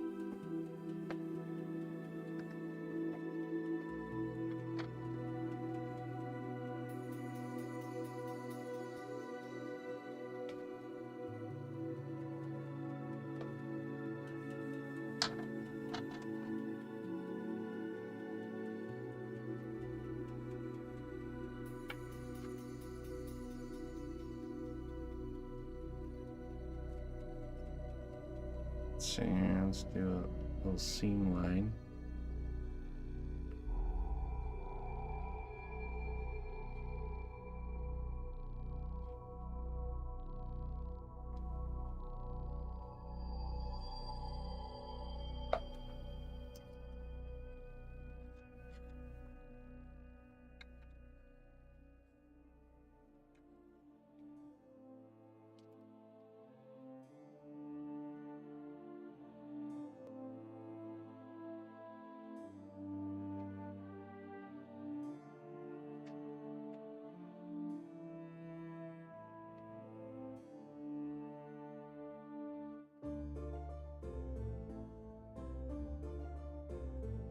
Really?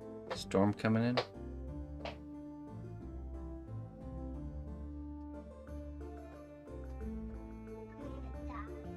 Elevator mold number 7.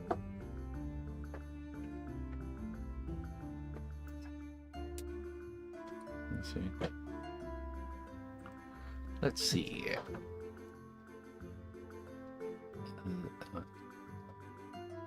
Elevator mold number 7.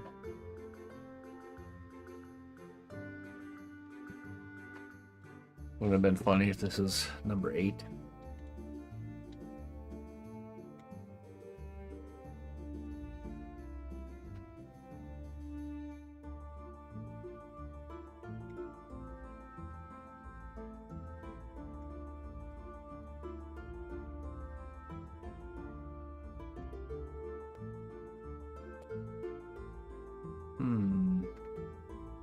Very similar, very, very similar.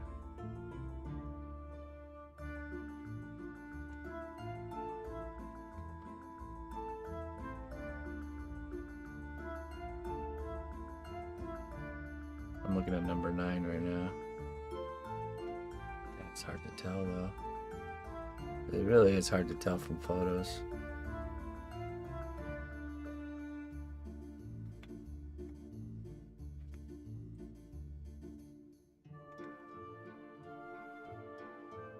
Ooh, that one's pretty close too.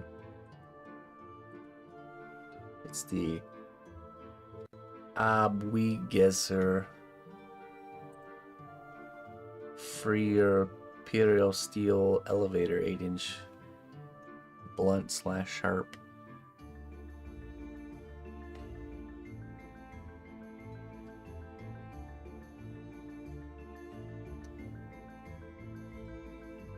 That even has the same handle style as the one I have.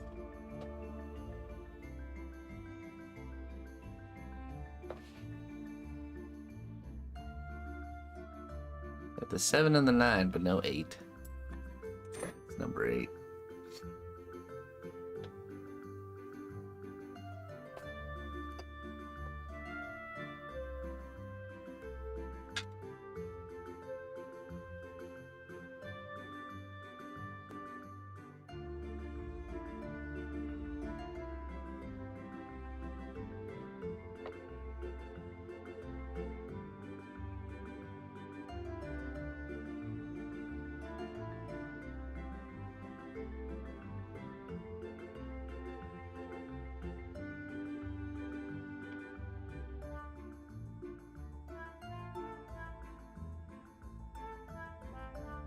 Yeah, it's in the oven. So another 30 minutes and then we should be good.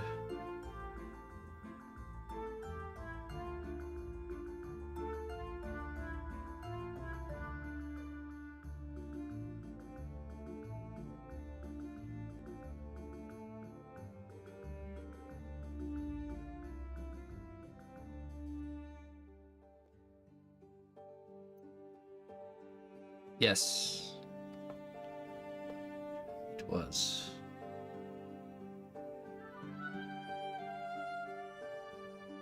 When I came back from the break, I filled the mold, so it's in the oven right now. It's pretty cool stuff, man. It did just like Arnold said. It kind of like I put it in the hot mold and it like gelled up right away. Like kind of got rigid. I take it this tool is for some important part of the dragon. Scales, yes, very important part of the dragon. Of course, we could do scales with other tools, but I pretty much exclusively use that tool for making really nice looking scales. So I think it's a pretty important part of the process of how I make dragons.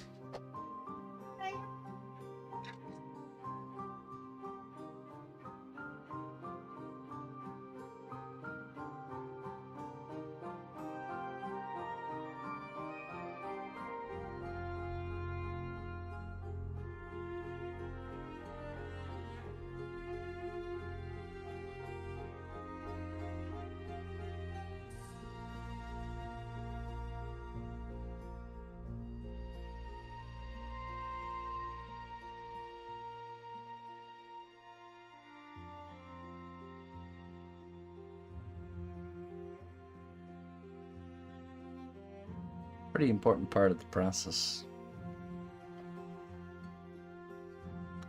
I'm never one to really do that, to say, oh, you need this tool or you need that tool, and you don't, even in this case, but I know it's extremely effective. So, and when I demonstrate the scales, you're not going to be able to do them the same way as me if you don't have a tool that's at least like this, you know?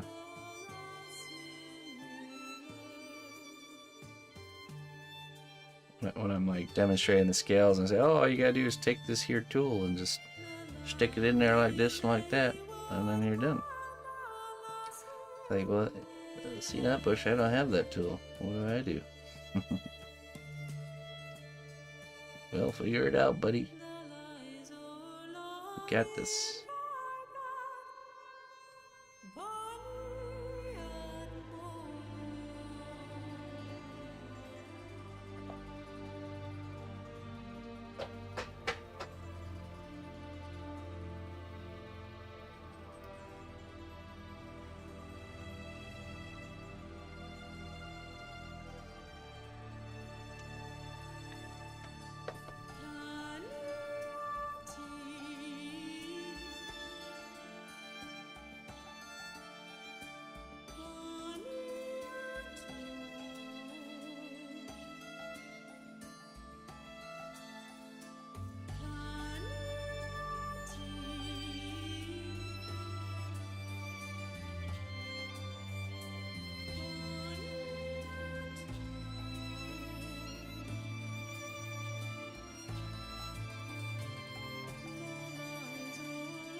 Your soul, PB.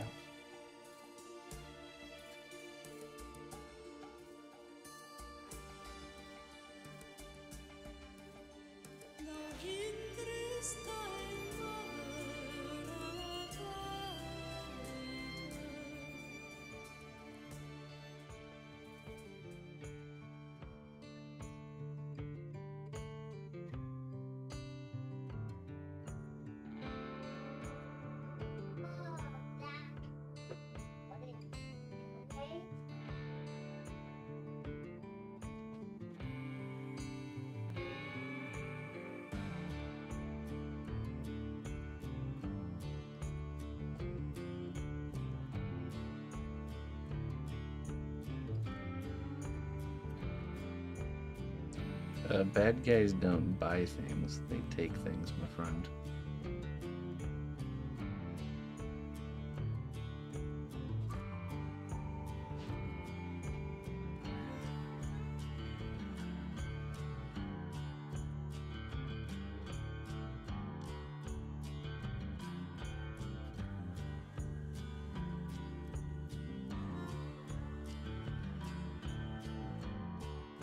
You freeze.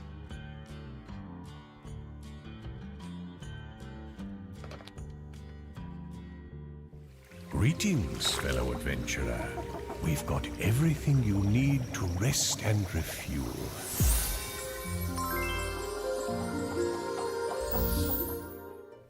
Hey. Soldier dude, thank you so much for the 7 months, my friend. Doing good, man. Thank you for putting us one step closer to finishing our goal. Getting 300 points this month.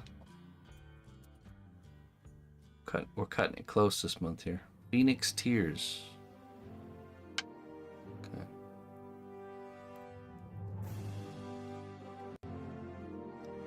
As you journey through life, never forget that every moment, both good and bad, is an opportunity for growth.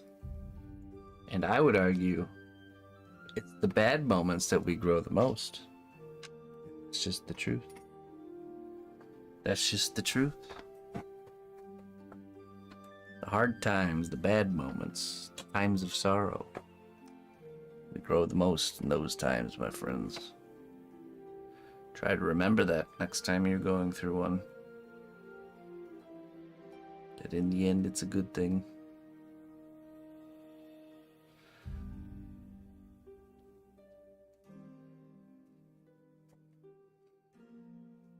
Hey, Funka. Thank you, Soldier Dude. Thanks for the support, my friend.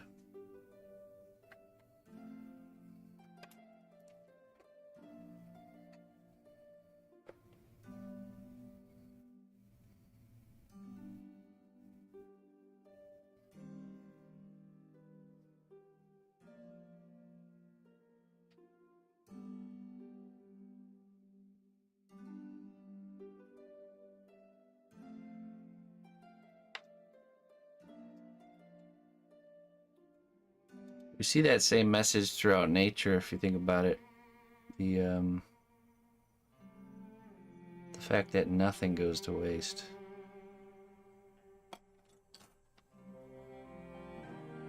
Even what in the short term is perceived as something bad, like something dying or whatever. All of it gets used. Everything in the natural world gets used for something. Good, bad, doesn't matter.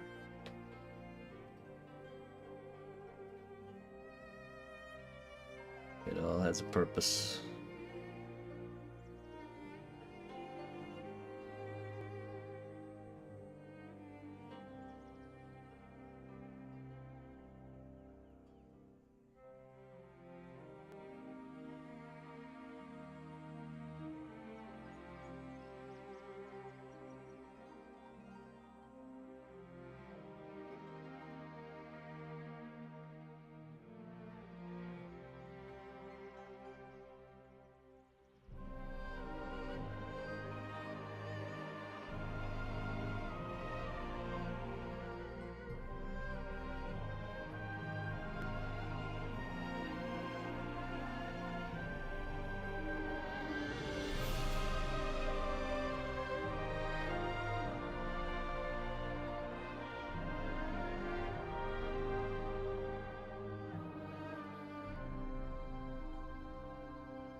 Hey, what's up, Phil? Hey, same to you, my friend.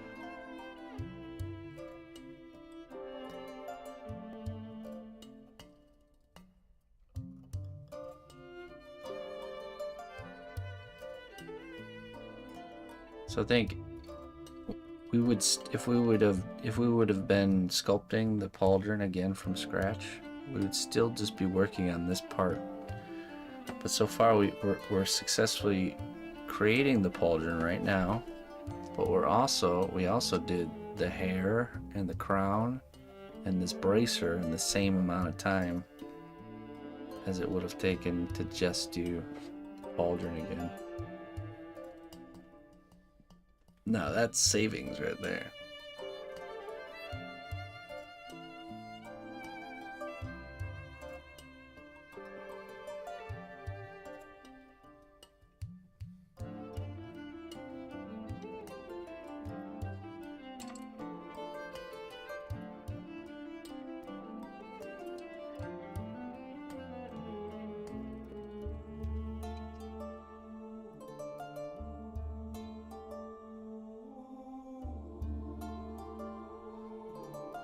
I mean, that's assuming that the pauldron turns out good, but I'm pretty confident.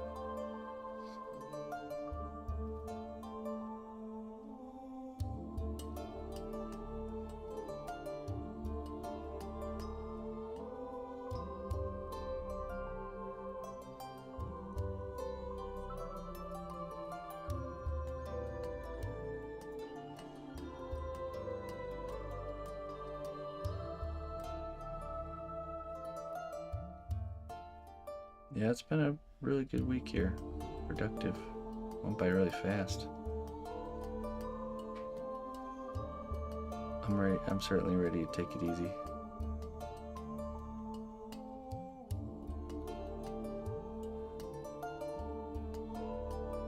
It's a nice cool day out. Do some grilling, maybe some garden work.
Your day off.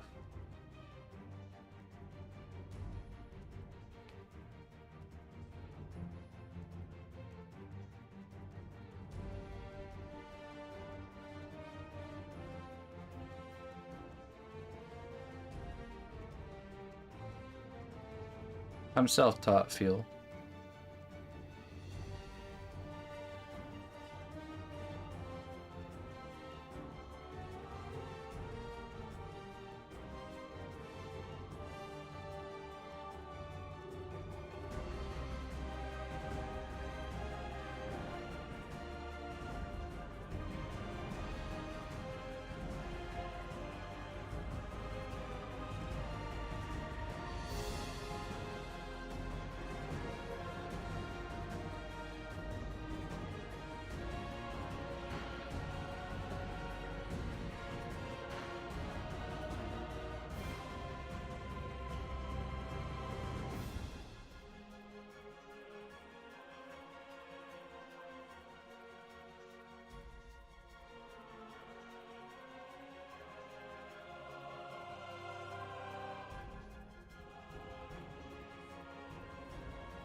Seen that kind of north.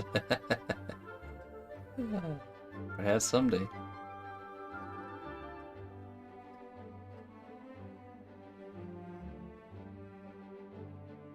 Perhaps someday.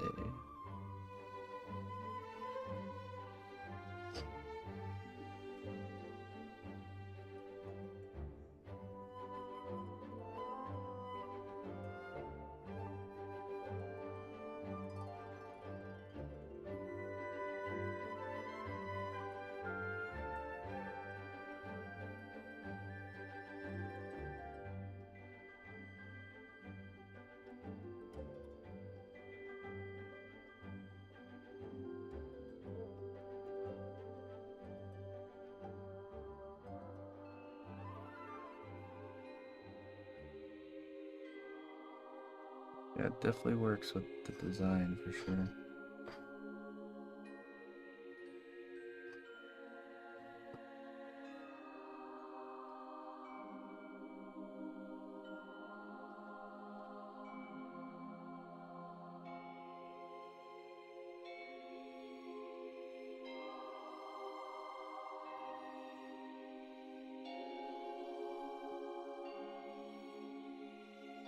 Alright, let's go grab our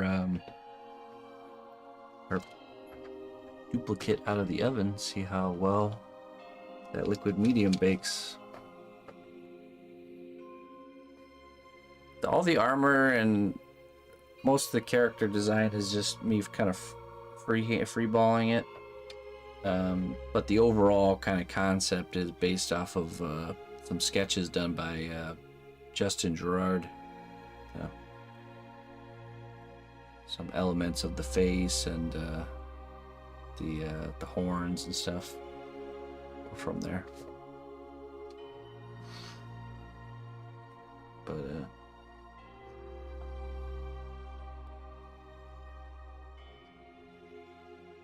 all right, I'll be right back.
All right. Woo. Hot. Yes, of course, yeah. Yeah, reference is used even whether you're designing it yourself or not, reference is used. Whether it's for inspiration or like say I wanted like leather to look a certain way, I would look up images of leather. You don't just free ball. You need like source material for things, otherwise you'll do things that are not true to reality. You know, if you're creating something and you want it to look like I said, like a certain type of material or in a certain way, then you have to use real reference to kind of back up. It's like when there's a study done and they have like they back up their claims with source material. It's the same idea, but in an artistic way.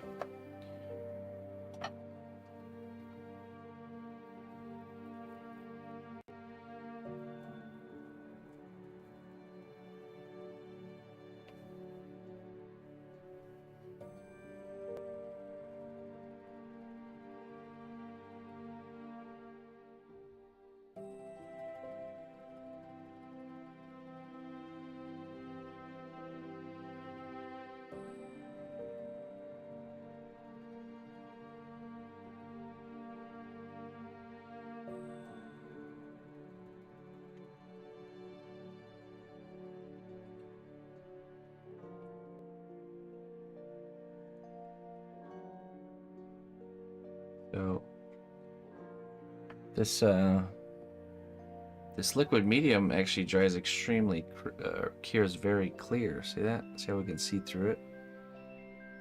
It's very transparent. So now we just gotta wait for that to cool down. It's still very hot. Once it cools down, we'll demold it. Whew, hot.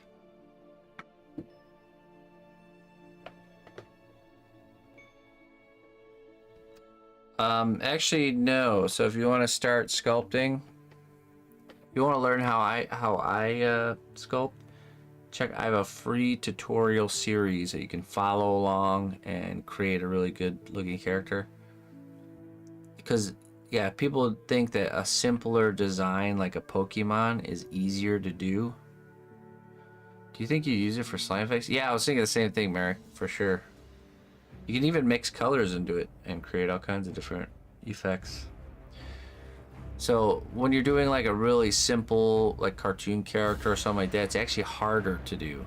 And the reason is because those characters are very smooth, very symmetrical, and the likeness has to be perfect because it's a very well-established character. Okay, so what makes a good starting project is something that's naturally deformed, that isn't very specific, so you can miss the mark and still make a good looking piece.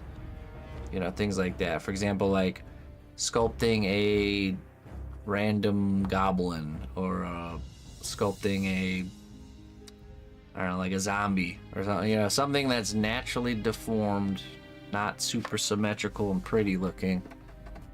That isn't too specific, like you're making a specific character. Because if you do any of those things, you're setting yourself up for failure.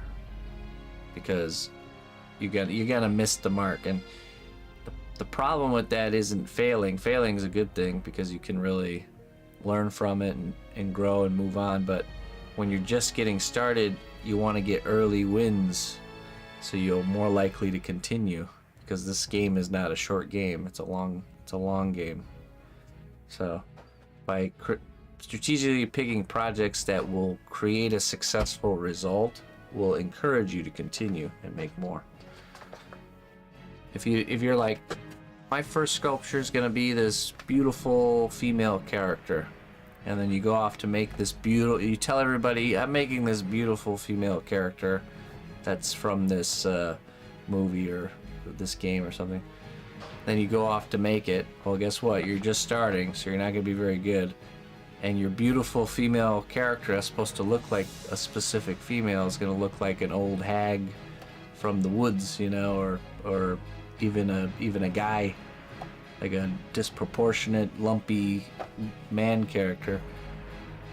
And what that's going to do is it's like sticking a dagger in, you know. It's going to hurt when you say it's supposed to be something and it's obviously not that something, you know.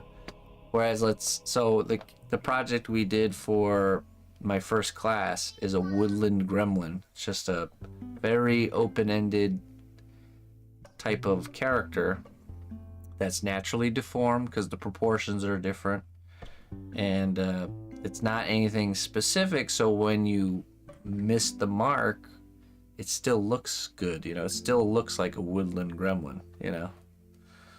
So there we go. That's my rant about that kind of stuff. So yeah, don't start with a Pokemon.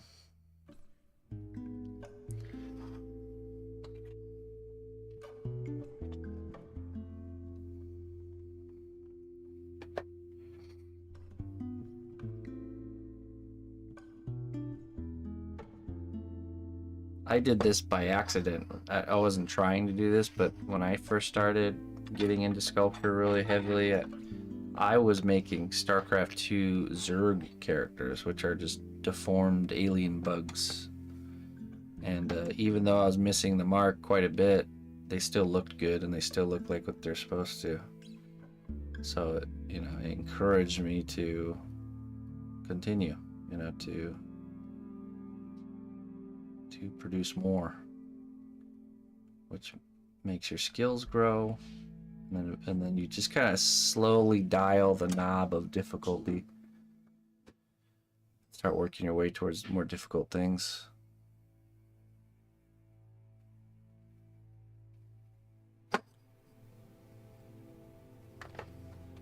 Morrigan? Kerrigan? I did do a Kerrigan, yeah, a long time ago.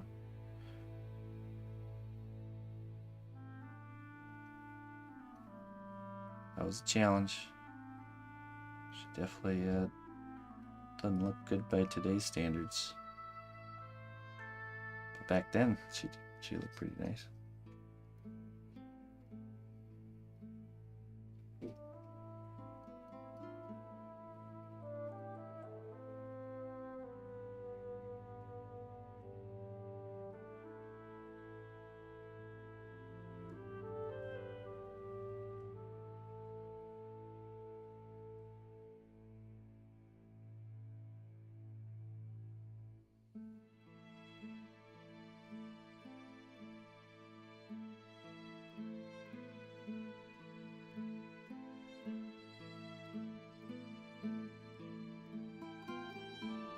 Nice, Frank. Good start. It's cooling down right now, so we'll see. Still a little bit on the hot side. Yeah, a little bit warm. Let it cool down just a little bit longer, a few more minutes, and see how it turned out. First thing I notice is that those liquid mediums are extremely transparent. I mean, look at this. You can see through to you can see the detail on the other side. See that? So that's pretty sweet.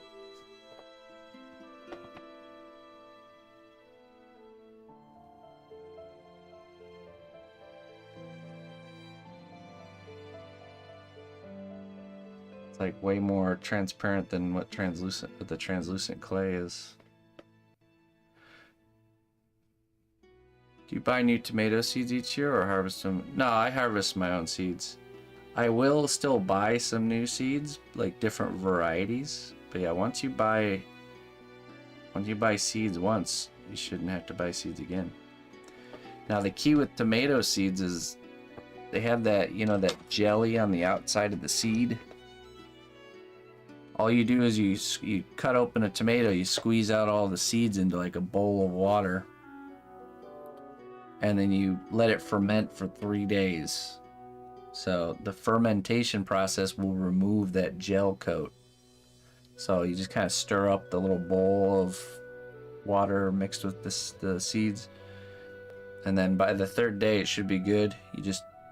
You dump it out into a sieve and rinse them.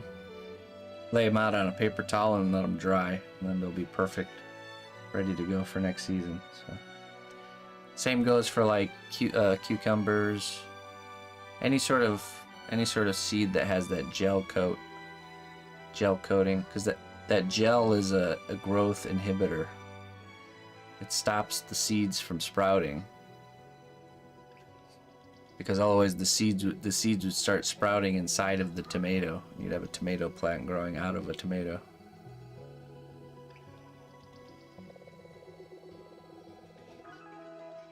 Bug and fairy wing solution. Yeah, I totally think so too. Jumping mouse. I reused some seeds from last year. The tomatoes that are growing look like monstrosities. Not sure what kind of cross-pollination happened. I thought they were supposed to be Roma. That's weird. Well, I think if you have 2 different types of tomatoes next to each other, and there's cross-pollination, and then you harvest the tomatoes from the plants and then get the seeds from that they will create something new or different. So that's how all these variations were created, is over years and years and decades, mixing different varieties together with cross-pollination to like bring out certain attributes. It's like yeah, same thing with like dogs. Same kind of idea.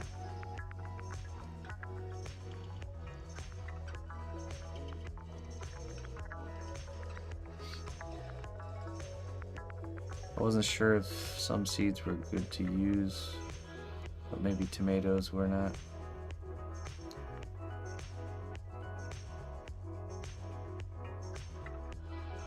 Yeah, that's good. That's good. Yeah, I mean, it should still provide a edible, nice tomato.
Alright, let's give this a try. It's full enough now. Let's see.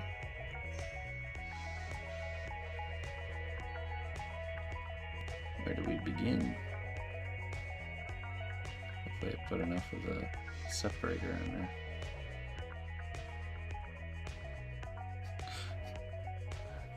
E.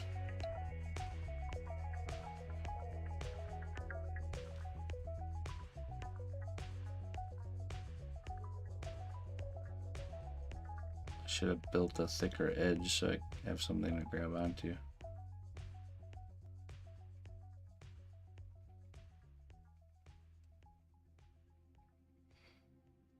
This is the thickest right here.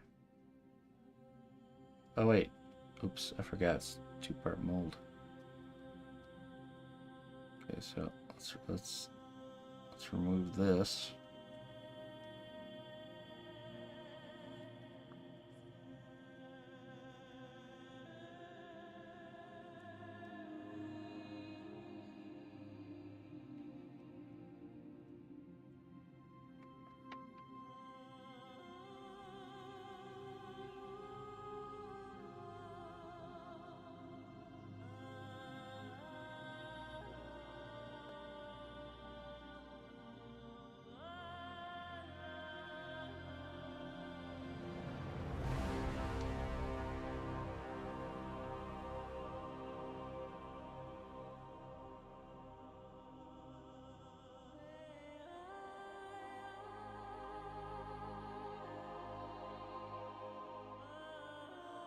We're definitely gonna have to backfill this.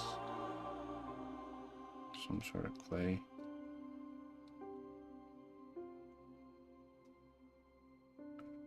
Actually, I wonder if we should just do that right now.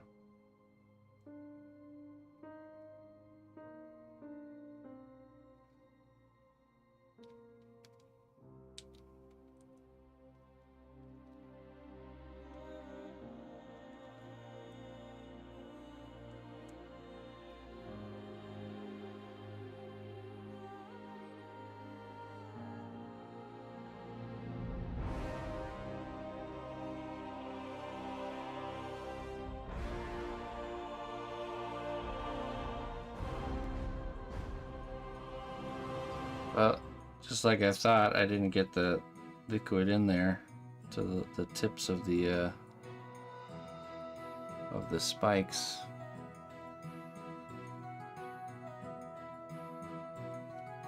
So next time I have to really do that right away.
Pretty cool.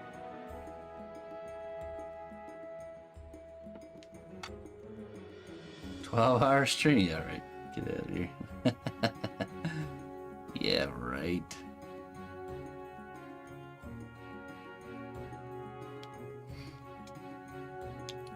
So this is interesting. We can really do a lot of things, like especially with lights. I'm thinking of it's really rubbery because it's so thin. It's a very thin piece. Yeah, right. Like this, you know, this chunk feels just like this does right here. It's probably a little bit firmer. But there is the firm effects, which is actually firmer. No, so what we'll do, we're still going to use this, but I'll take some clay and I'll backfill it, the underside.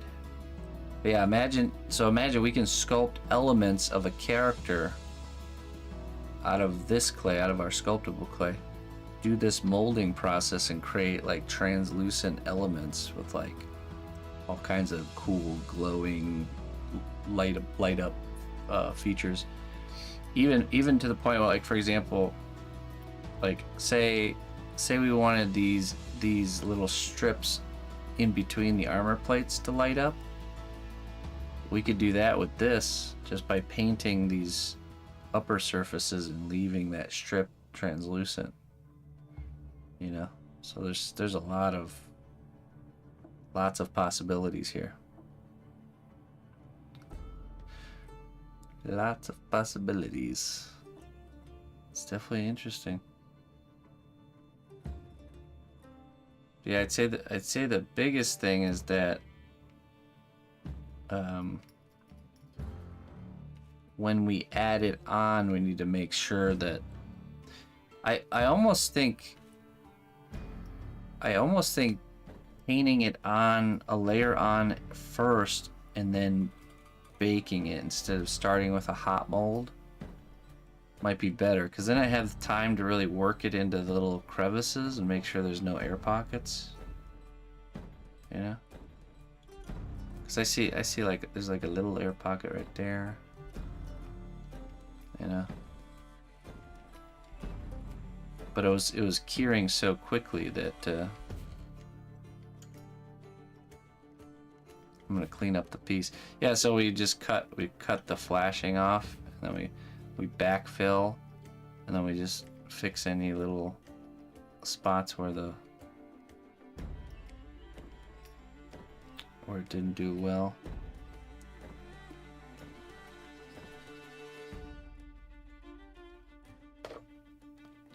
There you go.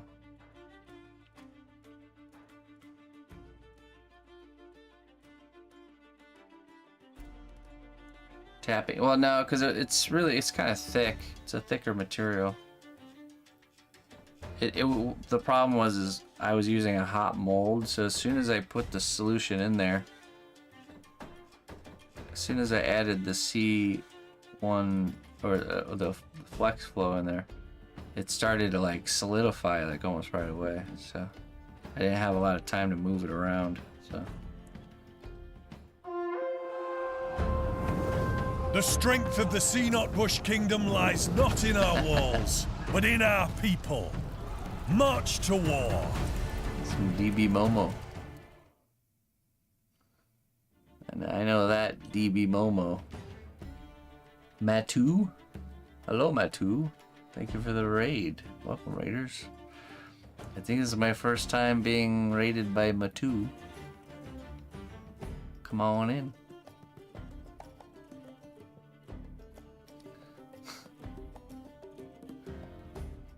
Do I know Matu? Hey, thank you. Yeah, come on in, everybody, if you guys are new here. My name is cnotbusch. I make one-of-a-kind custom sculptures here, start to finish. And we're working on, this guy's name is Morgoth.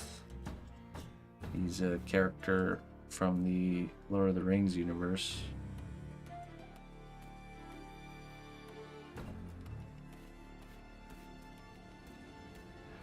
I only ask because you're using the DB Momo.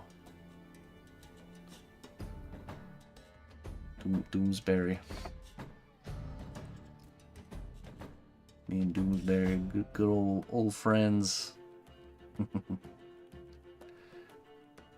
So we sculpted his hair today, and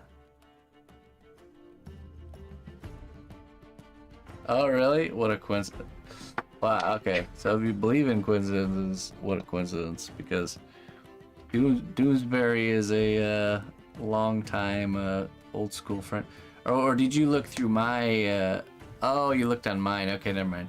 Not a. I thought you looked on like the whole like list of random emotes and just picked that one. That would have been crazy. Cool. Well, welcome in, friends. I appreciate it. So yeah, this is what we've been working on today. We've been experimenting with a new material that came out where we've duplicated this pauldron using just the clay and a few liquid solutions. I created this this mold out of the clay. Okay. Perfect imprint of this. All done with just this clay. It's called Cos clay. It's a flexible polymer clay, so it cures like rubber. So all these pieces I make are, you know, really durable. But there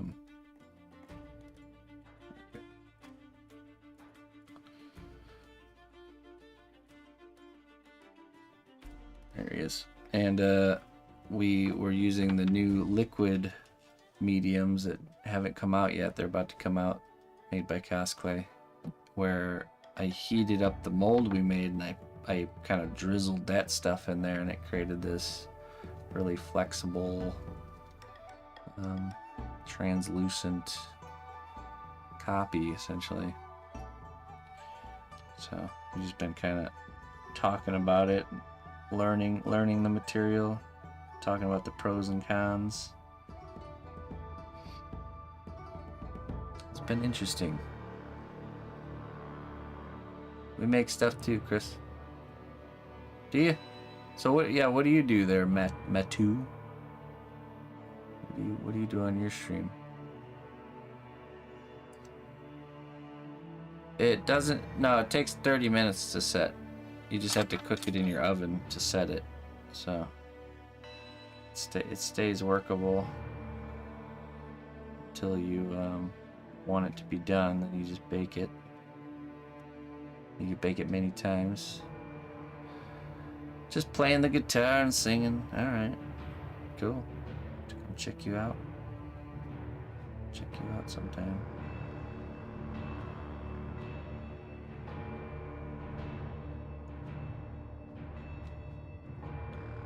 Let me give you a follow.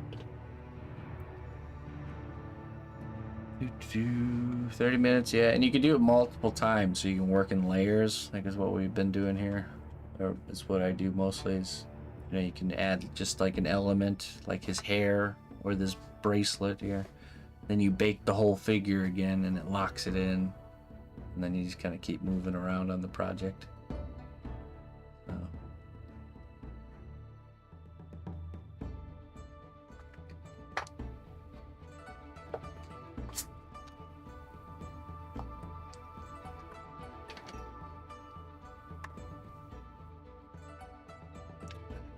Okay, let me make sure I got you followed here.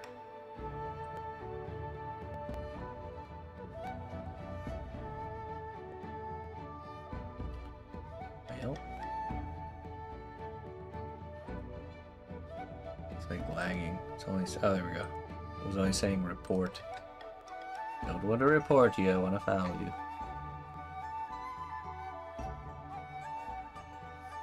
Okay, so I imagine, let's see here. We would just paint the clay glue on the inside here. I wonder if we backfill it with our gray clay, if it's gonna be easier to kind of see. Because that kind of is a little bit of a bummer, because it's hard to really see any imperfections in the surface with it being translucent.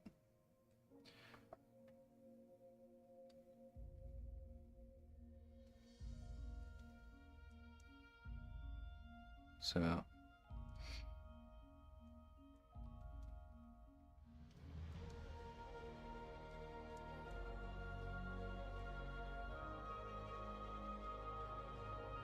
I could see almost for this particular, you know, yeah. Well, that's another idea too, that we can create different effects by layering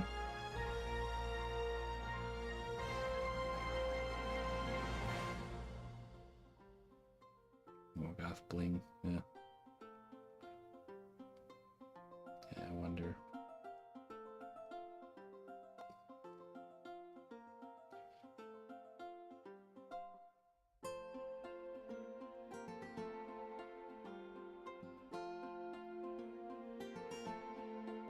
I wonder if we should just push mold it. Just do this one again. It's also just too thin. Next time we do like 2 layers or something. I mean, I suppose I could put it back in the...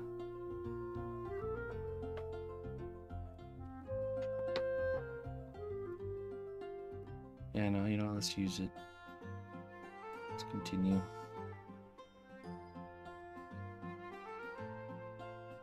I could always put it back in the mold too to reconstitute the shape.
Oh, you know what we should do? We should paint. Oh, that's interesting too. Because it's so thin and pliable, we can alter the shape of it, which is nice. You know, I could make this. This could be part of the chess piece if I really wanted it to. Isn't that cool? Just by flattening it out.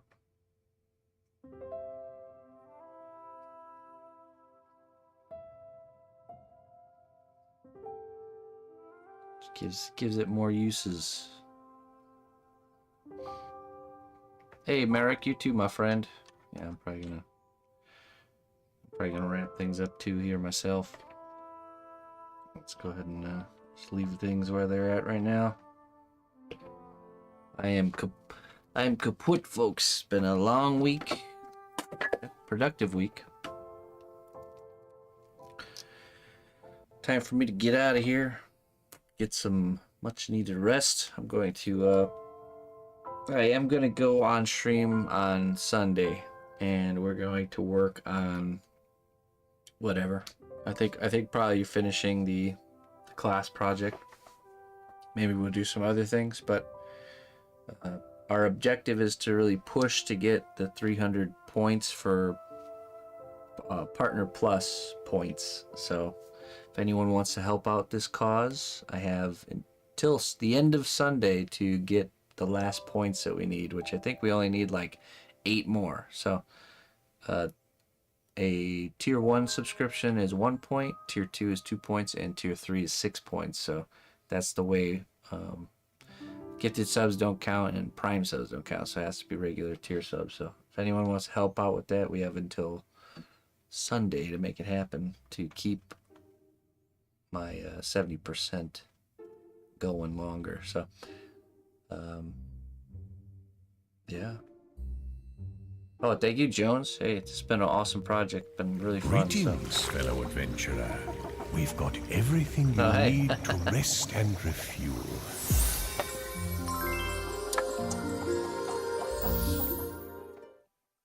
Pinwheeling, thank you so much, man. Or thank you so much, person. I appreciate it. 3 months, hopping on board for 3 months. Now you get there's some new people here, so I'll show you. With your tier 1 subscription, you get a little jar of wisdom here, which we'll see what it says here. A little wisdom for the month for you.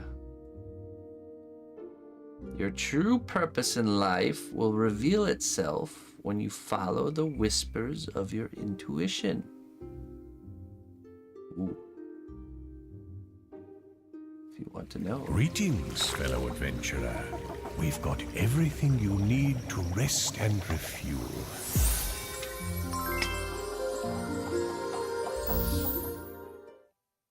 So thank you very much, Pinwheelin and Shuladame. Shuladame with the tier 1.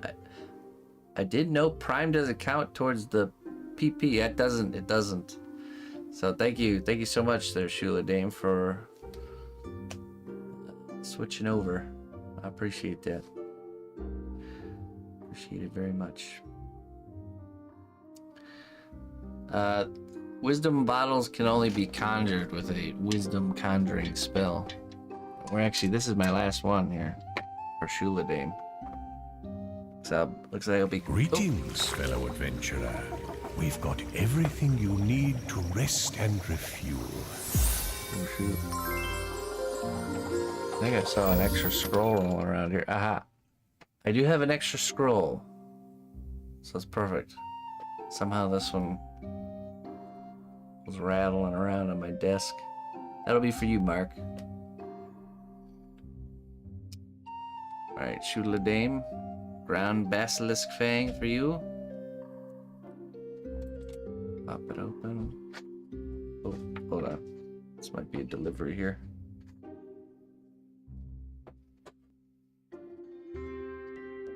Just want to give you this wisdom. Oh, why, thank you. Straight off of the... Did you conjure this or what? Mama gave me this because you need it. Oh, thank you so much. You're welcome. All right, never mind. You get this one, Mark. Vampire blood.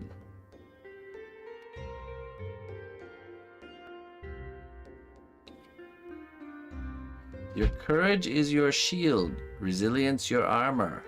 Let no battle unsettle you, Shuladane. Fresh wisdom from the princess herself. Yes, indeed. And this one's for you. You don't get the dusty one that's been rolling around on my desk there, Mark. You get a nice fresh one from the princess herself. Let's see what it says.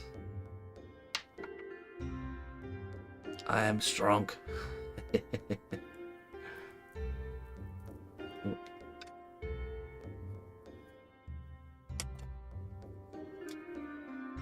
Let's see here. As the moon guides the tides, let your intuition be your compass. It shall guide you to remarkable triumphs. Indeed. Trust your intuition, Mark. All right. Hey, thanks a lot, folks. Thanks for that last push of support. I will, like I said, I'll be on Sunday, so hopefully I see you guys then. I'll be getting on probably around noonish my time, so thank you very much for tuning in. Thank you all for the support, and let's find someone to rate and get out of here. Yeah, 7-hour stream today. That's right. I've been wanting to switch Fridays to doing it more like this. I think we'll probably do that moving forward. Just a little bit longer sessions on Friday. Maybe not every Friday, but we shall try. Let's see.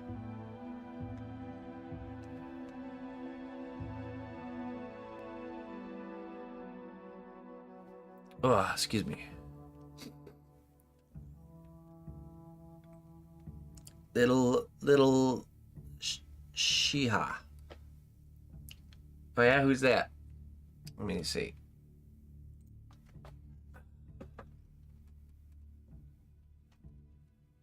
Little.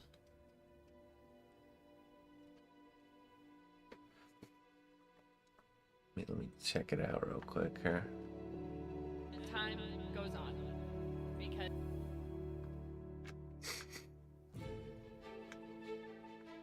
Is that a musician?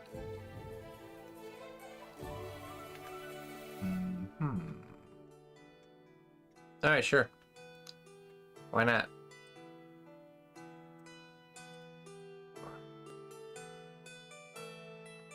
Well, I normally don't take coin for magic, but this is a special case.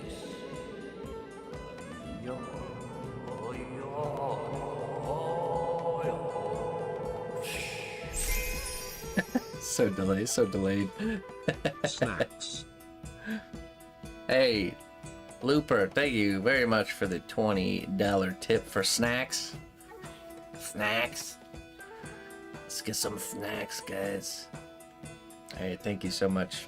I appreciate that. And it will be used for snacks, because every weekend needs snacks. Beer snacks. Alright, let's get this raid going. And, thank you. Thank you, everybody. Little laggy magic. They have to get that fixed. Alright. Till next time, my friends. Bye-bye.